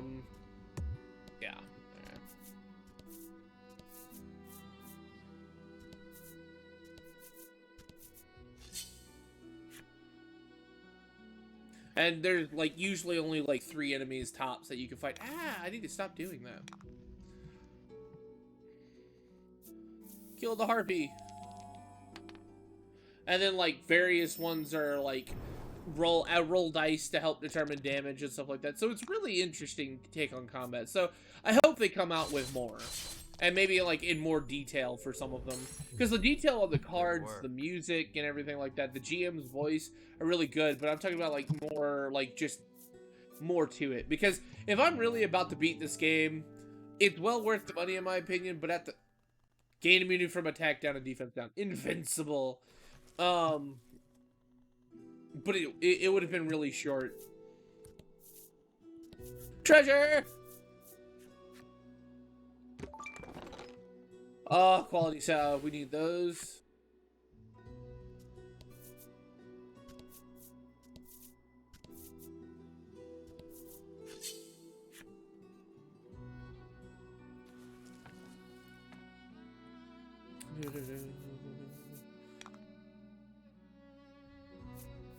Oh, nope, wrong spell.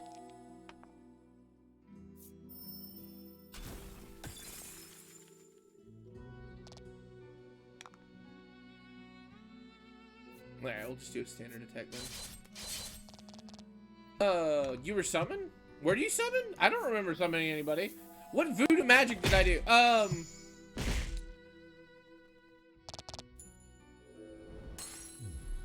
remember talking about me and Dash. I don't know. Maybe I said... I don't remember anymore.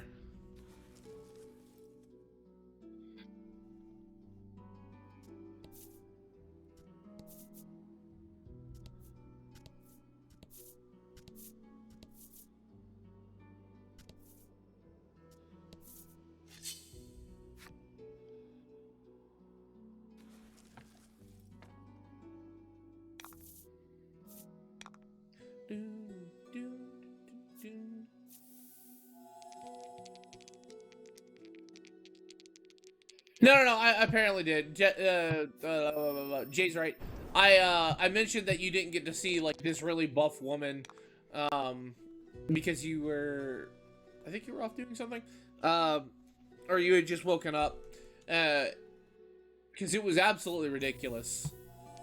The muscles on her shoulders were absolutely just like put a whole bunch of people to shame. I also love the combat animation. It's really nice.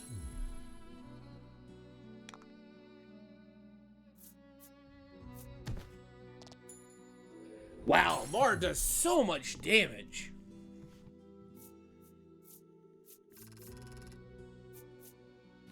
I need Melody to go up a level so I don't have to worry about healing her.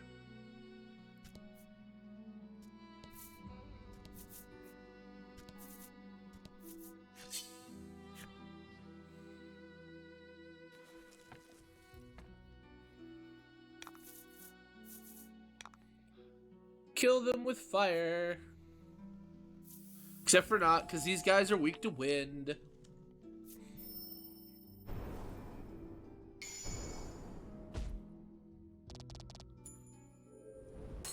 Yeah, that's kind of what it was. It was absolutely stunning. Rolled a 1.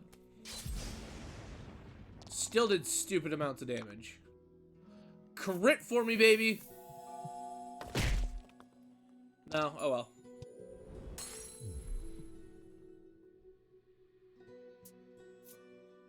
But she, it wasn't just that she had more shoulder than most have biceps. She had, like, ridiculous biceps, too.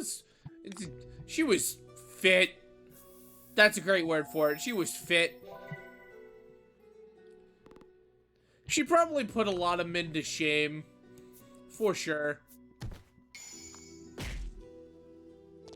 Man, just put a man down, why don't you? Oh, I miss overkill mechanics for games. Those were fun.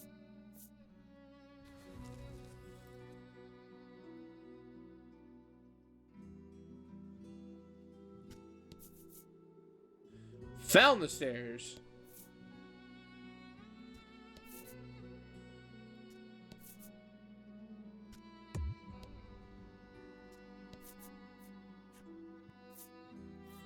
Jump to the musty tower, 2nd floor.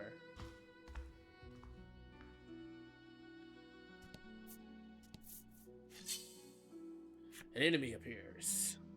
Oh.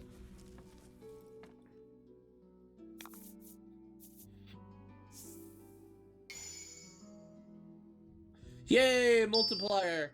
I like the happen set stuff, but it really didn't start taking place until like the 2nd game. Are you weak to wind? 2. No, but it still does a decent amount of damage. 1 damage. Haha. Joke's on you, sucker. I think I'm over-leveled for this.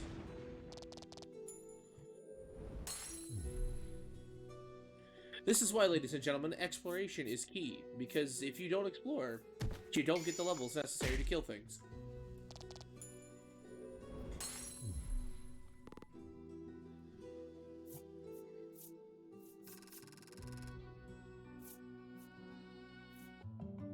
Ash leveled up. Just a single HP point. Alright. Melody leveled up. Awesome. Ooh, more defense. Double proof 2, fire and water. Oh. All the good skills. Especially before a boss.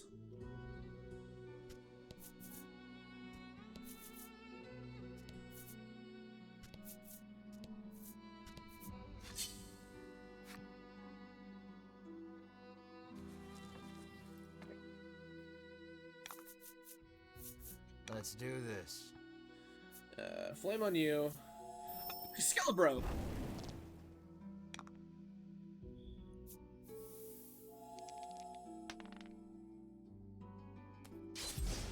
Don't know if I've actually seen you, Skelebro. Get destroyed.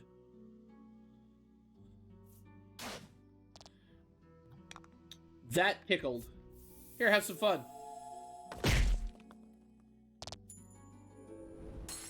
That's how you throw a punch.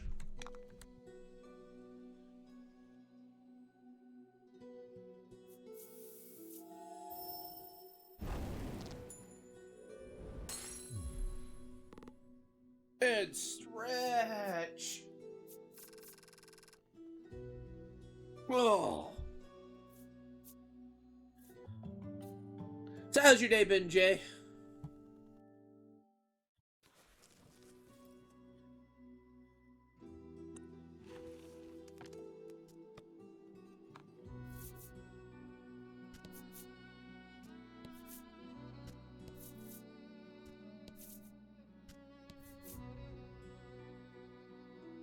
Yes, the muscle man has indeed leveled up. Treasure!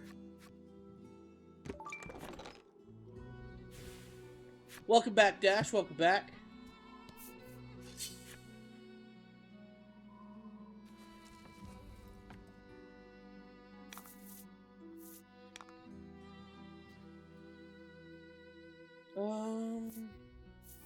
Blame on you.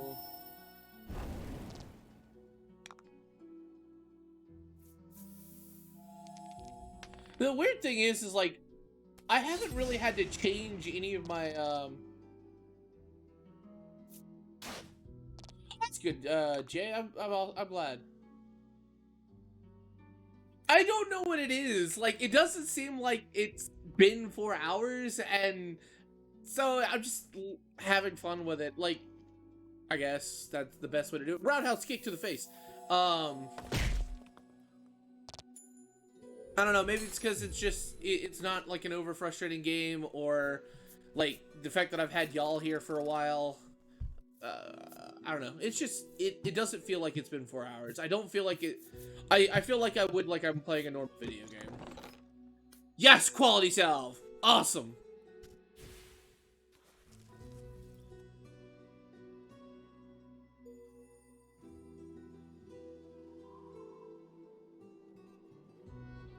I mean, that's understandable though, because she gets like almost no sleep.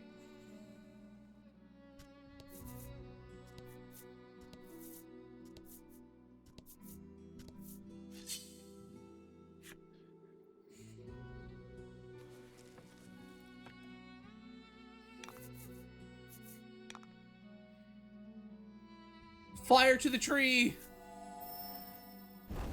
But if this is really the end, it makes me, like, question, just like, what should I play next? Because I have, like, so many RPGs and stuff like that.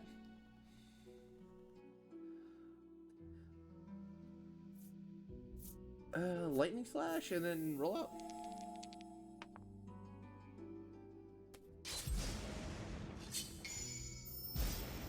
Oh, that's true. Like, if the game wasn't fun, that is for sure. I probably would feel it. If I had a transition screen, I'd probably, like, if I was playing it, I'd probably definitely do a transition for that. Because, like, right now, if I exit the game, it's just gonna be a black screen. Mara leveled up. Oh, look at all those stat changes. There we go. Unlike everybody else is like, oh yeah.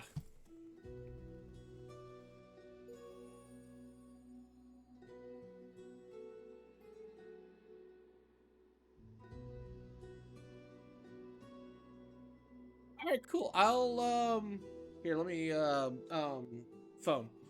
Let me type that in because I think I have the Elgato looked at my phone, and I'll also type in that one too, so that way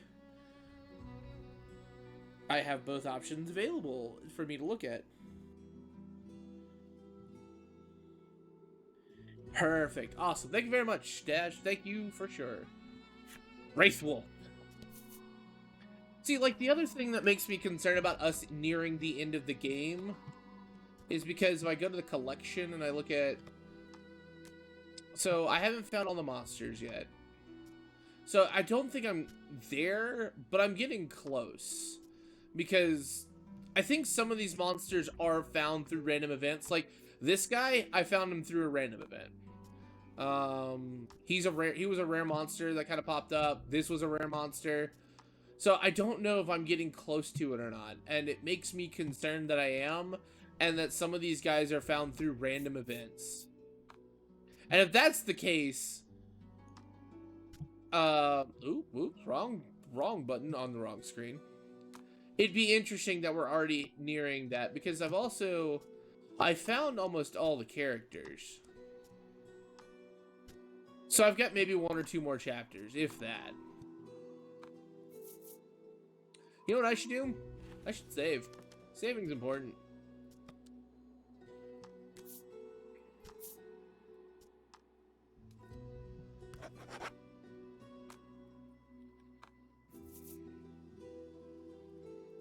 Cheating the dungeon because I have no car.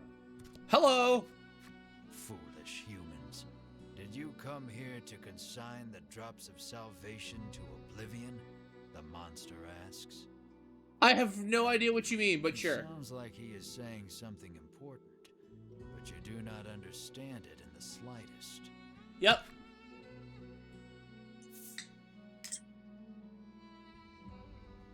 Melanie. Melanie is so absorbed in thinking about the creature's words, she cannot hear you calling her. Riddis? Riddis has given up on thinking and whistles an offbeat melody to herself. You have made a poor choice. So, here's the thing. I agree with you. I feel like the dragon is a false final boss because we have been coming across these 3 individuals from the Ivory Order, and they're absolutely terrible people. Like, and I feel like the Ivory Order is something that's a lot worse than what we realize. While everyone is distracted, the monster attacks. You aren't going to live, monster. You're going to die.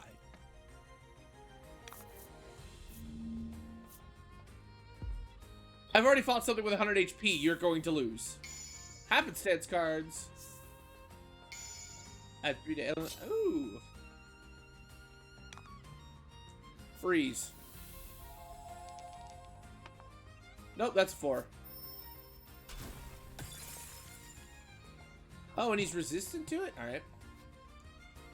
This is the first time I've come to, and will that be... Oh, okay. That's good to know. It's okay, I know what you're weak to.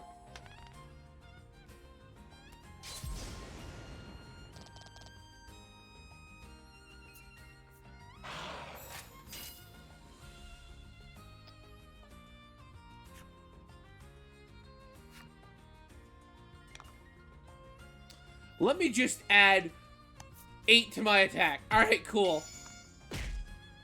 Let me just do 30 damage to you. You take 3 damage? Alright.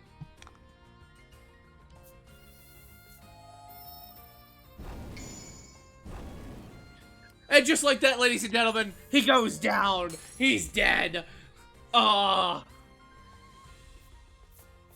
Exploration. So good. All of the levels.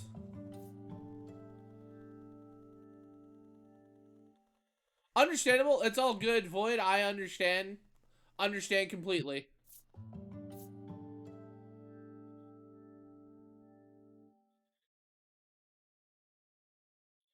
Awesome. Thank you so much, Dash.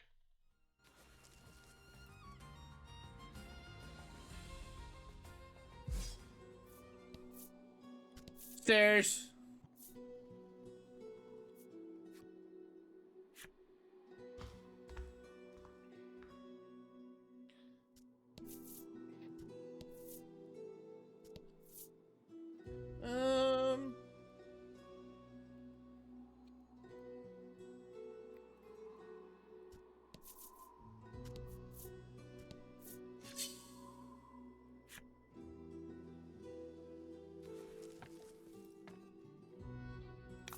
Let's see. Let's see if we can find some trigger in the process. Add 3 to water damage dealt. Oh, okay.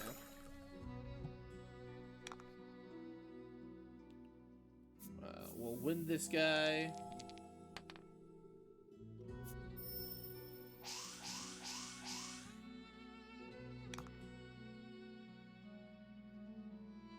Dodged it completely, which is unfortunate.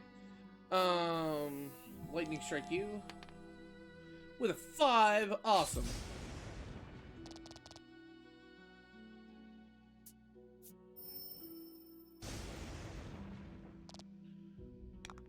I got double proof. You can't do anything to me, but you can take a ton of damage from this guy.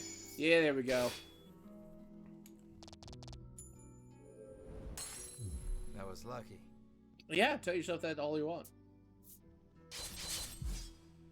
The fact that you did no damage to him is concerning me.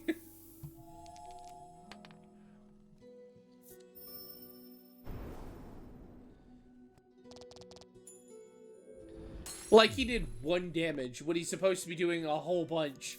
I'm concerned that I'm doing something that the game was unanticipated for. Jump down here. Something glimmers on the floor. Melanie suggests it might be money. And of course, I'll do anything for money. You are instantly upon the shining object, picking it up. Melanie asks why you have such a fixation with money. We were poor, so you begin. Then remember being serious isn't in your character. Leaving your past a mystery, you quickly throw aside the shiny piece of glass and move on. That's fantastic.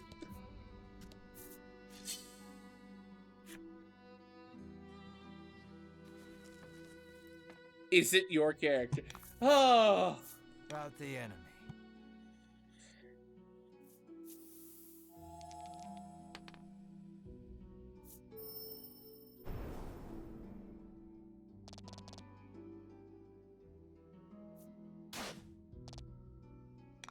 I heal more damage than that at the end of combat.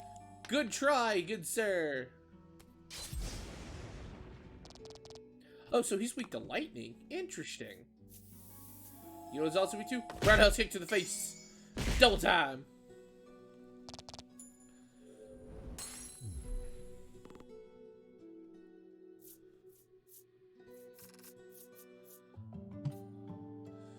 See, those are the numbers I like to see definitely go up. Ooh, heal plus. Alright. I now have darkness.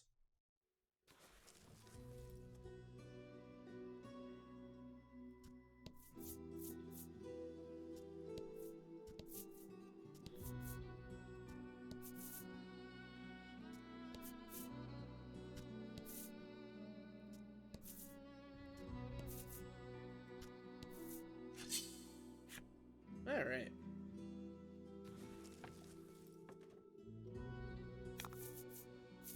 About the enemy.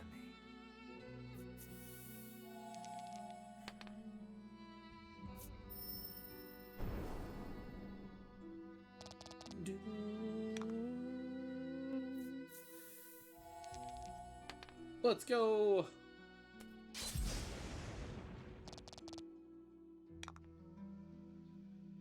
Roundhouse kick. Let's go, buddy. 2 with 1 stone. Oh, never mind, all 3. No, he's still got 3 HP left. All right. Excellent. No damage. Oh, 1 damage.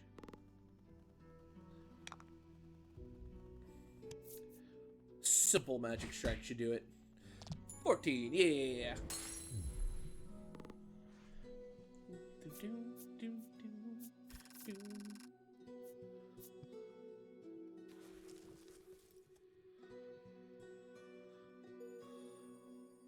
Nice. You lose your footing. You stumble, falling head once more from the bottom. I don't recall clicking on that, but all right.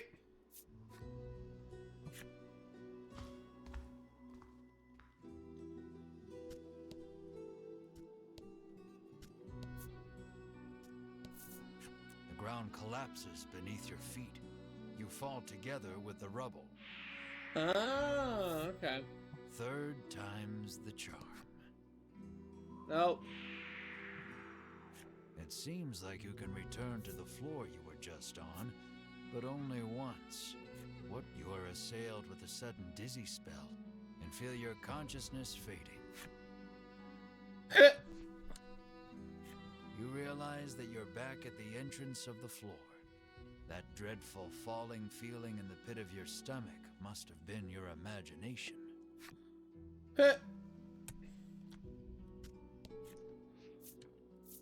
I must be accidentally clicking on spaces where cars would be. I like the fact that they have a falling mechanic. That's pretty cool.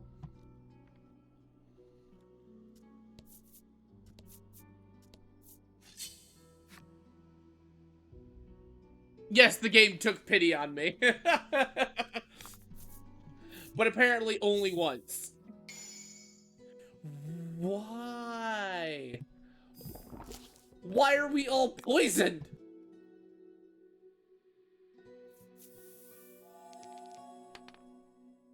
It's like one of the worst happenstance cards I've seen.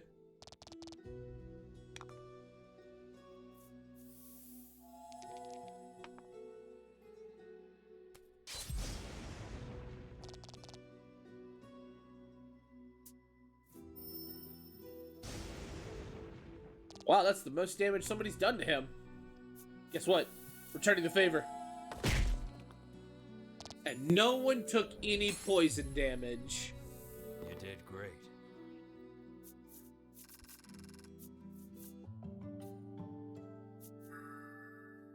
Palaver, deal 25 damage. Just a flat 25? Okay.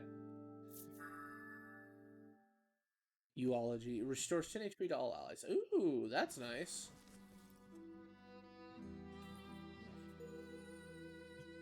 Got the Harpy side story. Yeah, that's what I thought. Numbstay ring. Awesome. Haven't really come across any paralysis.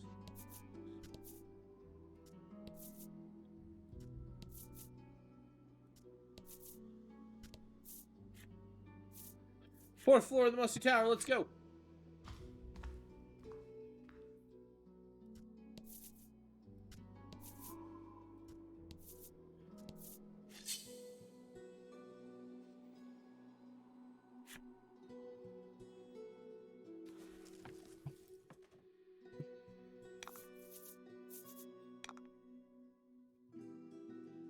That's a turtle with wings. It's so adorable. It has a crown. I love it.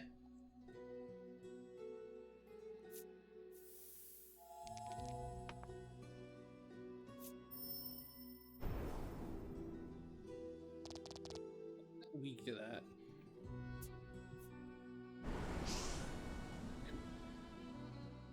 I know, right, Jay? It's so adorable. Roundhouse kick to the face, everybody. Let's go. Like, the card designs and just, like, what they have is, like, really cool. I really like the details they put for stuff. 1 damage. That's all you're good for.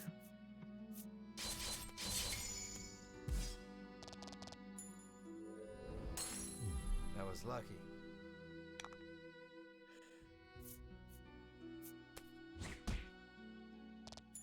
Dude. I wish as the game progressed, the wax would get more and more prominent, but it doesn't look like it does. Muscle Man leveled up. Woo! Regenerate periodically restores 5 HP to target for 3 turns. Nice.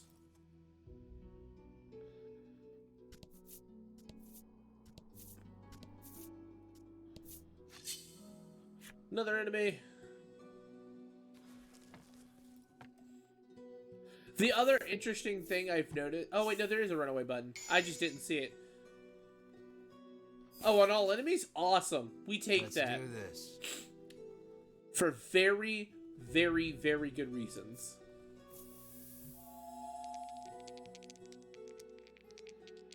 Yeah, Sugar was telling me that earlier. I keep saying hi. I said hi to him earlier. Hi! That's adorable. Y'all's kids are amazing. I love it. No. They are not weak to that.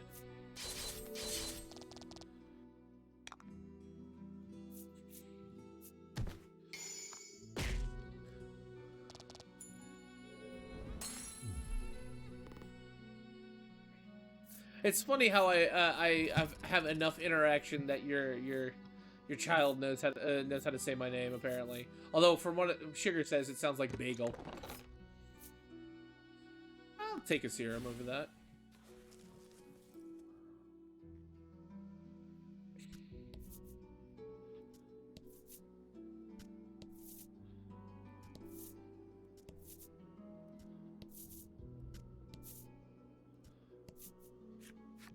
Treasure! Another revive. Alright, cool. I mean, we take revives. Revives are nice. Is this just the giant... So there might be more, but it looks like there's going to be a big fight here. So we'll save.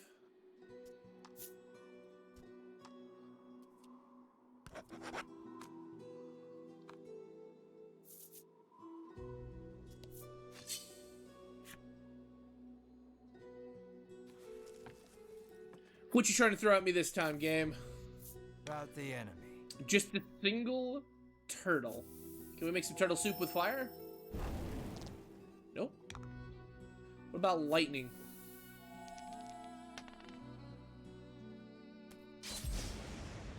Ah, you're weak to lightning, and you're dead.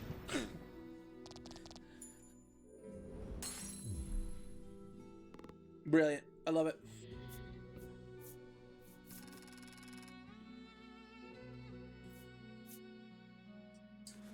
I wonder what that monster's called. Let's find out, shall we? Collection, monsters. Nope, stop. Nope. An iron tortoise.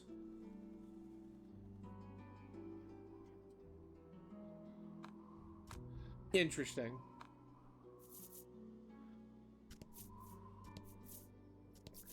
Well, there's a treasure chest here.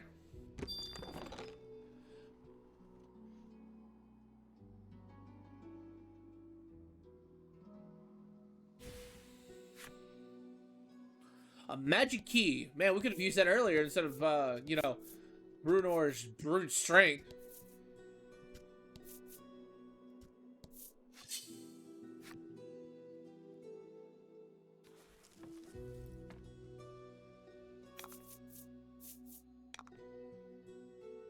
Okay, so they're all basically weak to lightning. So let's just...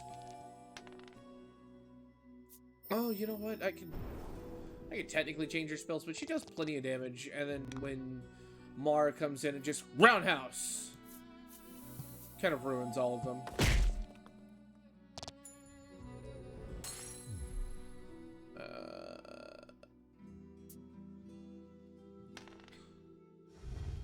Oh no! You've lowered his attack, but did no damage. Let's get rid of your turn. 5, baby, let's go.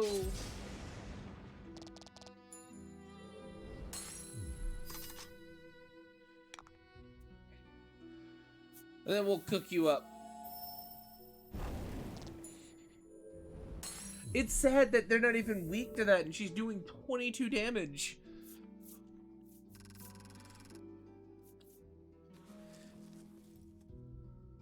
I wonder if this game's gonna get ridiculously hard soon.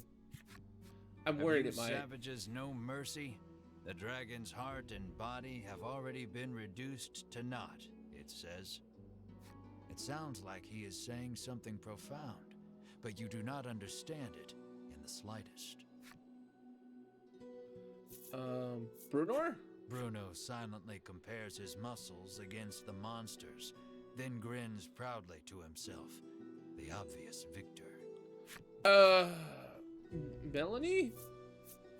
Melanie considers the words, but cannot seem to concentrate, with the oppressive heat radiating from Bruno's sweltering pose. So she's swooning over Brunar's. You feel your eye twitch, realizing that your comrades may be the death of you. We're just a ragtag bunch of nobodies. One is distracted. The monster attacks. Like, what is this?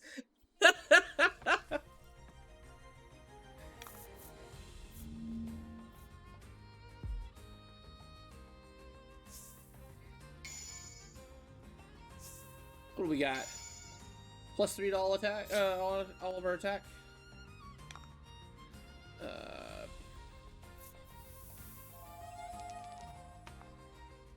Frozen. Oh, you're resistant? Oh. I mean, I don't blame you for saying that. Bruno is a hunk.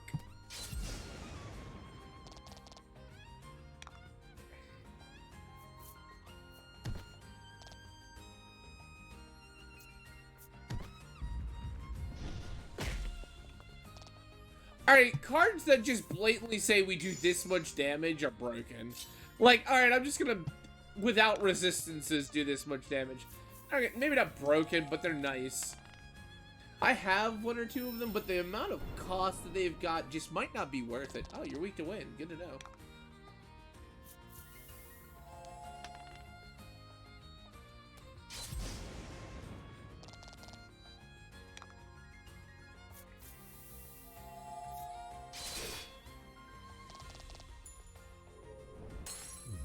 Just like that, ladies and gentlemen, the Monster Menace is not a problem. Look, lots of money and experience. Look, the hot man leveled up again. Yeah, I leveled up. Only HP, really? There you go. Give Mars some more attack. Fireproof, yes. We're just leveled up. Only HP. That's depressing. We all leveled up. Awesome.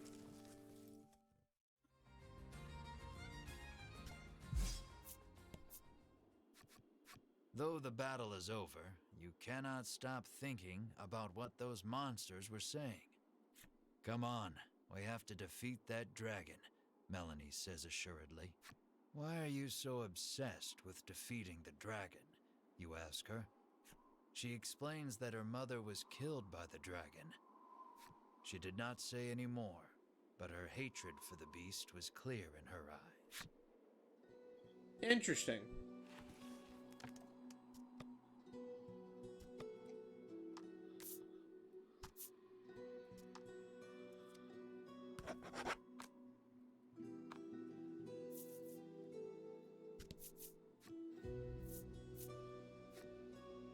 The deepest dungeons we've gotten so far. Granted, it's also a lot smaller. Quick look. So just another all the way around kind of thing, but no middle this time.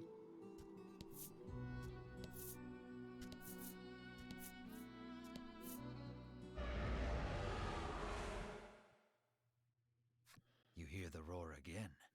It seems to be coming from the upper levels. You. Mar mewls, as if in response to the creature's growl. Enamored by the adorable noise, you pet Mar on the head Mara's adorable. You're obsessed, Melanie remarks snidely, but looks at you two as if wanting to pet Mar too. Pet Mar, he deserves it. Sounds like the roaring beast is close. Yep, that's been the objective this entire time, game. And another enemy appeared.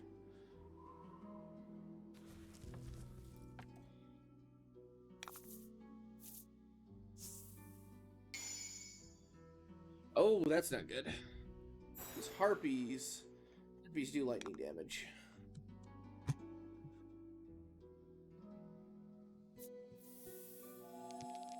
Give me that 6. There we go.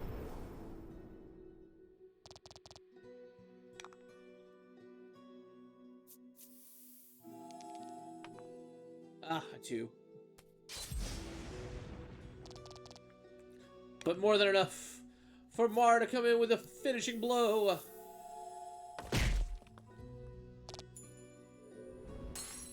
I know, right? When I saw Mar, I'm just like, this character is absolutely adorable. Like, I'm just like, this is definitely one of my favorite characters that I have to play with. I was worried he was just going to be a mascot character, but I'm just like, oh, he's not. Made me so happy.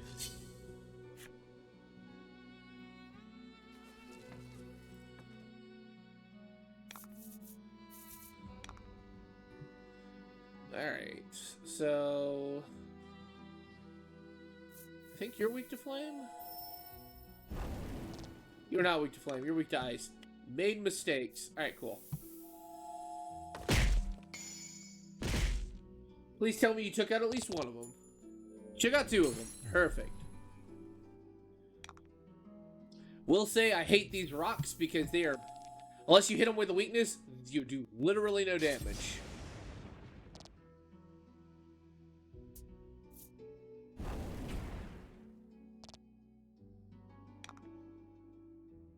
Oh, I don't have enough to do anything. Alright, just pass.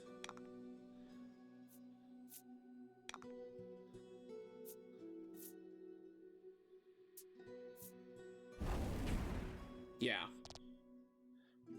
He's resistant now. You can't do it. Can't do anything to him. Because my boy's strong.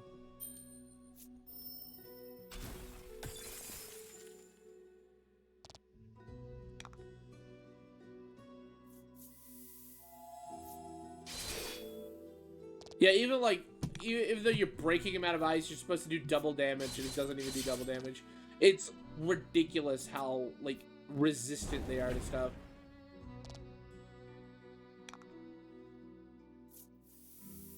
Granted, he's got a defense stat of 50. So I can understand that, but at the same time, 50 is ridiculous.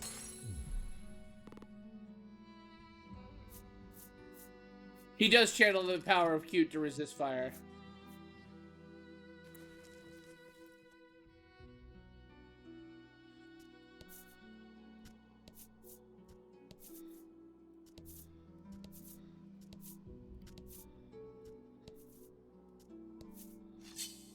An enemy has appeared.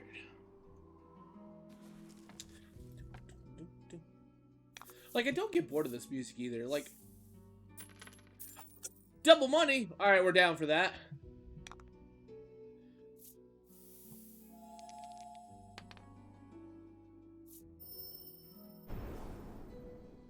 Oh my, I have a lot of viewers. I didn't expect to have 7. No, double hit? All right, cool. Okay, I got you, bro. We're gonna come back with the lightning strike. Doesn't matter, he's dead. Because resistance is dumb. Not resistance, weakness is dumb. All the extra damage. We take money.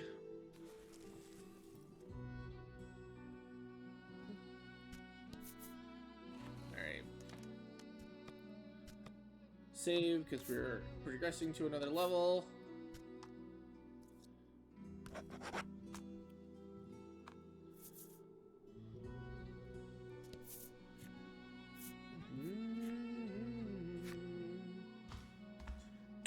About time. Oh, it's... The door before you is shut quite tightly. It appears to have a keyhole. The magical key may be of use here. I mean, we could just use Brunner again, You but... insert the magical key into the hole and turn. You hear the lock come undone with a loud clank.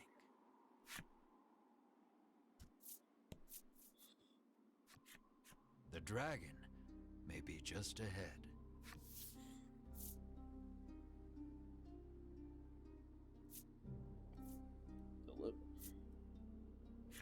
Now we slay the dragon for riches. On your demotivating words, everyone proceeds through the doorway. Demotivating.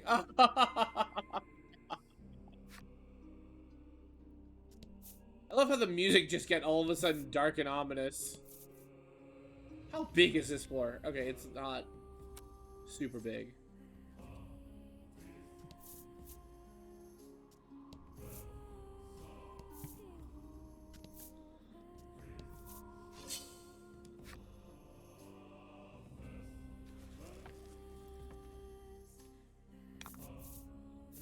About the enemy. No, did it do the turtle? Alright, cool, we got the skeleton.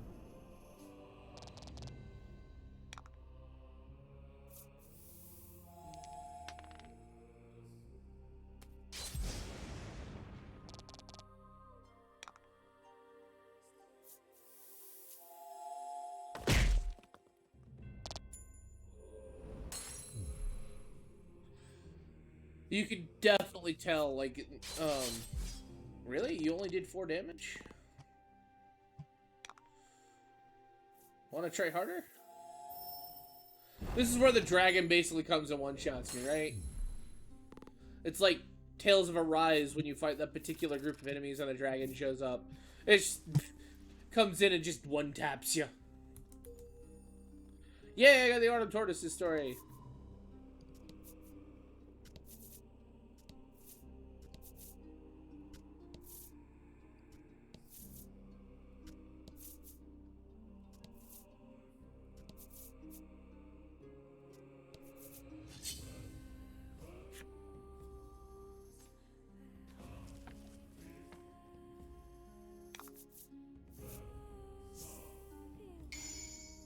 Ah, perfect. Alright, so wind.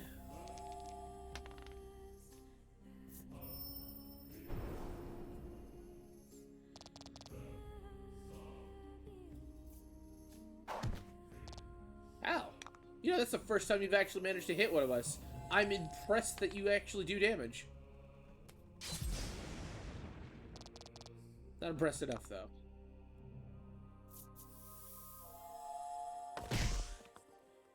You dodged it, you cheeky devil. Die. In a blaze of glory.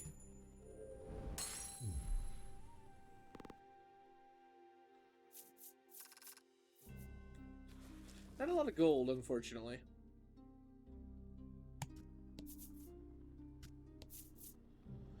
Hey guys, I found the dragon.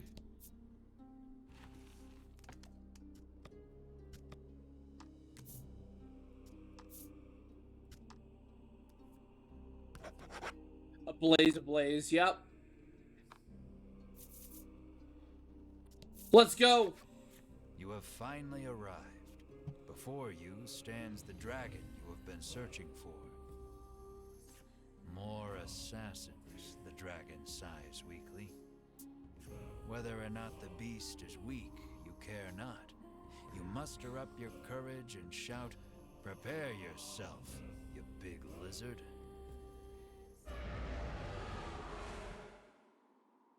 But the dragon's roar sends your bravery flying with the wind. Your legs tremble in fear. Oh no. But no matter how scared you are, the dragon will not wait. Let's get one tap. Let's go.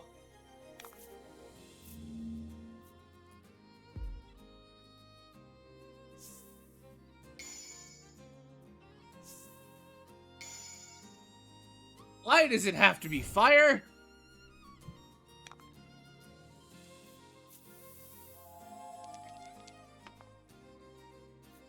Oh, he's resistant to ice.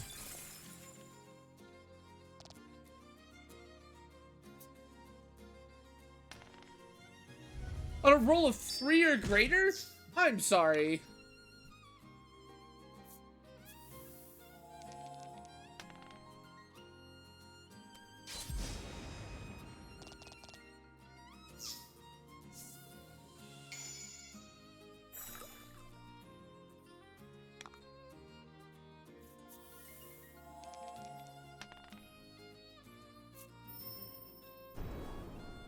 Are you resistant to that too? No. Not too bad, not too bad.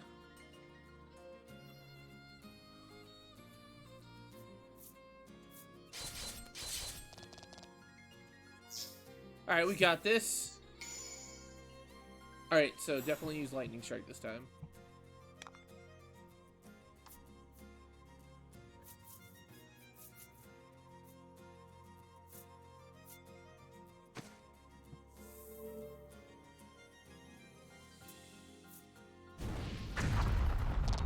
Oh, that's not too bad. Oh, that's because both of my party members are resistant to that. Yeah, we'll use lightning. Yeah, exactly, Dash. You're absolutely right. It's too bad he can't ignore paralyzation. And we're gonna Winding Claw.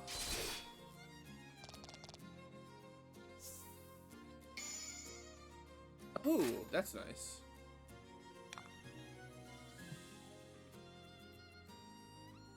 Out of curiosity. Not resistant, but you're not. Haha! Get wrecked! We'll heal myself this time around.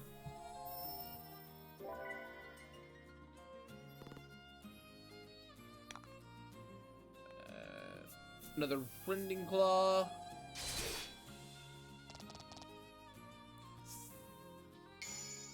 Gain a gem. Yes. We take free gems.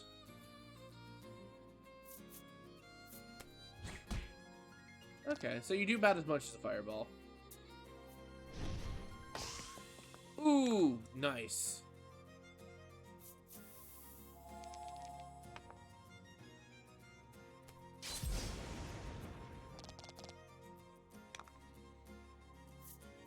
Come on, this can do it. Done. He's dead. That was easier. I shall strike you down, you exclaim, slashing out while cheering on your comrades. But at that moment, Vince appears. Its wounds healed, the dragon looks more lively than before. You too would be troubled without this dragon, he says, standing in your way. Stop spouting nonsense, the normally collected Melanie shouts. It seems Melanie has lost her composure before her mother's killer. She unleashes a fireball imbued with her hatred. But it is repelled by the dragon's tough scales. Interesting.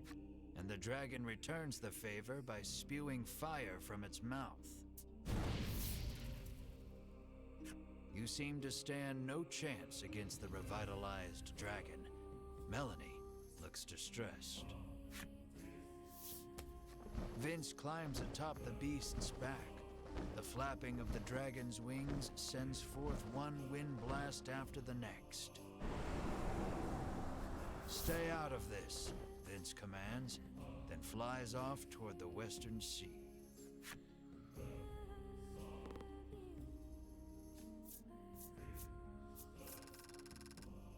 Yo, let's go!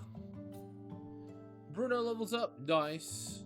Ash levels up. Let's go. Only HP? That's depressing. Nice. Look at all those stat changes. It could be better. Now she's light proof. How much proof are you gonna get?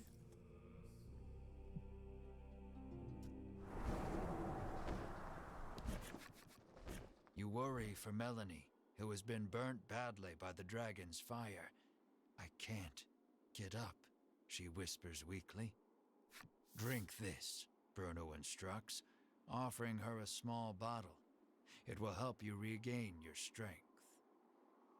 Bruno just drinks this Bruno great. claims he drinks it every day. It is a recipe from his father, that of a custom supplement.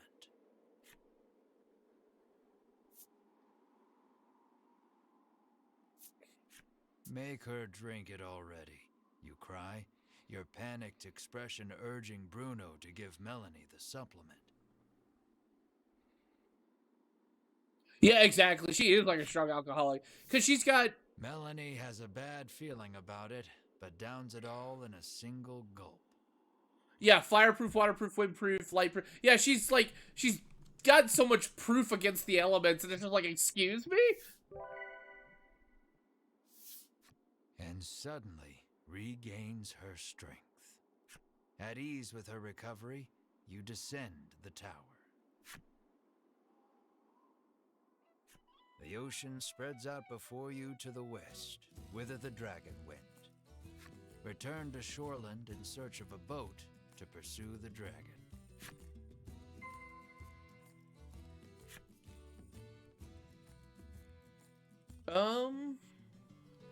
Well, here's the question. Do I keep going, or do I stop? Because I know we were going to talk about stuff, Dash, and I don't want to keep you up forever and a day.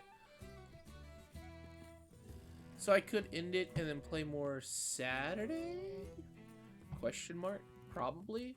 Because Friday I know we're doing stuff, well, we're having some fun times with Sugar. Well, are you off tomorrow?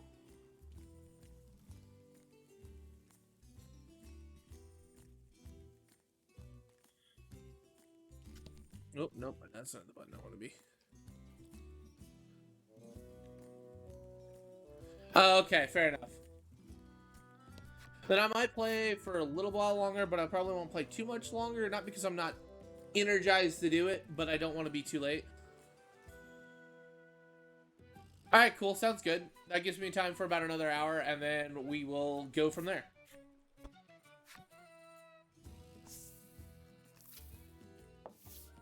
When you return, Oreo approaches. Fair enough. It seems like something has happened to the town. He says a raging wind blew through and destroyed the town.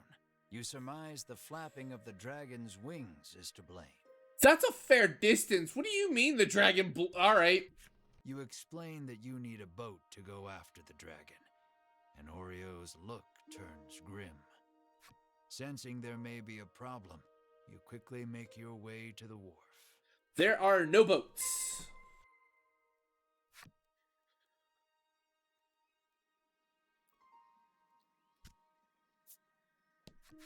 Hey, look, it's the buff chick. Look at those soldiers. Up the sea, causing her precious ship to run aground. Have fun with the car ride. Ridiculous shoulders. But if you can return her vessel to the water, she will gladly give you a ride.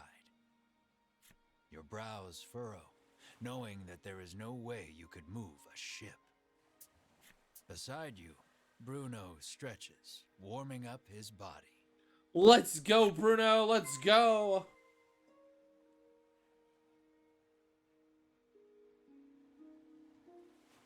I mean, understandable.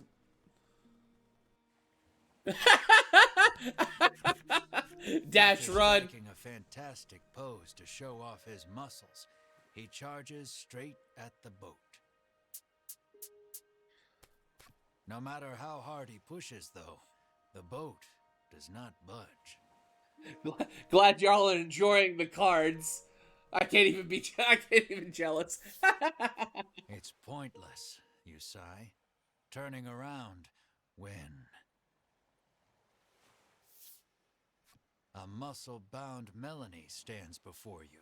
I'm sorry. Whoa, hold on a second. Dash left at the wrong time. Now it's working, Bruno exclaims, unsurprised at the sight of Melanie. Um, she became so jacked. What was in that supplement? No wonder everybody's jacked. They're drinking this weird thing that just makes them muscle-bound giants. It appears the custom supplement she drank in the tower bulked her up. My word! Let us combine our power, Bruno entreats Melanie. Her whole body racked with chills, Melanie screams out to the sky. I'm glad you all saw it, because I had to see it, and I don't know if I feel comfortable with it. You need Melanie's help to catch the dragon. You call out to her. What do I say? Lend me and a burly girl.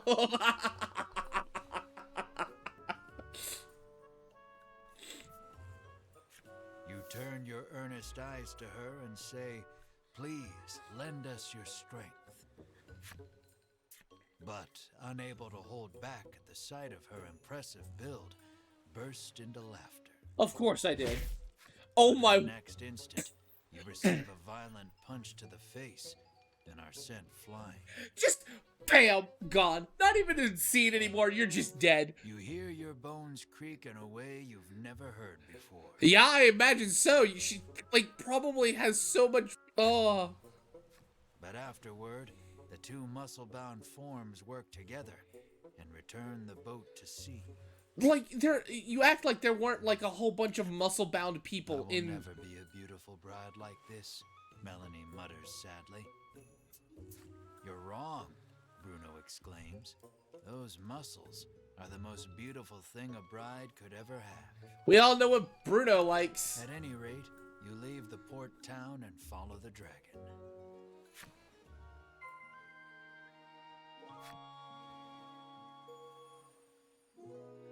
I've unlocked Melanie's flip side story and Bruno's. Please tell me she stayed like that. She did! She's permanently...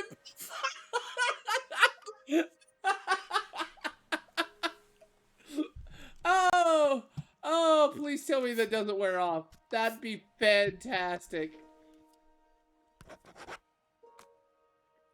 Because I thought it'd go away because it was just for the... No. No.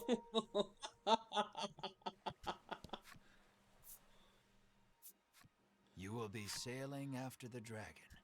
Make sure you are prepared for the... In exchange for returning her boat to the sea, her gaze settles on Melanie. You, my lady, are no ordinary woman, she remarks in awe. Despite the damage from the violent winds, he seems hopeful that the fish will return, now that the thunderous growls have stopped.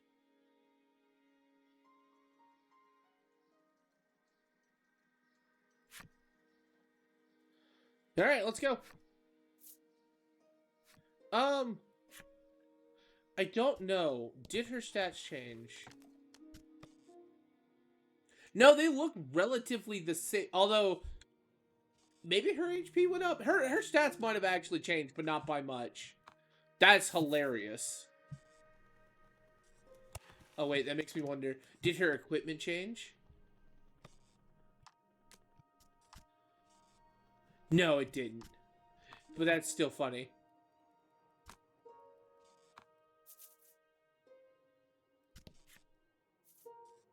Yeah, because her HP is missing, and I think everybody leveled after the dragon fight. So her HP has actually gone up, Just I think, from that. About to leave, Oreo comes to see you off. It looks like he has something to say. According to him, the dragon flew to the west, where there is an island called Mount Medica. Mount Medica? Rumor has it they are actively researching medicine on this island. He thinks he can use their knowledge in his work. Mount Medica, where they're doing medicine research. You just all the names, all the corny names. Understanding his father's wishes, Bruno nods. Say no more. Mount Medica. Something stirs deep inside your chest, but you blame your imagination and board the boat without another thought. Yeah, I mean, it could be the devil's lettuce.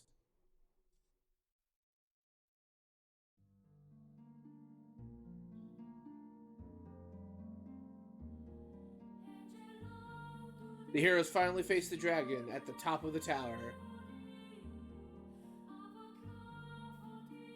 Mid-battle, the one-eyed man arrives and to fly away with the dragon, leaving only a muscle mage in their wake. The heroes board the ship to trail the dragon conquering the ocean. Their voyage is aimless until a roar pierces the dawn. Their voyage on the rocky sea. The would-be heroes hang out on the decks, their eyes fixed upward. The ominous silhouette of an eidolon looms ahead.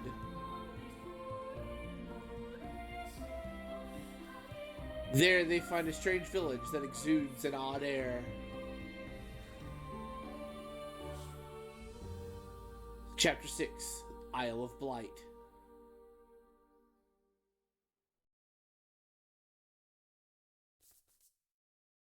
Voice of Cards, the dragon in the Isle of Blight. Oh, that's neat! That's a cute little thing. Wasn't that so much fun? Ritis can hardly contain her excitement as she seeks a similar reaction from Melanie. Oh, Melanie's back to normal. Melanie croaks, her face a sickly shade of green. The custom supplement has worn off completely. That was funny. Ritis turns to you and carries on, oblivious. Wasn't that just the greatest?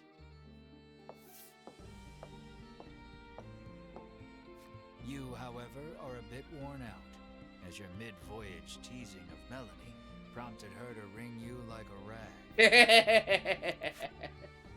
Your first order of business should be a sweep of the island to ascertain the dragon's whereabouts. Tread carefully, as danger lies in the unknown. I heard this is where the game gets stupid hard. Stretches west from the docks, suggesting the presence of a house or settlement at the other end.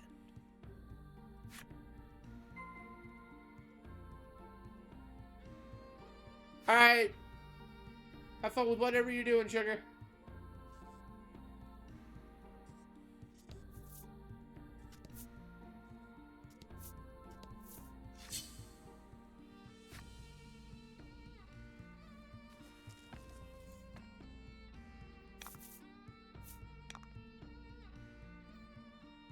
Dark monsters.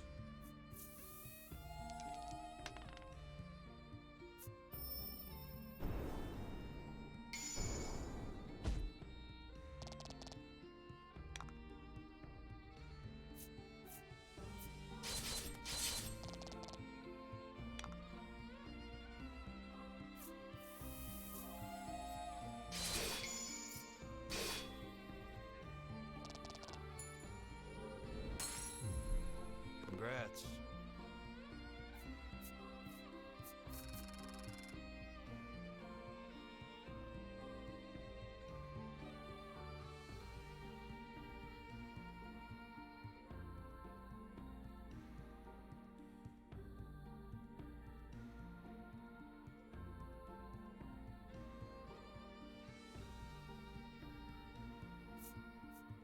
Sorry, I was checking something, folks.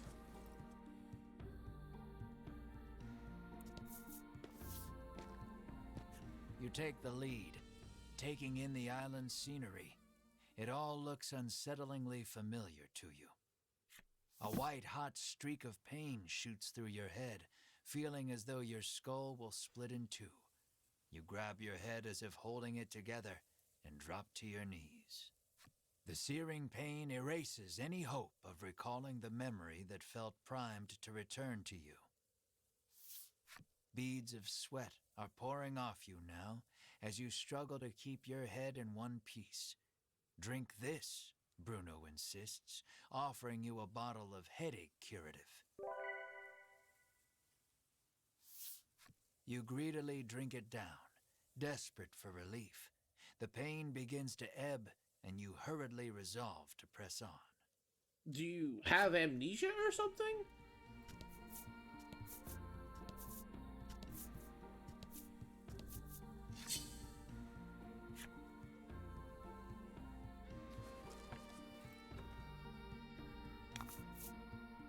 Rout the enemy.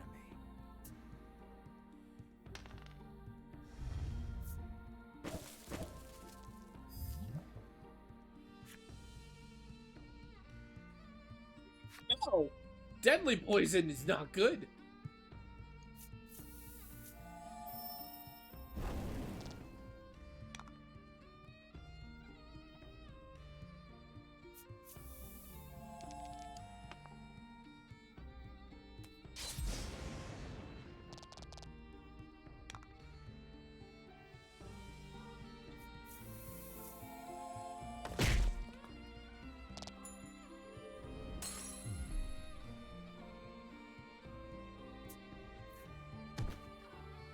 Oh my word.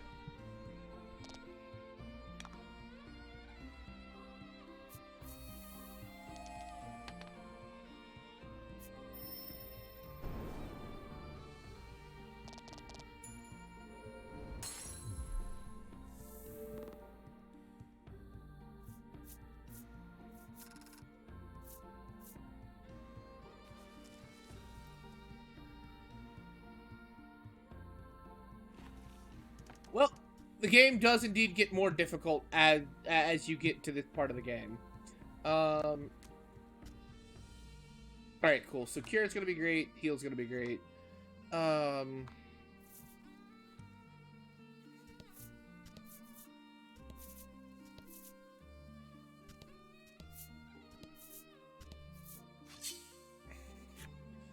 really should have bought some poison-proof rings.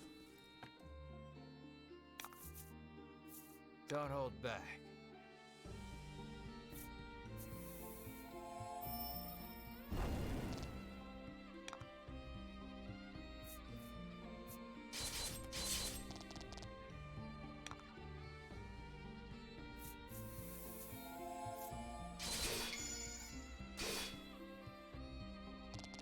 That was lucky. Oh my word.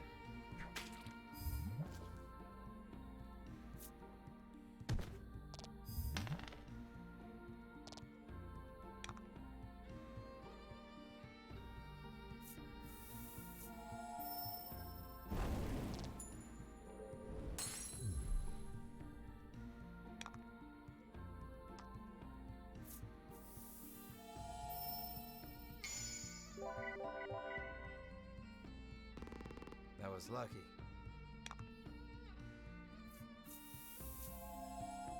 So I may have to devise some new strategies for this. Because like everything's doing more damage. Granted, I get if I get some armor, it may be more beneficial as well.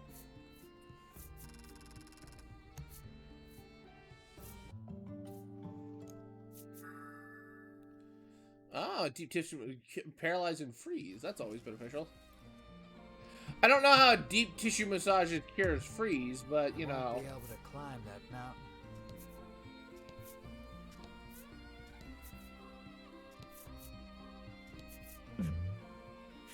Bet. You discover a fine fishing spot. Some boughs perfect for fishing rods lie on the ground nearby. Go fishing? You decide to fish a while with your companions. You craft a simple rod, attach a piece of bait, and cast your line in the water. Nice. As you wait for a bite, all your companions' rods bend at once. They simultaneously struggle to pull their catches from the water. You decide to put your unresponsive rod down and help someone else with theirs. Let's go, Melanie.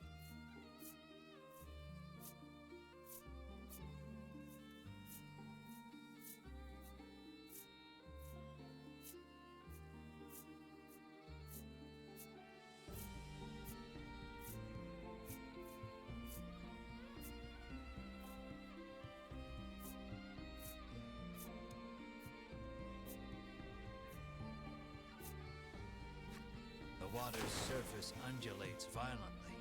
You get a feeling this is going to be a big one.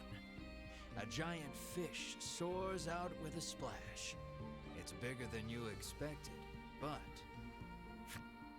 the fish arcs in the air and falls straight down into Mars' waiting mouth. What a satisfied look. Nice. Mars the one that needed the most HP anyway, or needed an HP kill anyway. Treasure chest. That's gonna be nice. I'm gonna need to buy more antidotes for sure.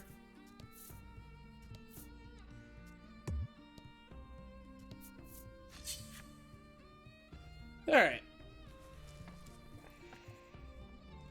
1, 2, 3, 4, 5, 6. Oh, interesting. Ooh. All right. Cool. XP multiplier. Let's go. Fight. And fight. I think you're weak to win, right? Roll the 6. Yeah, you are. Bolt you. Roll another one. Nope, roll the 2.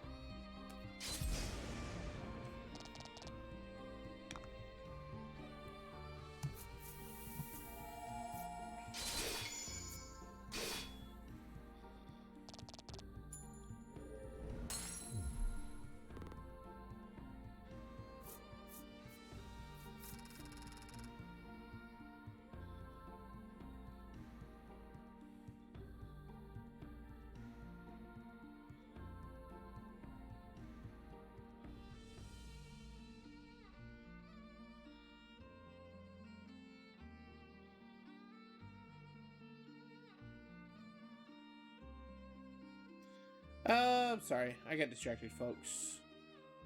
I really love the violin of this.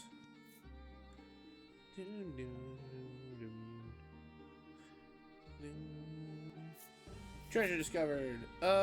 This one. I would have preferred either the Supreme Sun as well, but having the Inspira elixirs are always nice.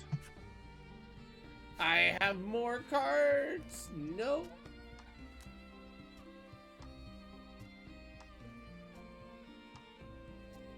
Gonna need more antidotes.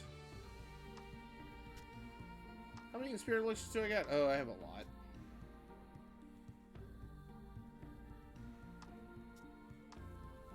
I guess one of the torches? I haven't really needed them.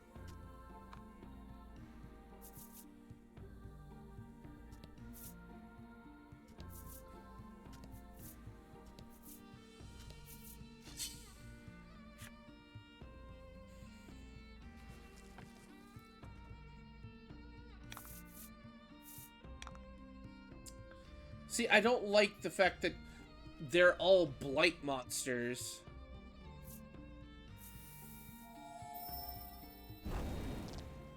Because they hurt like a truck. Well, they hurt Melanie like a truck. And then they do that. It's on a 4 or greater too. It's so dumb. No, we're curing that.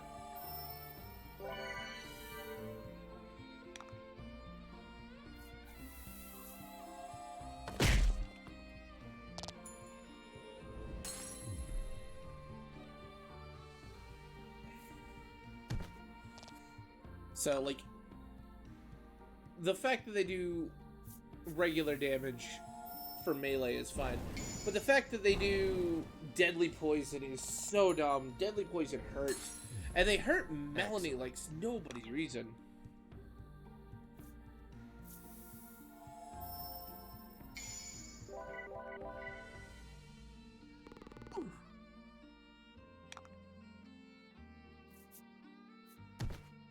$15. Alright, that's not bad. So they're not ridiculously overpowered. It's the status effect elements that are really going to do it. I really need Melanie to have a healing spell of her own. Need better equipment for her, for sure. Thank you, I appreciate that, Game Master.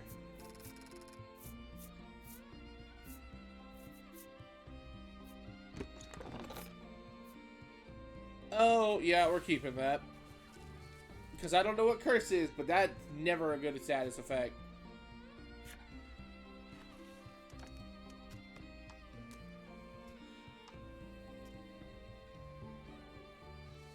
I'll get rid of one of these.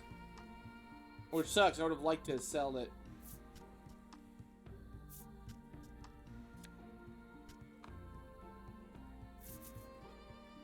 La, la,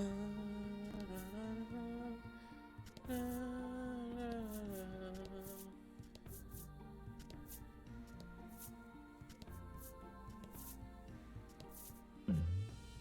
Event! I found a merchant. Let's take a peek at their wares. Ooh, rare item. Light stay ring, dark stay ring. Protects against poison. See, I need the poison stay ring for sure. Although it's so overpriced now. Free stay numbers.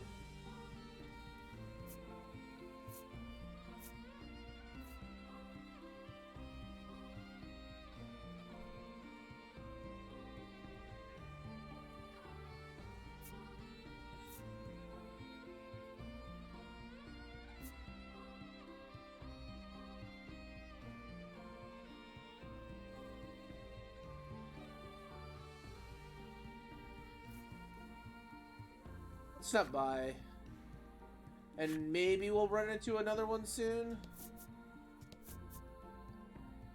That's lava. The first time I've seen that.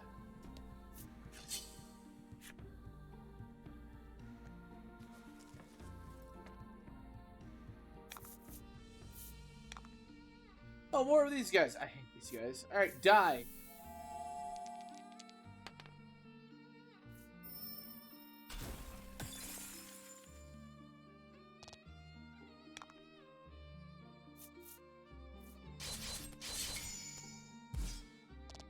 Yay!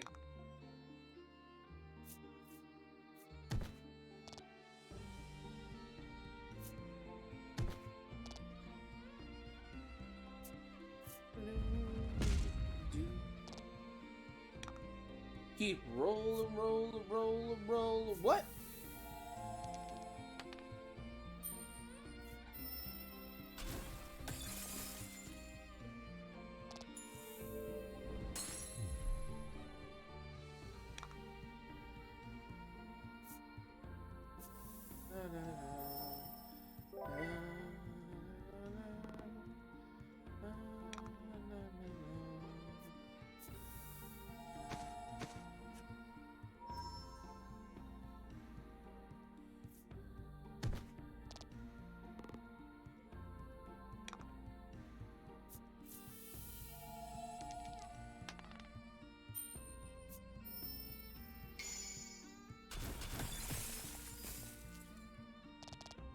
That was lucky.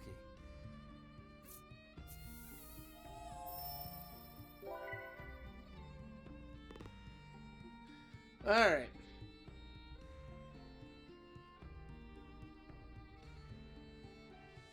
We'll pass, I guess, yeah.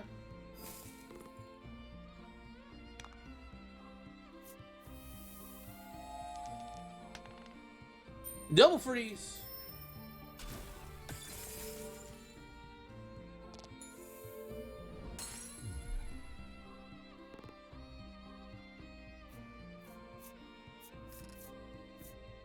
It's just not worth it. I mean, it's worth it because you need every little bit of experience. Do I get it full? I found the volcano!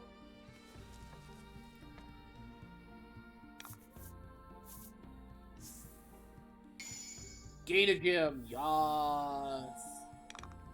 What we're talking about, ladies and gentlemen. Wind.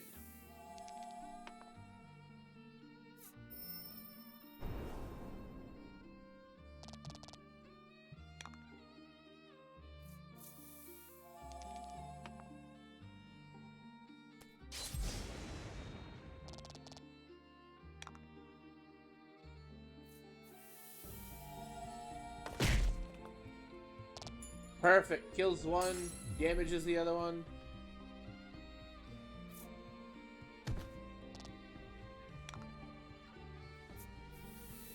I can't wait till I get, but I don't know why I froze.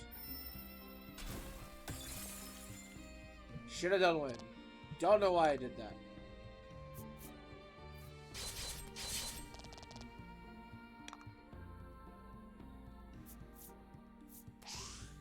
No, don't miss.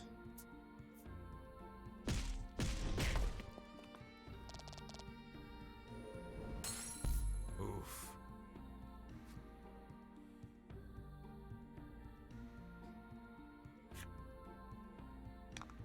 Interesting. First time I've ever had to use a revive. I have so many of them that it hurts, though.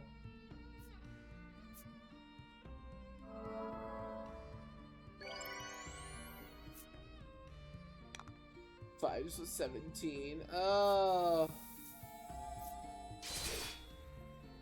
Wish that was better. Oh well.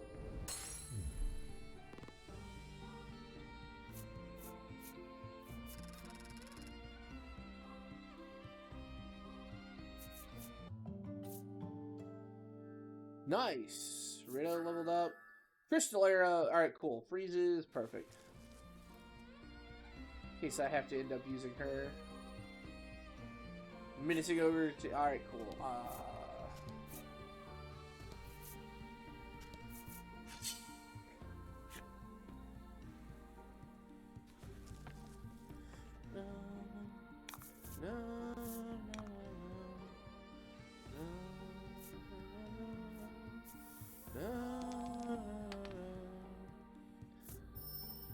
Alright. It's hard to believe it's already been 5.5 hours. Feel you.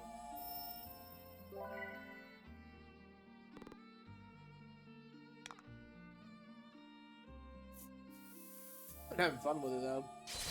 If other people have been here the entire time and I'm not talking about interesting or relevant topics, just let me know. Obviously you could drop a chat and we can start discussing stuff. Oh my.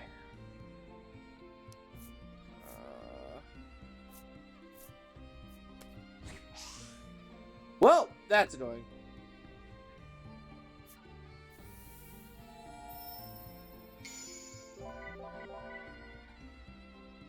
That's not annoying. Nice work. We take full heals.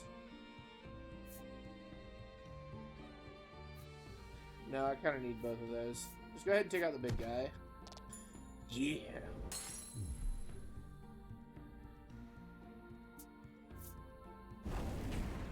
Fireproof, baby! You know what you're not? Iceproof. Let's go.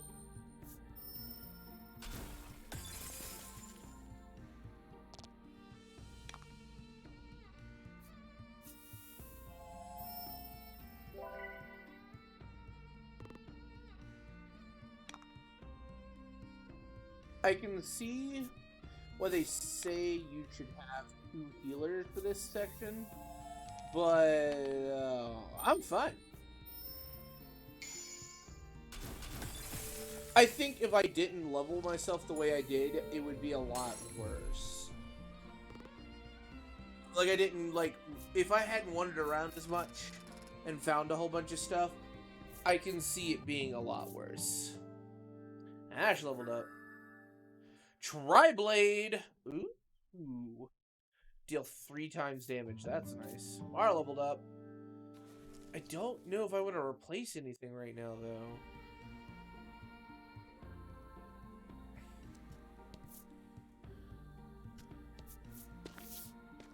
Village of the Sick. After a time, you happen upon a village. This place, you mutter unconsciously. Mar coos softly, but doesn't quite sound himself. Perhaps he is as anxious as you are about this place. You two okay? Melanie asks. You open your mouth to reply. Only to notice the ambush a moment too late. Repel the monster attack. Ooh, what is that? Is that a light harpy?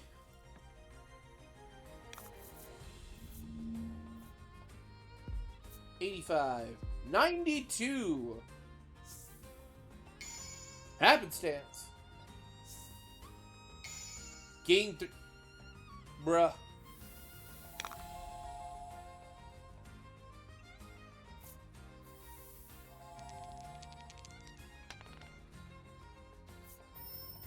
I don't know why I did that. I meant to do that for the other monster. Oh no, it's weak to that too. Never mind. I know what I'm doing.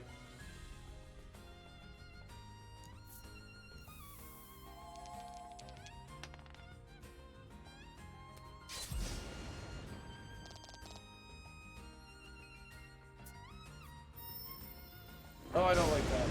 Only 3 damage. Okay, never mind.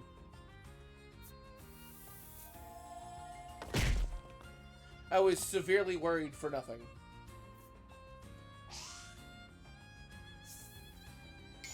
Gain 3 gems. Oh my word, they're just flooding me with gems.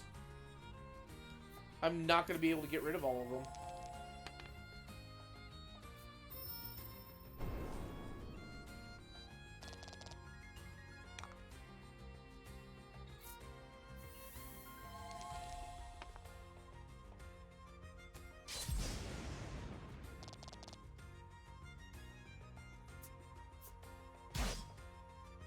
Seven damage. Alright, understandable.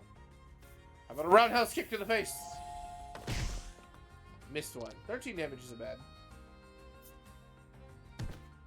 See, that's the problem. Gain 3 gems. Oh my word. I'm gonna have too many gems.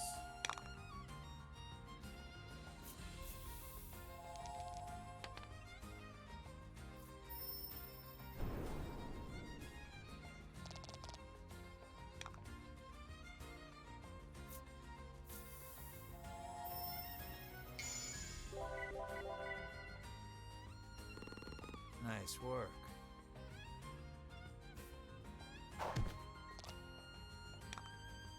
Melanie, you need better HP.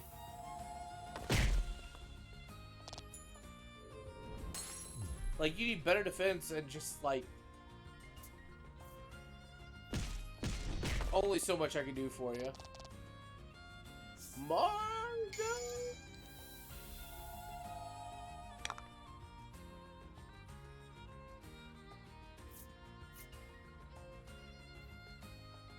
Gym pack. Alright, that's nice. We'll pass. We will heal you.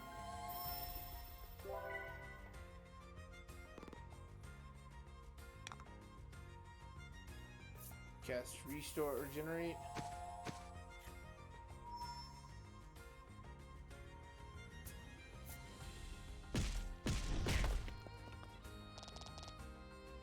My word.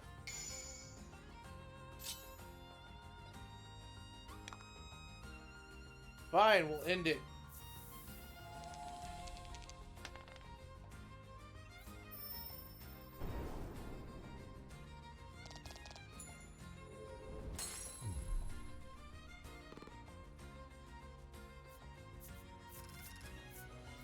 Brilliant. You're leveled up. There we go. Recover 3 HP when attacking. Oh my. Melanie leveled up. Alrighty. I wish the other two had leveled up. That's what ends are for. Yes, we will enter the village of the sick.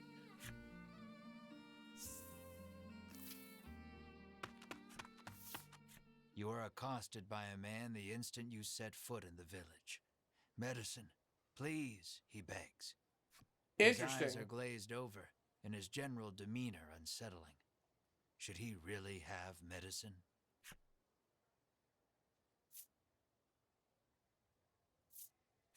You give him a glimpse of the medicine. Nothing in this life is free, you sneer. Your callousness is swiftly punished as the medicine slips from your grasp and clatters to the ground. The man runs off to who knows where, making noises that can only be described as inhuman. Oh my. You and the party resolve to continue exploring the village, despite the unsettling encounter that just occurred. What is going on here? Something is askew in this village. It would be best to proceed with caution until you can determine what is happening. You cannot use the jump feature here. Oh, that's not good.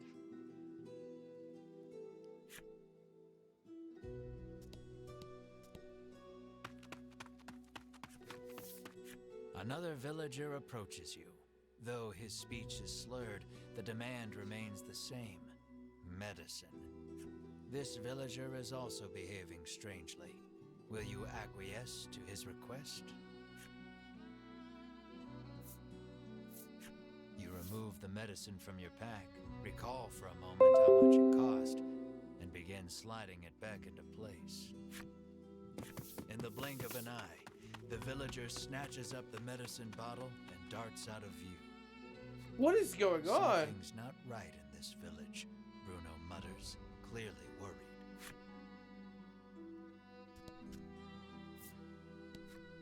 The man glares at you, clutching tight to countless medicine bottles in his hands.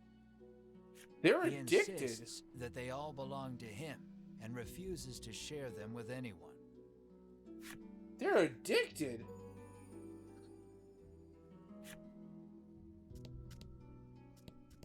You hear a panicked cry up the road. Stay with me. Focus on me. That can't be good. You must fancy yourself quite the eccentric coming here. The innkeeper drones, as if incensed by your very presence. Stay if you want to stay, the innkeeper continues, utterly disinterested in even attempting to sell you on a room.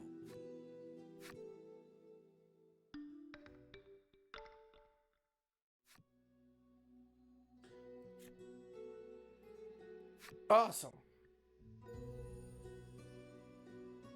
Awesome, I finished the innkeeper fight, sorry. The old man sighs, saying he lost both his son and grandson to the medicine. Not wanting to be the only one left behind, he lifts the bottle in his hand to his lips and gulps it down. My word, what is going on?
Man, that's crazy.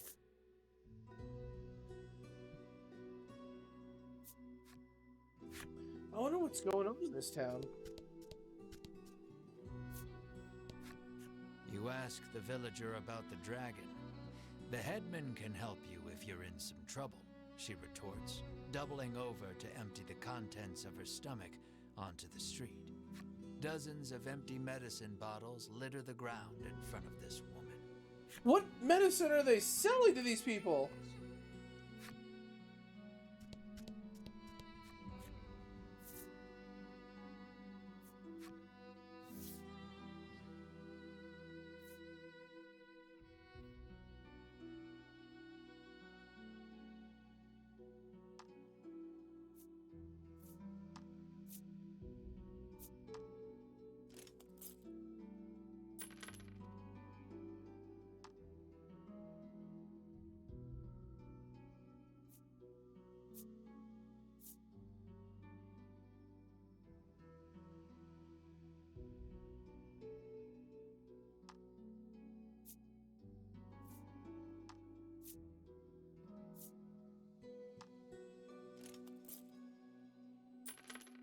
So I know why Mar was barely getting hit, because one of the items I found was the warrior's mail, and it's bloody well armor you get in the mid-game section. Oh my word.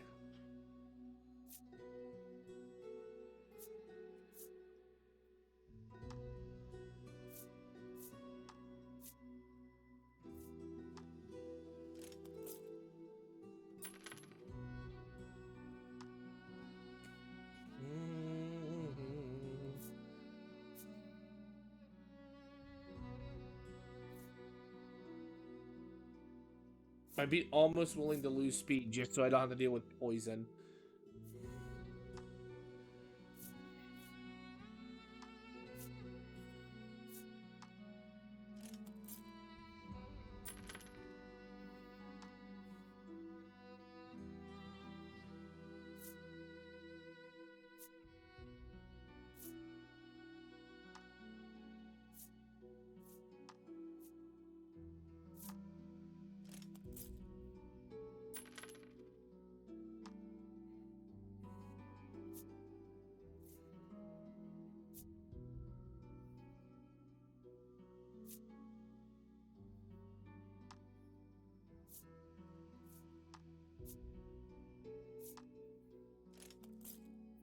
All the equipment buying.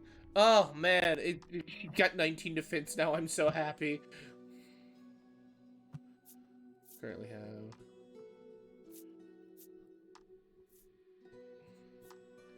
Whoa, 11 speed. Oh, I love it. Hopefully we can start going first in a lot of these things. Alright, let's see what I can get for selling my gear. See if I can fully equip my party.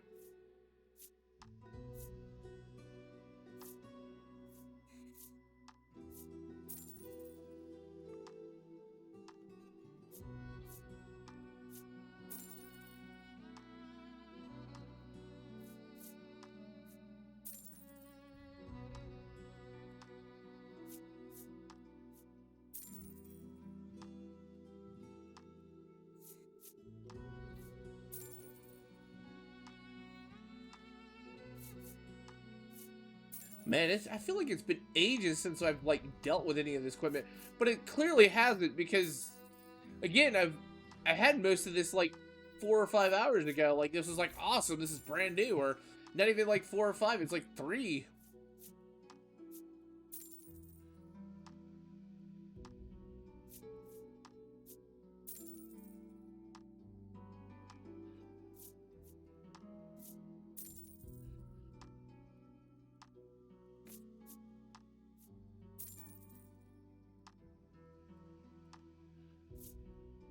I remember when this was like really nice, and now it's trash.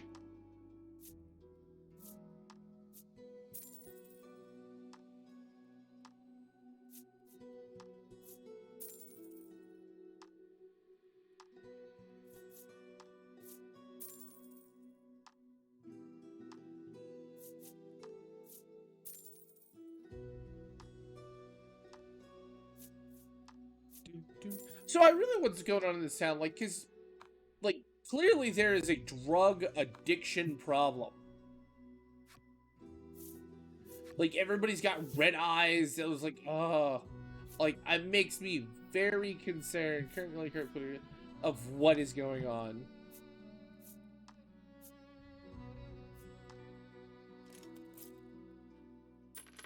Even if you don't use them, having your people properly equipped can't hurt you, because I've learned in various other video games that sometimes the party splits up, and when you don't have good equipment, it makes everything so much harder.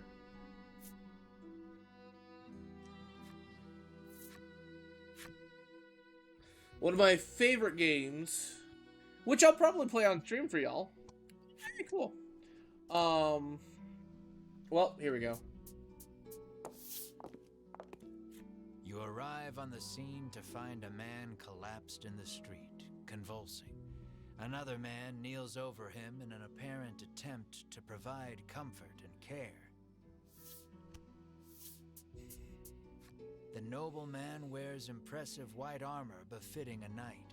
He continues talking to the fallen man as he provides emergency care. Seeing the knight's devotion makes you feel a bit like a putz for doing nothing.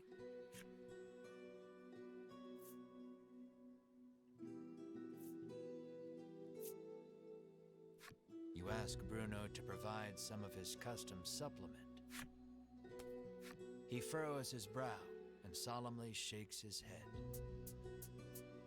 The villager is now clawing at his own face with his fingernails, crying out for medicine. Blood, as black as tar, begins oozing out of his eyes, ears, and mouth. It proceeds to leak from every orifice imaginable. Somebody poisoned the whale! convulsions subside. Within moments, the villager lies still. A horrific thought makes itself known. This is the first time you have witnessed the death of a fellow man. Wow, that took a while. Even in a world where medicines and elixirs can cure most any ailment, none are safe from death's icy grip. And as well you know, that which is dead can never return. Oh my word, that was disturbing. They ripped the card? Your mind goes blank. You drop to your knees in shock. Melanie clamps her hand to her mouth, stifling a scream. Ridis shakes uncontrollably. The knight hangs his head. Bruno nervously asks, "What are you doing here?" The knight's name is Sherwin. He identifies himself as a member of the Ivory Order. Okay, why are all the Ivory Order people... why do all the Ivory Order people's names have Win in it? Like, Sherwin, Hedwin, Berwin, Winifred? Just like, why? His travels brought him to this village where he has been caring for the ailing residents. His face contorts in disgust. If not for these foul drugs, they would be healed. He spits and takes his leave. Bruno gazes upon the villager's corpse with a look of apparent realization.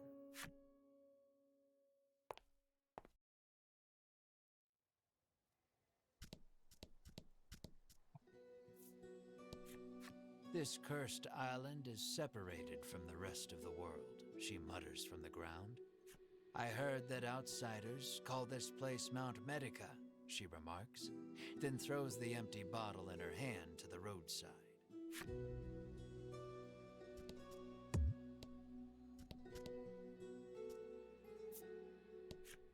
You hail the villager, only to receive a blunt, "Go bother the village headman with your chatter," in return. The villager turns to face the wall once more, and smacks his head against it repeatedly. His forehead is soon covered in blood. My word.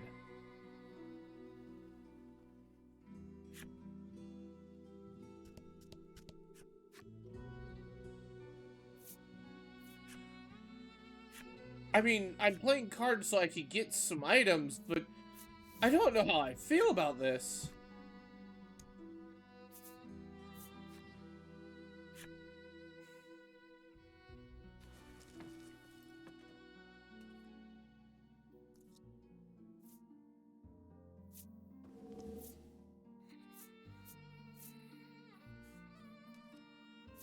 Alright, I go first. Get dealt jack squat on my first hand.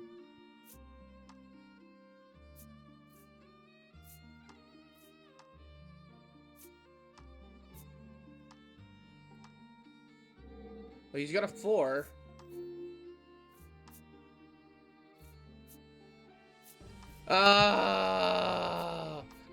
I got screwed.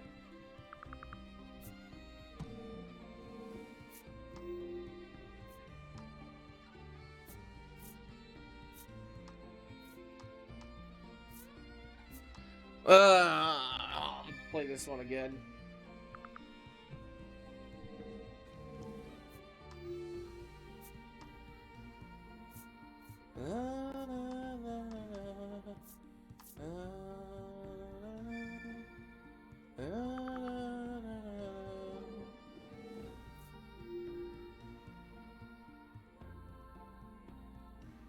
My turn. All right.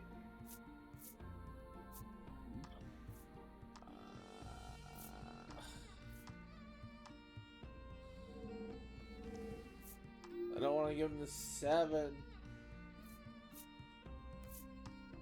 2s. Alright, cool. So if I could do something to make up for the 876, I might be able to pull this through. Get rid of the 8. Sucker. Alright. If I get a 6, that'd be nice.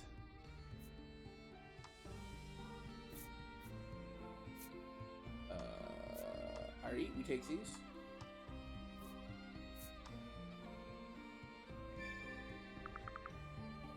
Alright. We have a chance. We're coming back. 3 aces. Awesome.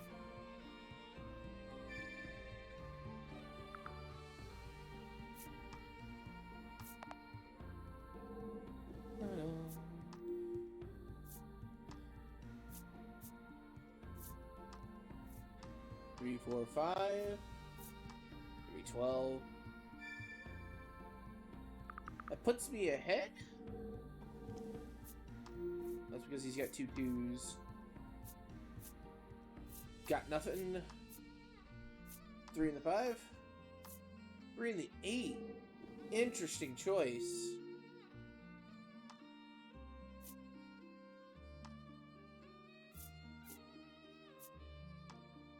And we are in it.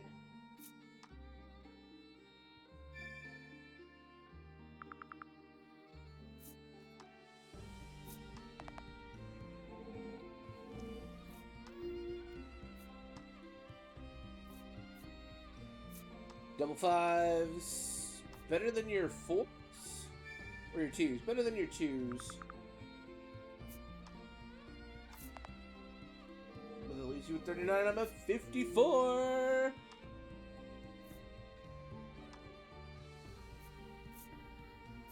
Got nothing.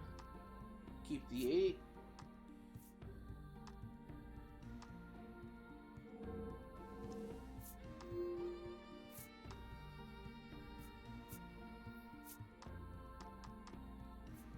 Three, 4, 5. That's better than your 5s.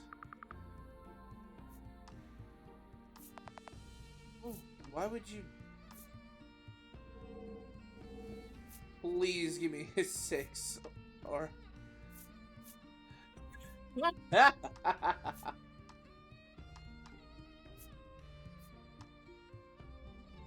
Blow it up. That's 2 6 7 8s I've got. No, that's 3. Oh, that's dumb. I got all the 6 7 8 pairs. Thank you kindly. Thank you kindly.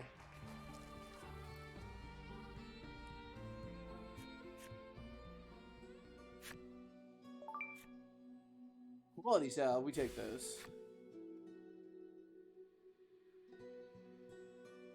Oh right, I can't use the jump feature in this.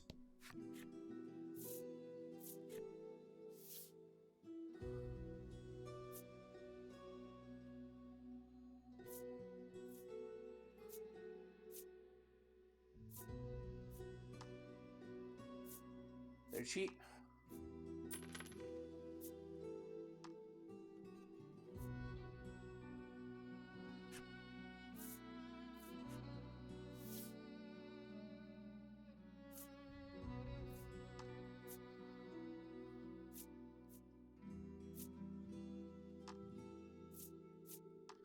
Go ahead and get rid of that.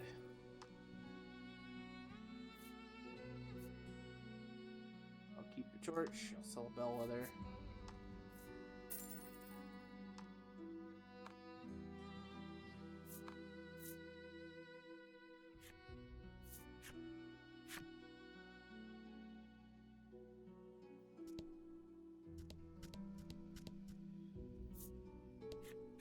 You had best get out of here quick, she cautions you.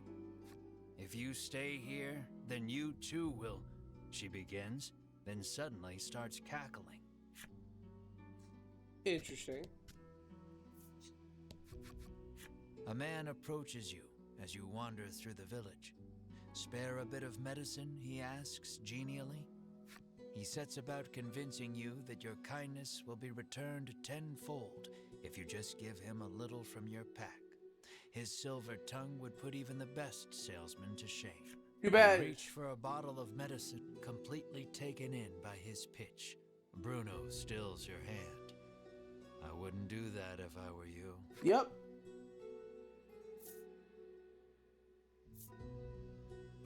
I really shouldn't. You yelp over your shoulder, already walking away at a brisk pace. You continue wandering the village streets, only to be accosted by the man once more. It seems he will follow you to the ends of the earth. What's going on here?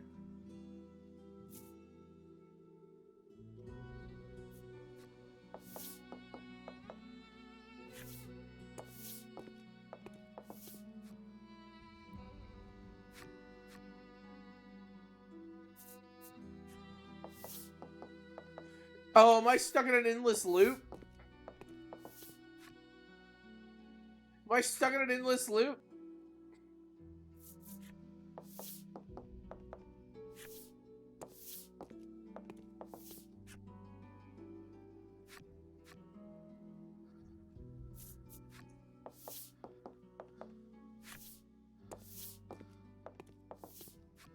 Oh no, I'm stuck in an endless loop. Let me out of here. Let me out.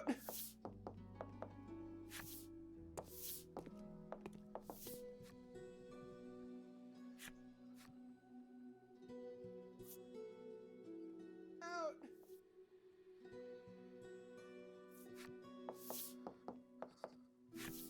I wonder if there's an achievement for doing this a certain number of times.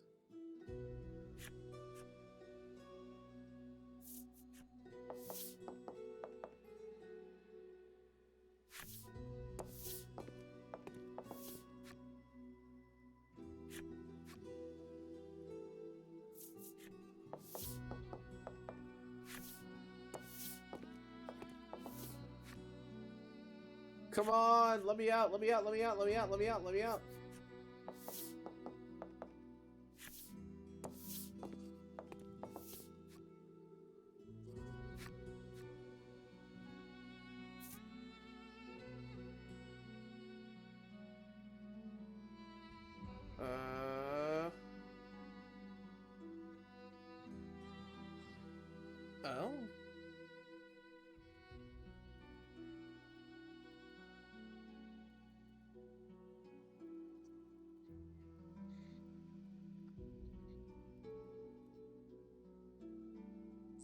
Oh.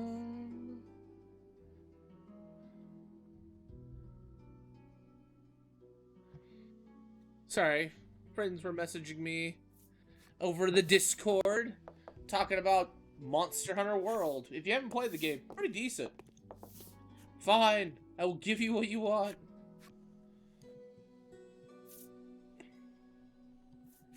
Why do you want it so badly, you ask, affording him another opening. He gladly takes it. He first came in contact with it as a child. His parents paid him no mind. Oh my word. Oh my word.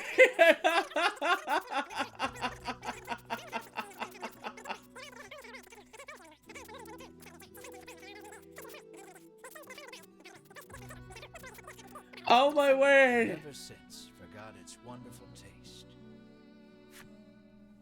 You are fully invested in this story and desperate to give the man some small comfort in this cruel, cruel world. You're primed and ready to hand it over.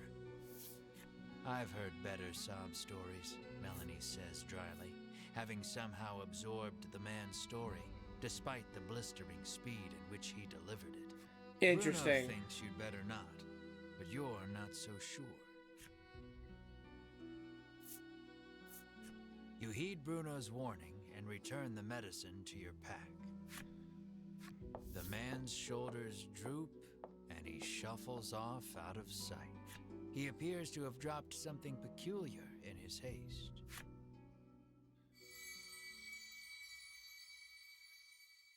Magic card 8. Awesome.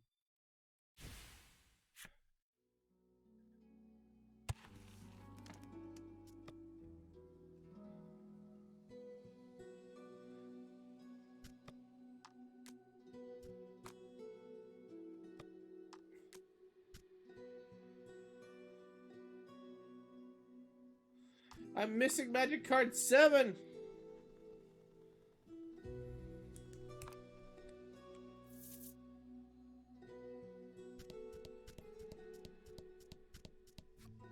Welcome. 100 gold pieces will get you wherever you're headed, the master says as you set foot in the carriage shop. He's a shady man. You will be instantly transported to any location you've previously visited. Travel for 100 gold pieces.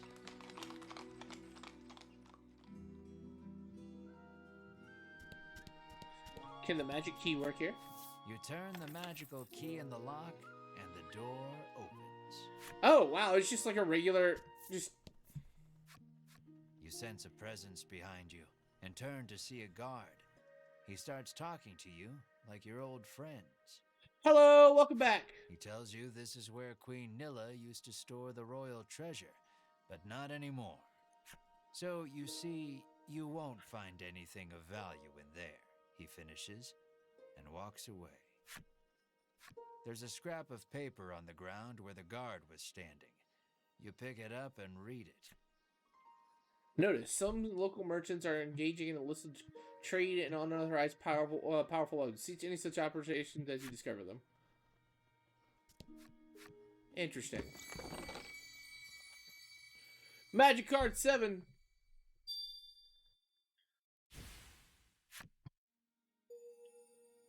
You fulfilled the inertial to unlock Killing Nella's flipside story. What? So, just so you are aware, what's happened is that we went to the Isle of Blight, is what it's called. Apparently the monsters there are tougher. They were doing like 15 damage just straight raw to, I forgot her name. Characters, come here. Melanie. They were doing a ton of damage to her, and then they were also inflicting us with deadly poison, which does 2 to 12 damage per turn. And it's just like, ow. So I bought better equipment, and then I remembered there was a door here after I got magic card 8, which apparently the next town we're in is a drug town because everybody's addicted. The guard stops you, saying you aren't permitted to pass. They're basically addicted to medicine. Oh, nope. Calling all heroes. Whomsoever slays the dragon shall be handsomely rewarded.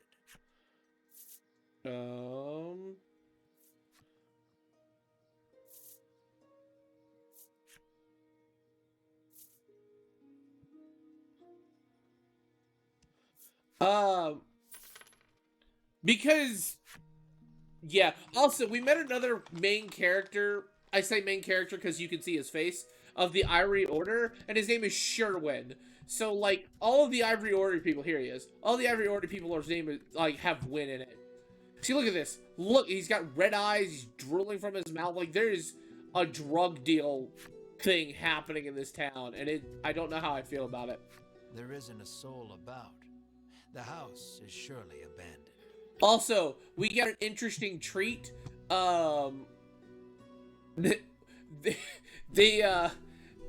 They put you in an endless loop for, like, basically a story. Somebody says, like, I need medicine. You walk away. I need medicine. You walk away. I need medicine. You walk away. After he tells you a story. And then he tells you a huge sob story where they speed up the audio to where it's like that super tiny voice that goes crazy. And it's just like, okay. It was rather funny. You don't even get a chance to read the cards. But yeah, there's something going on in this town to the point where you can't even use, like, the jump button. And we're gonna find out what's going on, or we're gonna try to. You knock lightly on the door. An elderly man opens it, beaming at you. This man looks like a mob boss if I've ever seen one. He announces himself as Selfor and beckons you inside. Might he be the headman you've heard so much about? Ask me anything you like, he offers. Selfor receives your party, for whatever reason, rather graciously. He could well be a font of knowledge. What will you ask him? What will I ask him? You make mention of the village's eccentricities. Oh yeah, we basically got mugged too. Like 2 people basically came up and took medicine from us. They're craving medicine. Selfor informs you that the island indeed suffers from an extreme shortage of medicine. He apologizes for the villagers' incivility. Consider it the price to pay for making the world a better place, he adds nonsensically. And we're supposedly on the Isle of Medicea, which is funny. You ask if he has seen the dragon. Why, yes, he says. He returned to this island just the other day. Oh, but don't worry, he continues. He hasn't caused us too much trouble. Needless to say, this does not comport with your understanding of the dragon. You notice Melanie lift an eyebrow at his use of the word returned. At any rate, the dragon's presence on the island is confirmed. You quietly celebrate the first credible lead you've yet received. Yeah, the first credible, that's funny that it took this long. But yeah, You ask if he is the one in charge of the village. the monsters here have gotten stronger. A lot. It's true that the villagers call him their headman, but I feel compelled to correct the record and state that my official title is overseer. Your questions satisfactorily answered, you thank Selfor and turn to leave. He asks you to stop. We have yet to discuss the terms of your living here, he declares. I don't.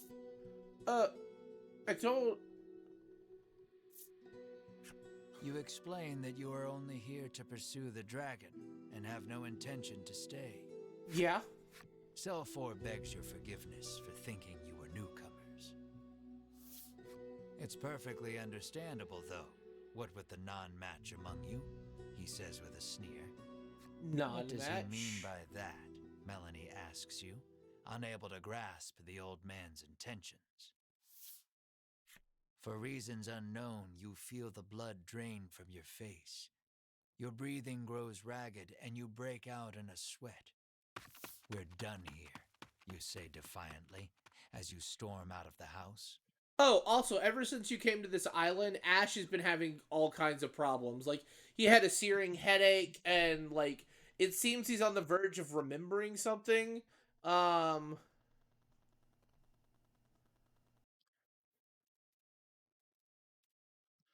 And we just don't know yet. Mar runs after you, chirping frantically. Mar seems to be off-put as well by something. Melanie and the others give chase, but you and Mar are well out of sight by the time they make it outside. What do you mean, Ash? Can't have gone far, though. It may be best to first search the village. What is going on? I now have the ability to use the jump. I can no longer open the menu.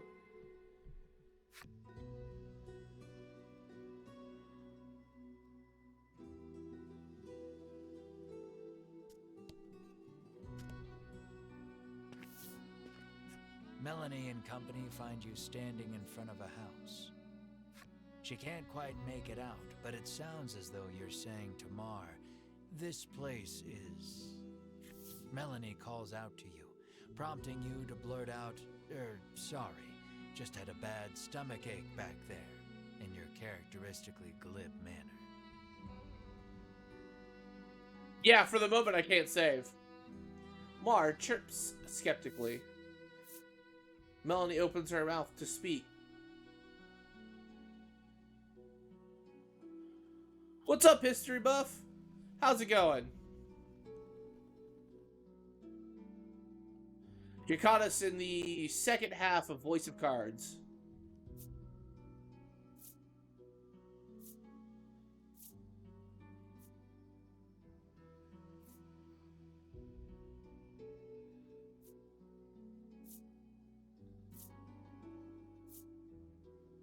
Let's go with this one. She surveys you both, and sees two haggard travelers unwilling to admit they're in need. Are you sure you're all right, she asks, concerned. Fine, absolutely fine, you tell her, perhaps too eagerly. So you were worried about me, you shoot back. No, I wasn't, she replies, her face reddening. Oh no, are they actually developing relationships?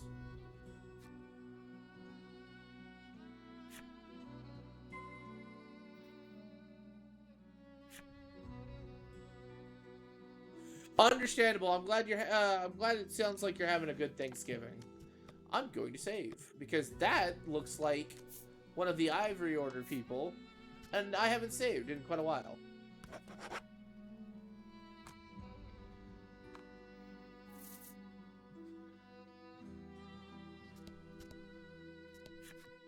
You spot a familiar-looking mage on the village streets. I've been kind of doing this for most of my Thanksgiving since I'm on my own.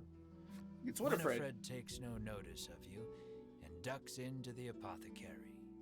So, the Ivory Order buys their medicine just like everybody else, you muse to yourself as you prick up your ears and listen carefully.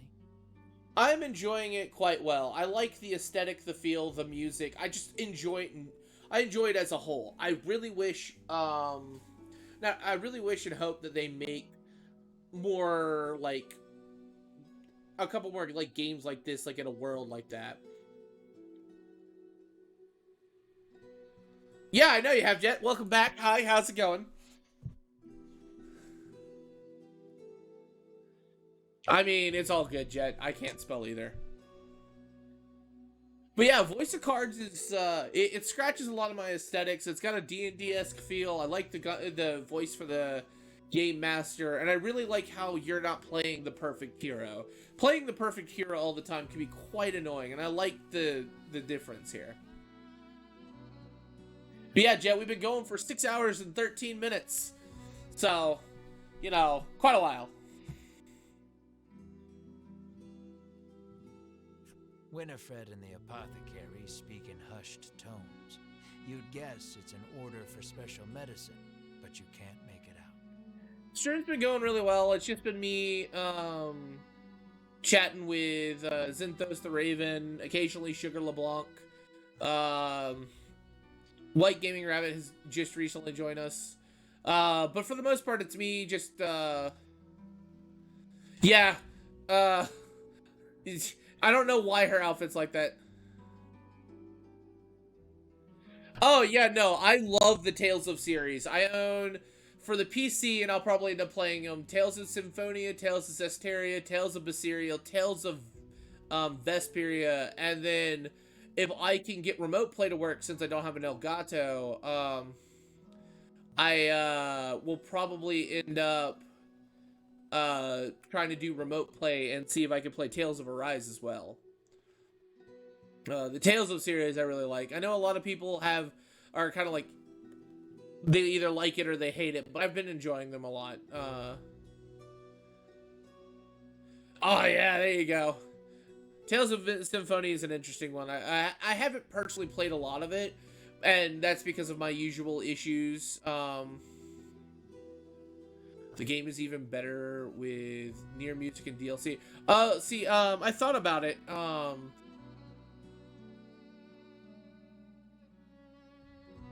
Oh yeah, you missed the really buff woman with like basically no clothes on. Her shoulders were ripped.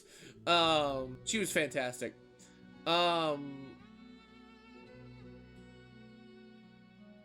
the stream's been going well. Even with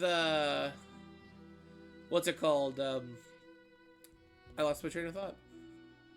Even with some of the silence here and there, I've been enjoying myself, which is, you know, the main reason I'm streaming. I get to play games. It's gonna help me focus on them, and I get to, you know, sit back and enjoy some company every once in a while. All right, back to the game. Alas, she's just buying the usual stuff. Nothing remotely interesting about that. Though her presence suggests that other members of the Order might also be in town. Yeah, they're With absolute no jerks. desire to run into them, you make yourself scarce before she catches sight of you. All right, good night, Jet. Have a good one.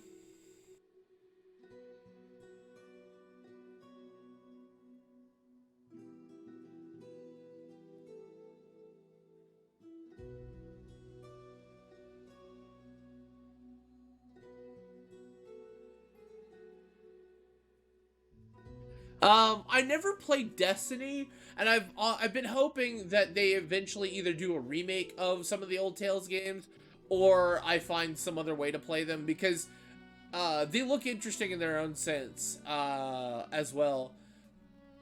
Um, so I'm hoping one day I'm able to get to play them in some way, shape, or form.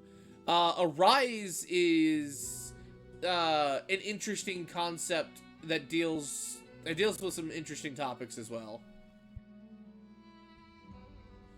Awesome. Yeah, that's right. I haven't forgotten that we're going to end up talking about that.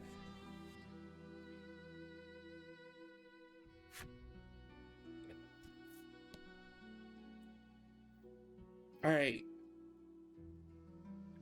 Ah, that's what I'm looking for. You spy the very people you were hoping to avoid, gathered near the village gate. Because they're jerks. The last thing we need is a confrontation, you mutter, spying them from the shadows. Why are we always hiding? Melanie hisses under her breath. Because we don't want to deal with them. 2 members of the Order are speaking with Sherwin. Given how deferential they appear to be acting toward him, you hazard a guess that he's their superior.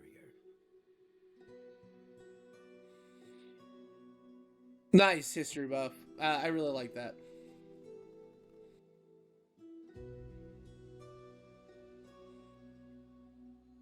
Have you determined the dragon's location? Sherwin asks. Hedwin launches into his report. The dragon appears to be occupying the volcano. I suggest we move to capture him immediately, he counsels. Now who should appear but Winifred, fresh from her shopping excursion. Preparations for our journey into the volcano are complete, she reports, handing Sherwin a bottle of something. Splendid. Sherwin walks off and out of sight, the other 3 following close behind. Now there are 4 of them! Lucky for you, your hastily improvised hiding spot afforded you valuable information on the dragon. Yet their conversation raised as many questions as it answered. The medicine bottle Sherwin received is probably related to their journey into the volcano somehow. Bruno recalls seeing a bottle much like it once before. He says it contains flash freeze, which can chill most anything. Maybe that's what Winifred bought at the apothecary, Bruno continues.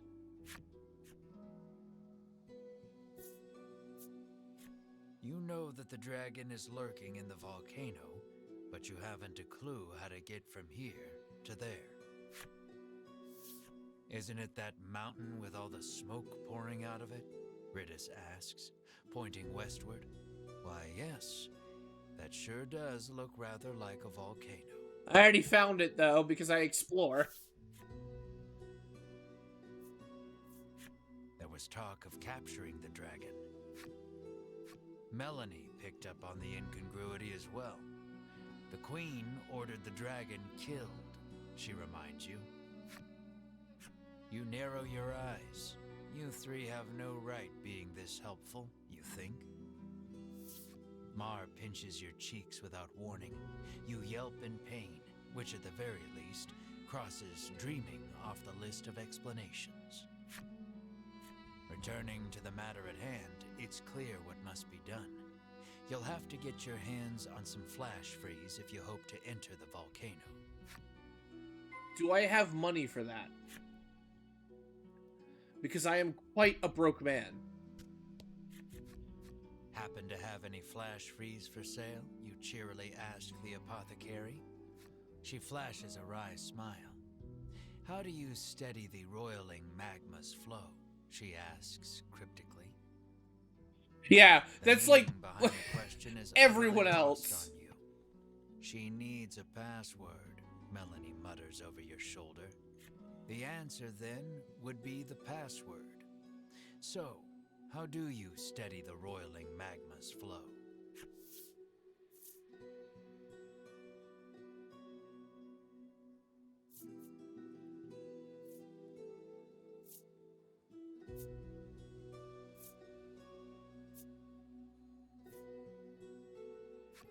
Oh. Yes, you think so. That's She not what I says, meant to do. As if she pulls out her wares, but what you need is not among them. Your password merely granted you entry to the apothecary. Yeah, everybody asking for 1,000,000 gold.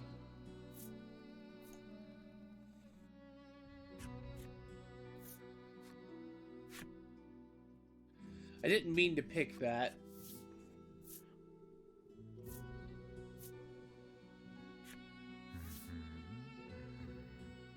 She mutters softly.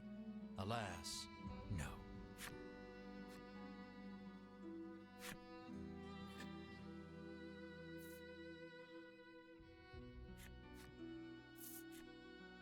Alright, let's try special medicine.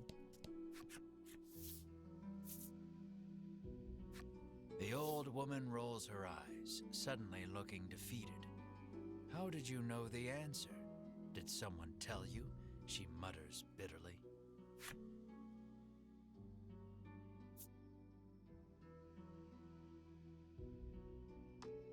It's only 100 gold. That's not like the 1,000,000 we were expecting. Fantastic. Will that be all? Yes.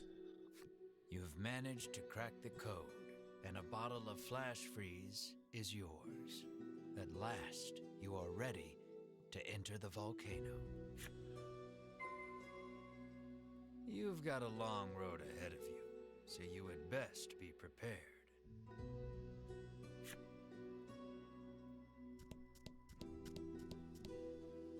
I have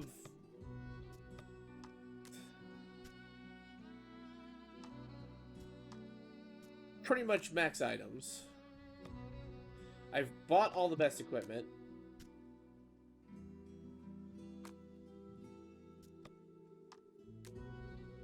I'm missing 2 items here. 2 here. All that. So that's just items I haven't bought. So there's 1 more sword, 1 more claw. So I'm guessing those are items that have to be found.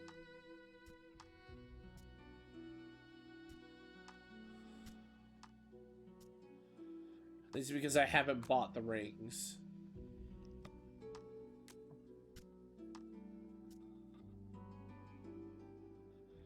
Only missing 3 cards there. So I'm literally, we're on basically the end of the game here. Like, he only has 1 more card to unlock.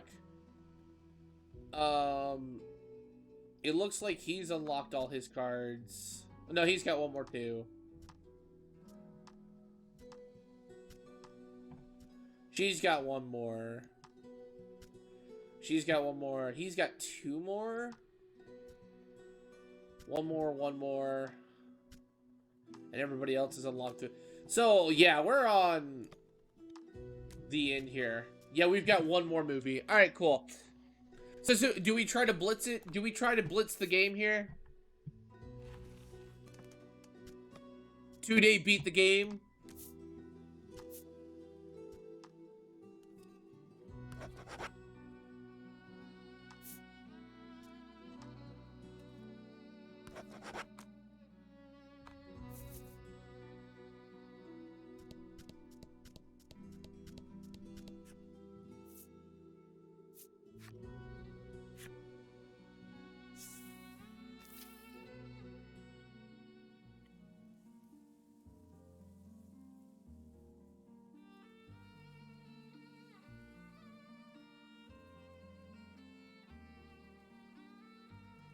It's like there are some things here.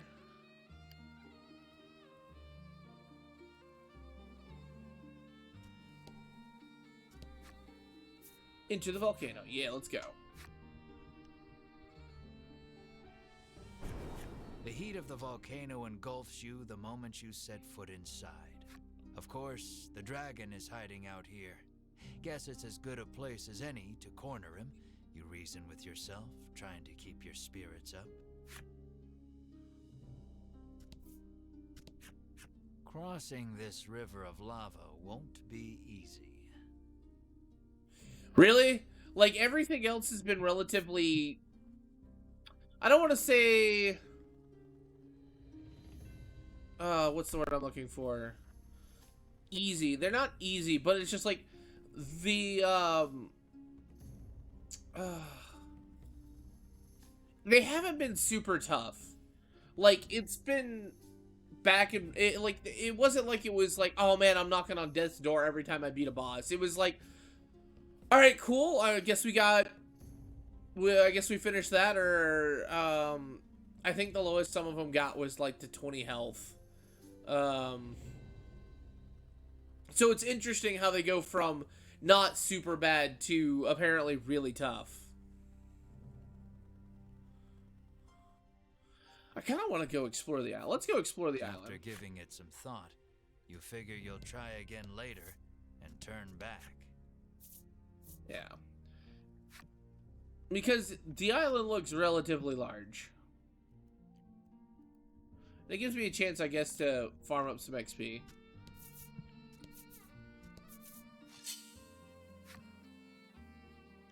Because it felt that way for the monsters, too. Like, as soon as I got here, it was like these guys were a lot tougher than their other islands previously. No, I haven't fought him yet. When I went up to him, he said he wouldn't fight me.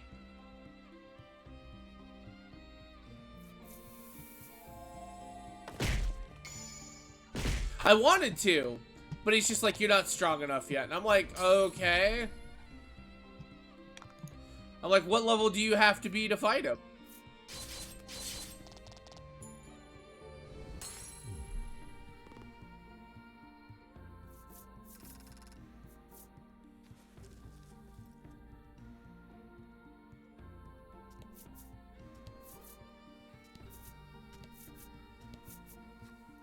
Large boulders block the path before you. Alas, you must turn back. Looks like it's too early to... Too early to come this way.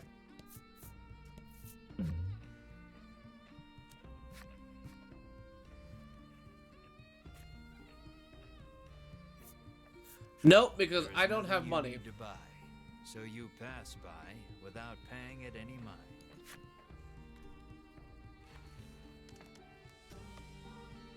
Yeah, so I'm one level below that.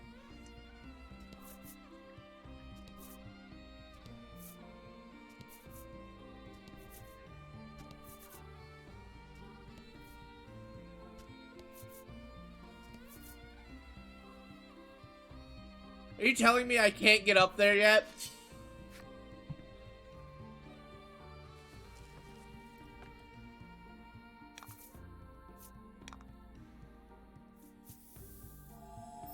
I think the only issue these guys give me is they hurt Melanie really a lot, and then they do deadly poison. I think that's the only issue I've got with these new guys. Is like the deadly poison, and then Melanie just being stupid weak. Yeah, see, like, I got the other people. They're not even level 20 yet. I didn't want to do a ridiculous amount of... Ooh, poison slime. Ridiculous amount of grinding, too, on screen. I've been doing what's been necessary because of just exploring. But I didn't want to be like, alright, cool, I'm going to get to level, like, 87 here on screen. What? Appears. Rather, you approach it, because the poor thing's paralyzed from head to toe. You may be able to aid it by administering some curative. Let's help the poor thing out. You take pity on the creature and administer some curative. Able to move once more, it makes a clumsy attempt at a bow, and then it is gone. That's it? Oh, that's lame.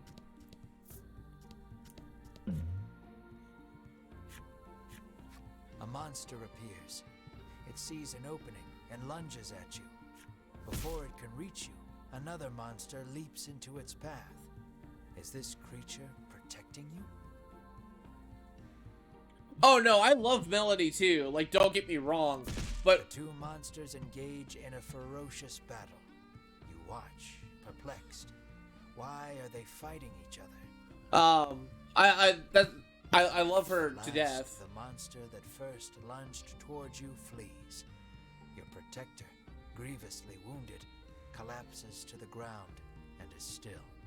The creature at death's door hands you a small cloth pouch and breathes its last. You find a considerable number of coins packed inside the pouch. It, You gaze upon the no. creature's lifeless body. It looks rather like a monster you cured of paralysis once. Oh The no! party affords the creature a proper burial and prays for its safe passage. That's so sad! That's a lot of money! Yeah, she really does have everybody's weakness, and then she's like super resistant to like a lot of elements. So like it's awesome and ridiculous. Her defense needs some help, but that's what armor and grinding out levels are for.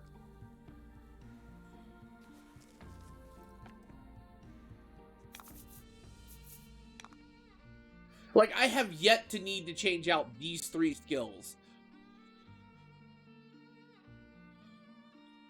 I might... Can I change out Magic Strike? Because if I can, I might just do that. Just give her other stuff. Freezy.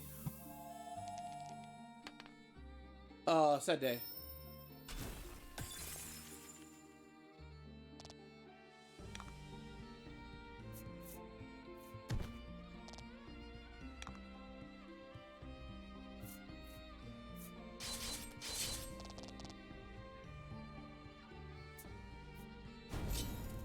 You need to die.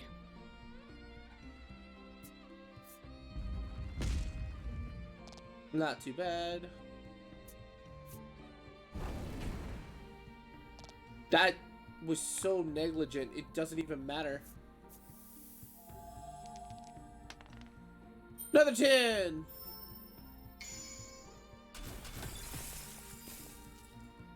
And dead. Nice work. You need to stop existing.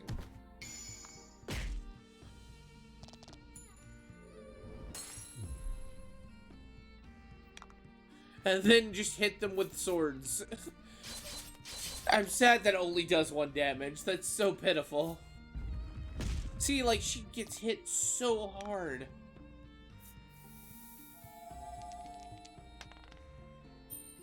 Eight frozen.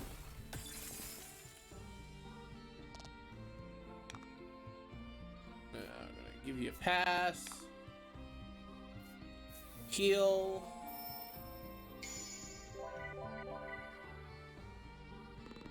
Excellent. Freeze.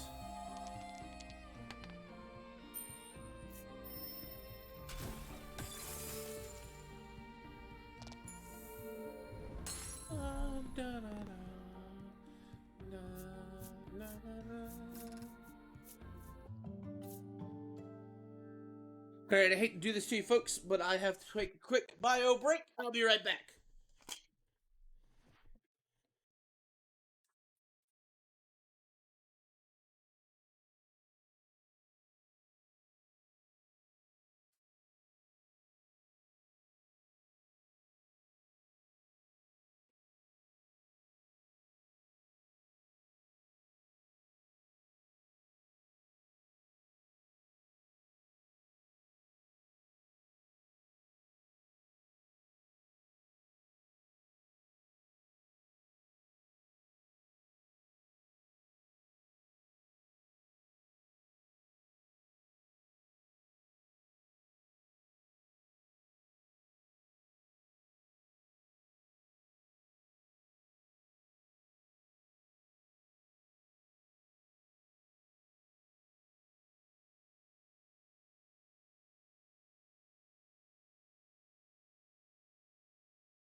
And like a blast from the past, I'm back, folks. Sorry about that. Ooh, membrane recover 2 HP after every turn. Okay. Top that off with regen. Nice.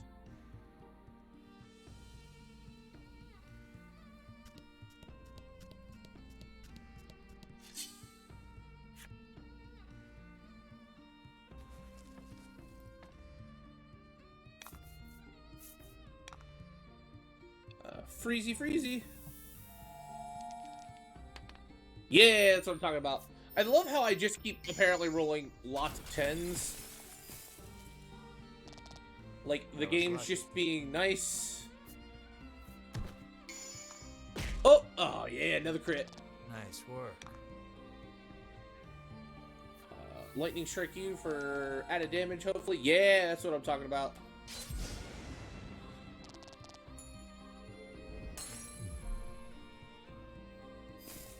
Wheelie dealy automobile. So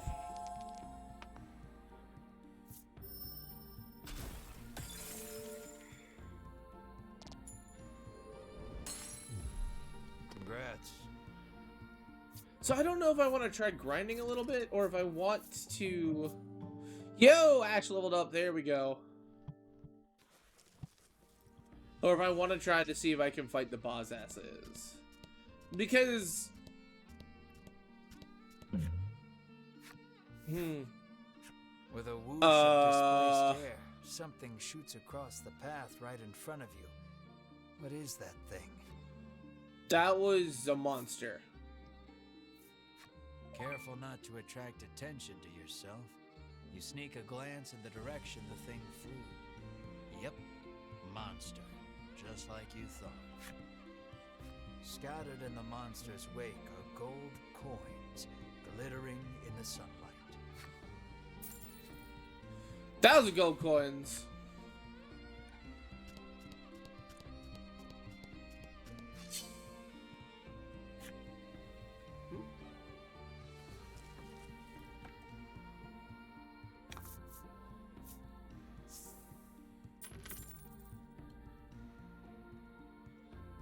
Let's do this.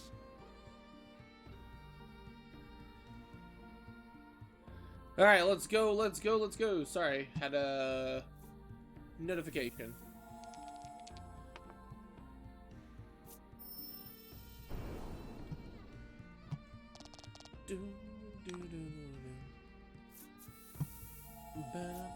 And again, the music of this game, it's like it plays over and over again, but it's really nice and soothing and not obnoxious or anything like that, which I like. What is it? It's currently 10:17. Probably do another... Let's do 20 minutes just so I can round out to a average 7 hours.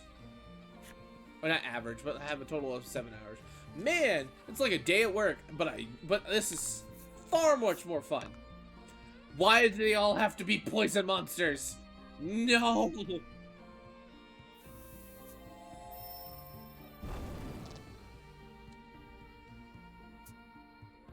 That's what I was afraid of. Alright, cool. A 2.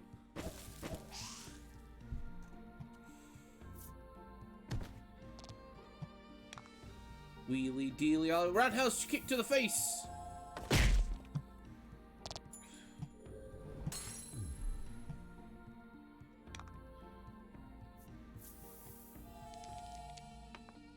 Oh, that's a 1.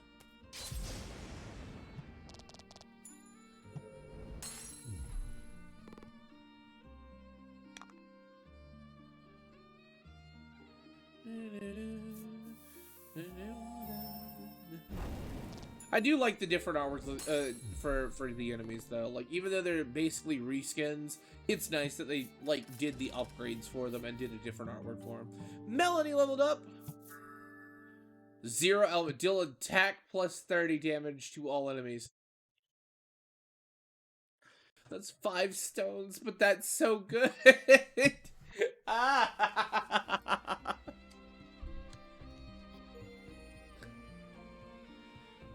undead fuegos element. Fungo. Undead fungo. Awesome! I can stream just a little bit longer so we can raid since we do have some people in here. I've never done it before, but we're gonna find out how! And that way it gives me a chance to, like, jump into your stream as well. Gain a gem.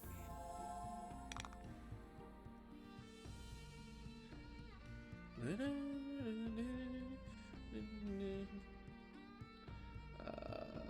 gonna fire him.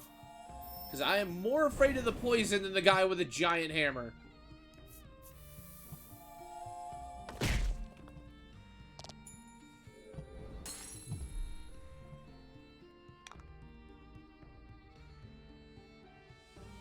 Got you. Thank you so much, Void.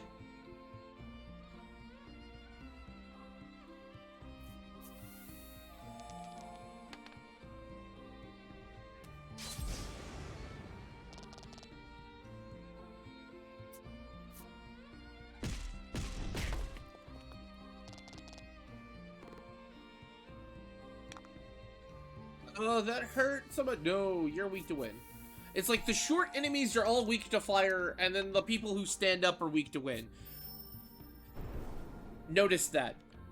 Weird, but you know what? Noticed it.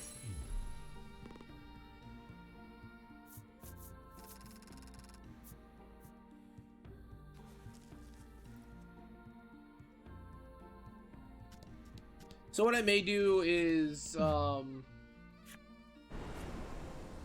come on, not one of these events. I hate these. Oh, I'm gonna get hit. You stand there gaping for 1 second too long. The tornado flings you up like a rag doll, and you hit the ground hard. Ouch. That's a lot of damage. The fact that, I survived a tornado is rather interesting, though.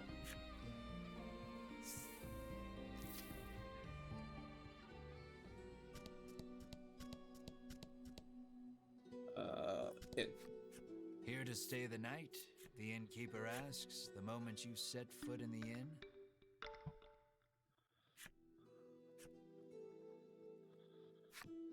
But I may do a little grinding off stream just so that way, because I kind of want to fight the strong knight, but the fact that you have to wait till level 20 to get it means that I guarantee you it's the Menace Man again. Let's try Bruno. I'll handle this, Bruno volunteers, smiling broadly. One hand on his hip, he downs the bottle's contents in a single gulp. But I'll definitely, because I want to fight the knight, but I definitely want to do that on stream too. Bruno flexes tentatively, then mightily, and scoops the Doctor of Swords up in an enormous bear hug. My muscles have never felt better, he shouts with glee. For a moment, you fear he'll crush the poor man to death.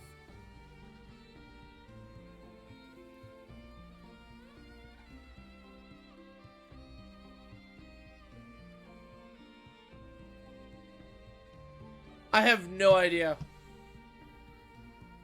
Despite looking extremely uncomfortable, the Doctor of Swords hands Bruno another bottle of the stuff. Perhaps he was satisfied with the reaction. What did I get? Protectorate.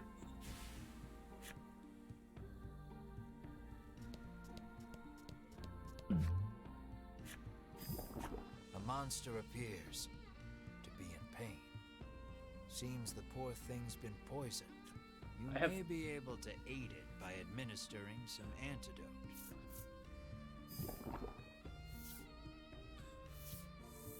You take pity on the creature and administer some antidote. Healthy once more, it gets up and makes its way to who knows where. Every so often, you catch it looking back at you. But before long, it's out of sight. Interesting.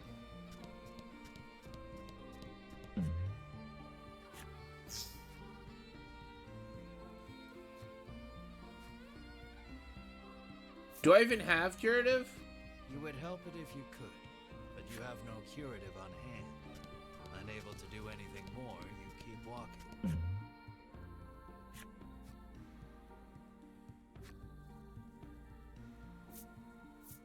Let's take a peek inside. What do you have for sale?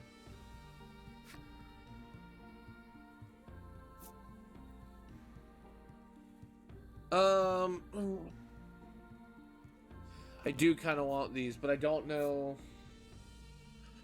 Do you have a flame stay ring? You don't have a flame stay ring.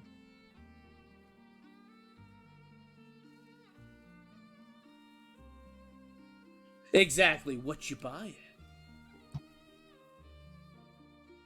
The poison would definitely help against the deadly poison.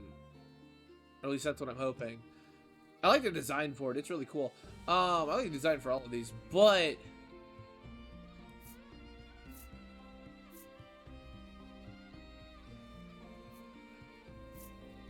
I don't know if I need them, so we'll just not buy anything.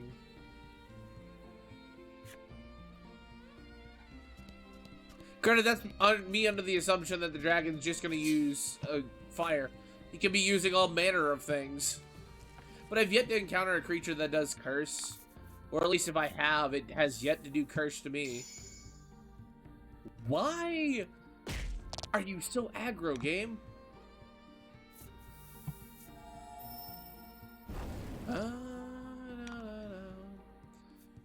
Roundhouse kick. And critical.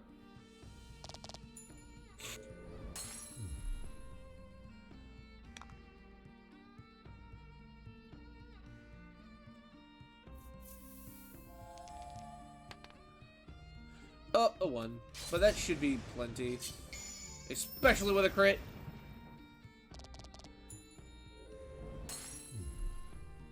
Good work.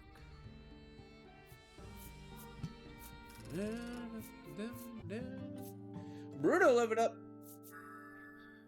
Overpower. Deal inflict minus down attack for 3 turns. Interesting.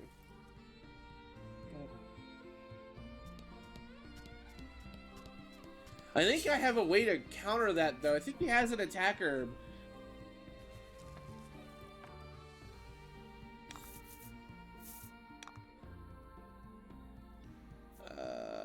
Mushroom. A mushroom.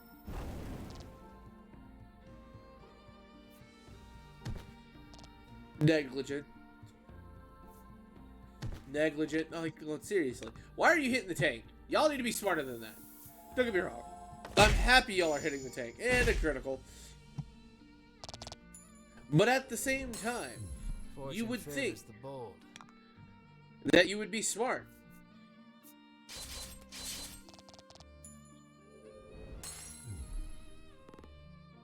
I like how the first slime was just a skull in it, and then the second slime is now like we're like a full-on demonic snake.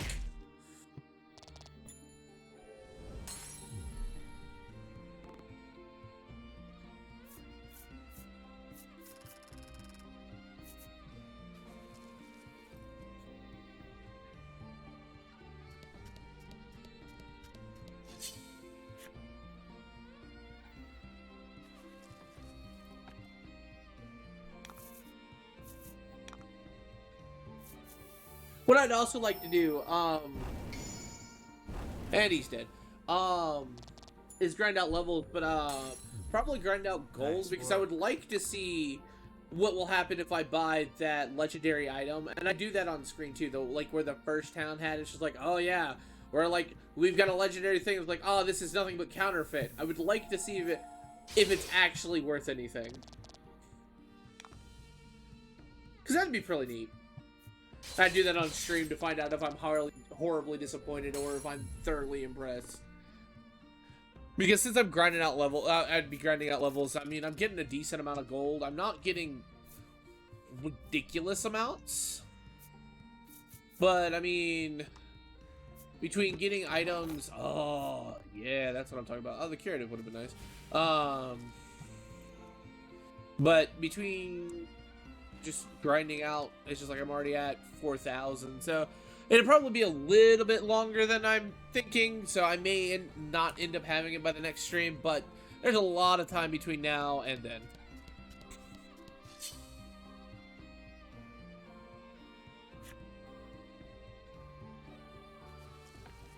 Exactly, I would like to see, because it looks like an interesting weapon, and like it's got some legendary air about it, but it doesn't tell you exactly what it is. You don't get to see any of the stats or anything else that's on it. So, oh, no. All right, cool.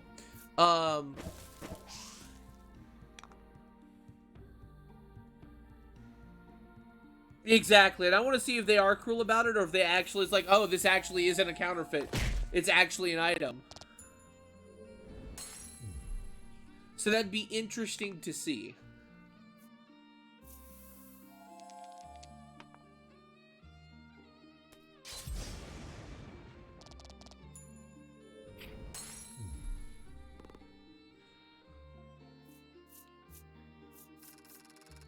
Let me check on something. Nothing there.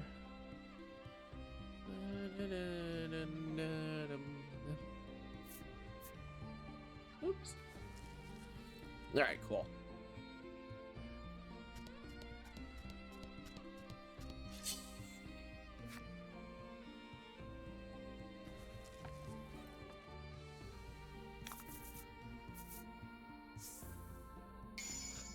Oh! 3 gems! We take those.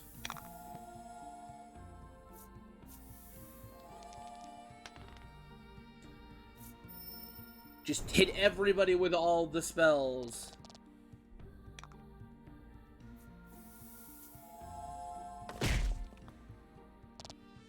I like how even like the beginning abilities still have like, they don't feel absolutely useless by this late in the game. Excellent. Because I would still kind of like to use some of the more powerful skills if it wasn't for the fact that trying to get enough stones in order to use some of them is a little difficult in my opinion. But it'd be neat all the same. I'm just gonna...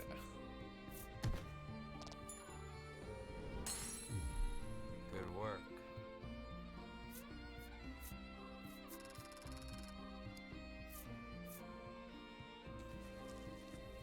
The legendary spoon of smoothness.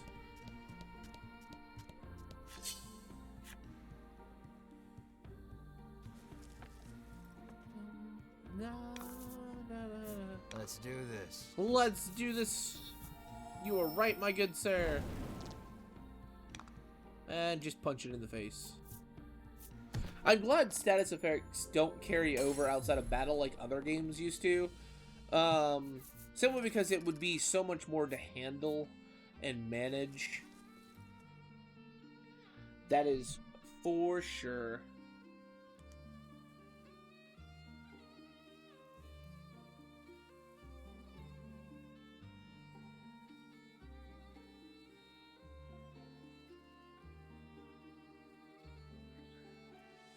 All right. About 5 more minutes, or actually 4 more minutes, and we should be heading off.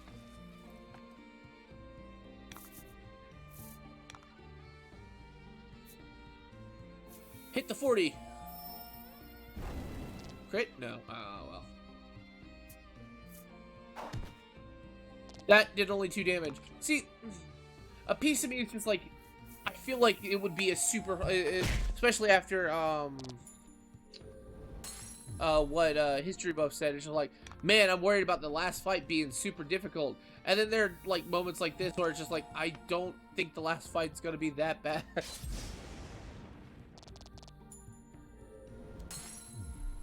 Congrats.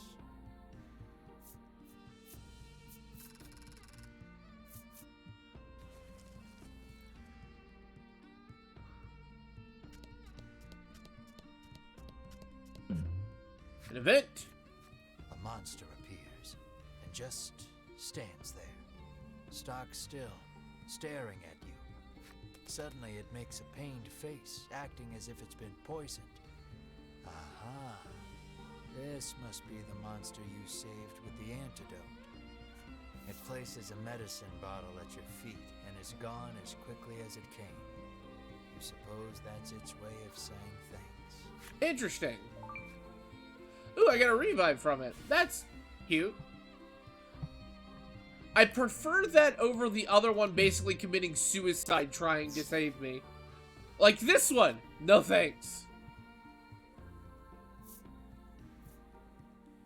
This is just the natural order of things. I don't have a curative, but I also don't want you to commit honorable Sudoku on me.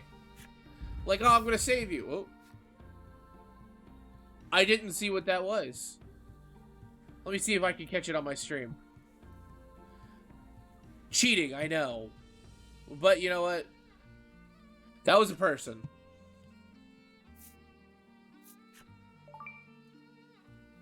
That thing you saw tumbling down the slope was definitely a person. That's when your keen nose catches a scent of coin on the breeze and you take off running in the fallen person's direction. The young man tells you he slipped and fell while he was climbing. Thanks for coming to my rescue, he says, offering a bottle of medicine in gratitude. Though disappointed he didn't reward you with coin, you figured it's better than nothing and accept the medicine. Ooh, that's a supreme sound. We take that. We take that. Yeah, items do I have?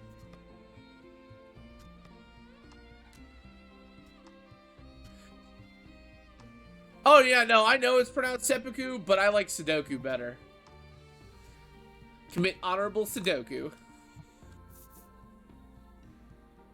Let's go to the village of the sick and sell these.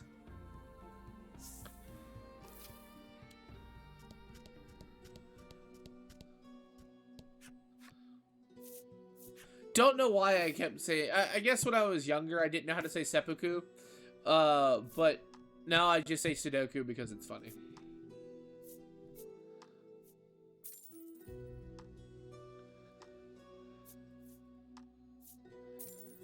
Alright, now I have 2 more item slots.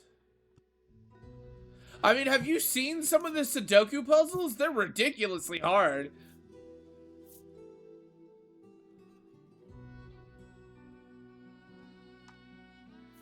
I guess we sell that because we're probably not going to need it all that much. We might, but I doubt we need 3 of them. There's at worst, what, 2 more dungeons left? 9 times out of 10, we get to just walk out. Like, we get a free pass and just like, alright, cool.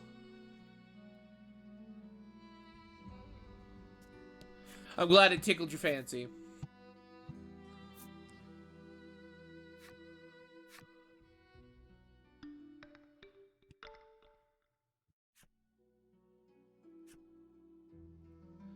Awesome. So, we have now hit that 7-hour mark. I will go ahead and save twice because I'm worried about the first save not actually saving.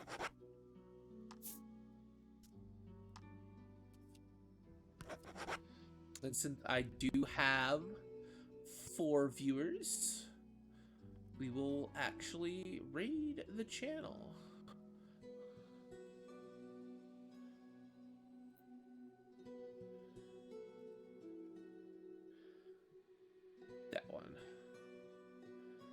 Alright guys, it's been a wonderful night. I've enjoyed y'all greatly. Thank you for being here. Some of y'all is through the entire stream, and the rest of y'all when you were able to get here. Hopefully it's been fun and enjoyable. And may the wind guide you on your travels. Have a wonderful night.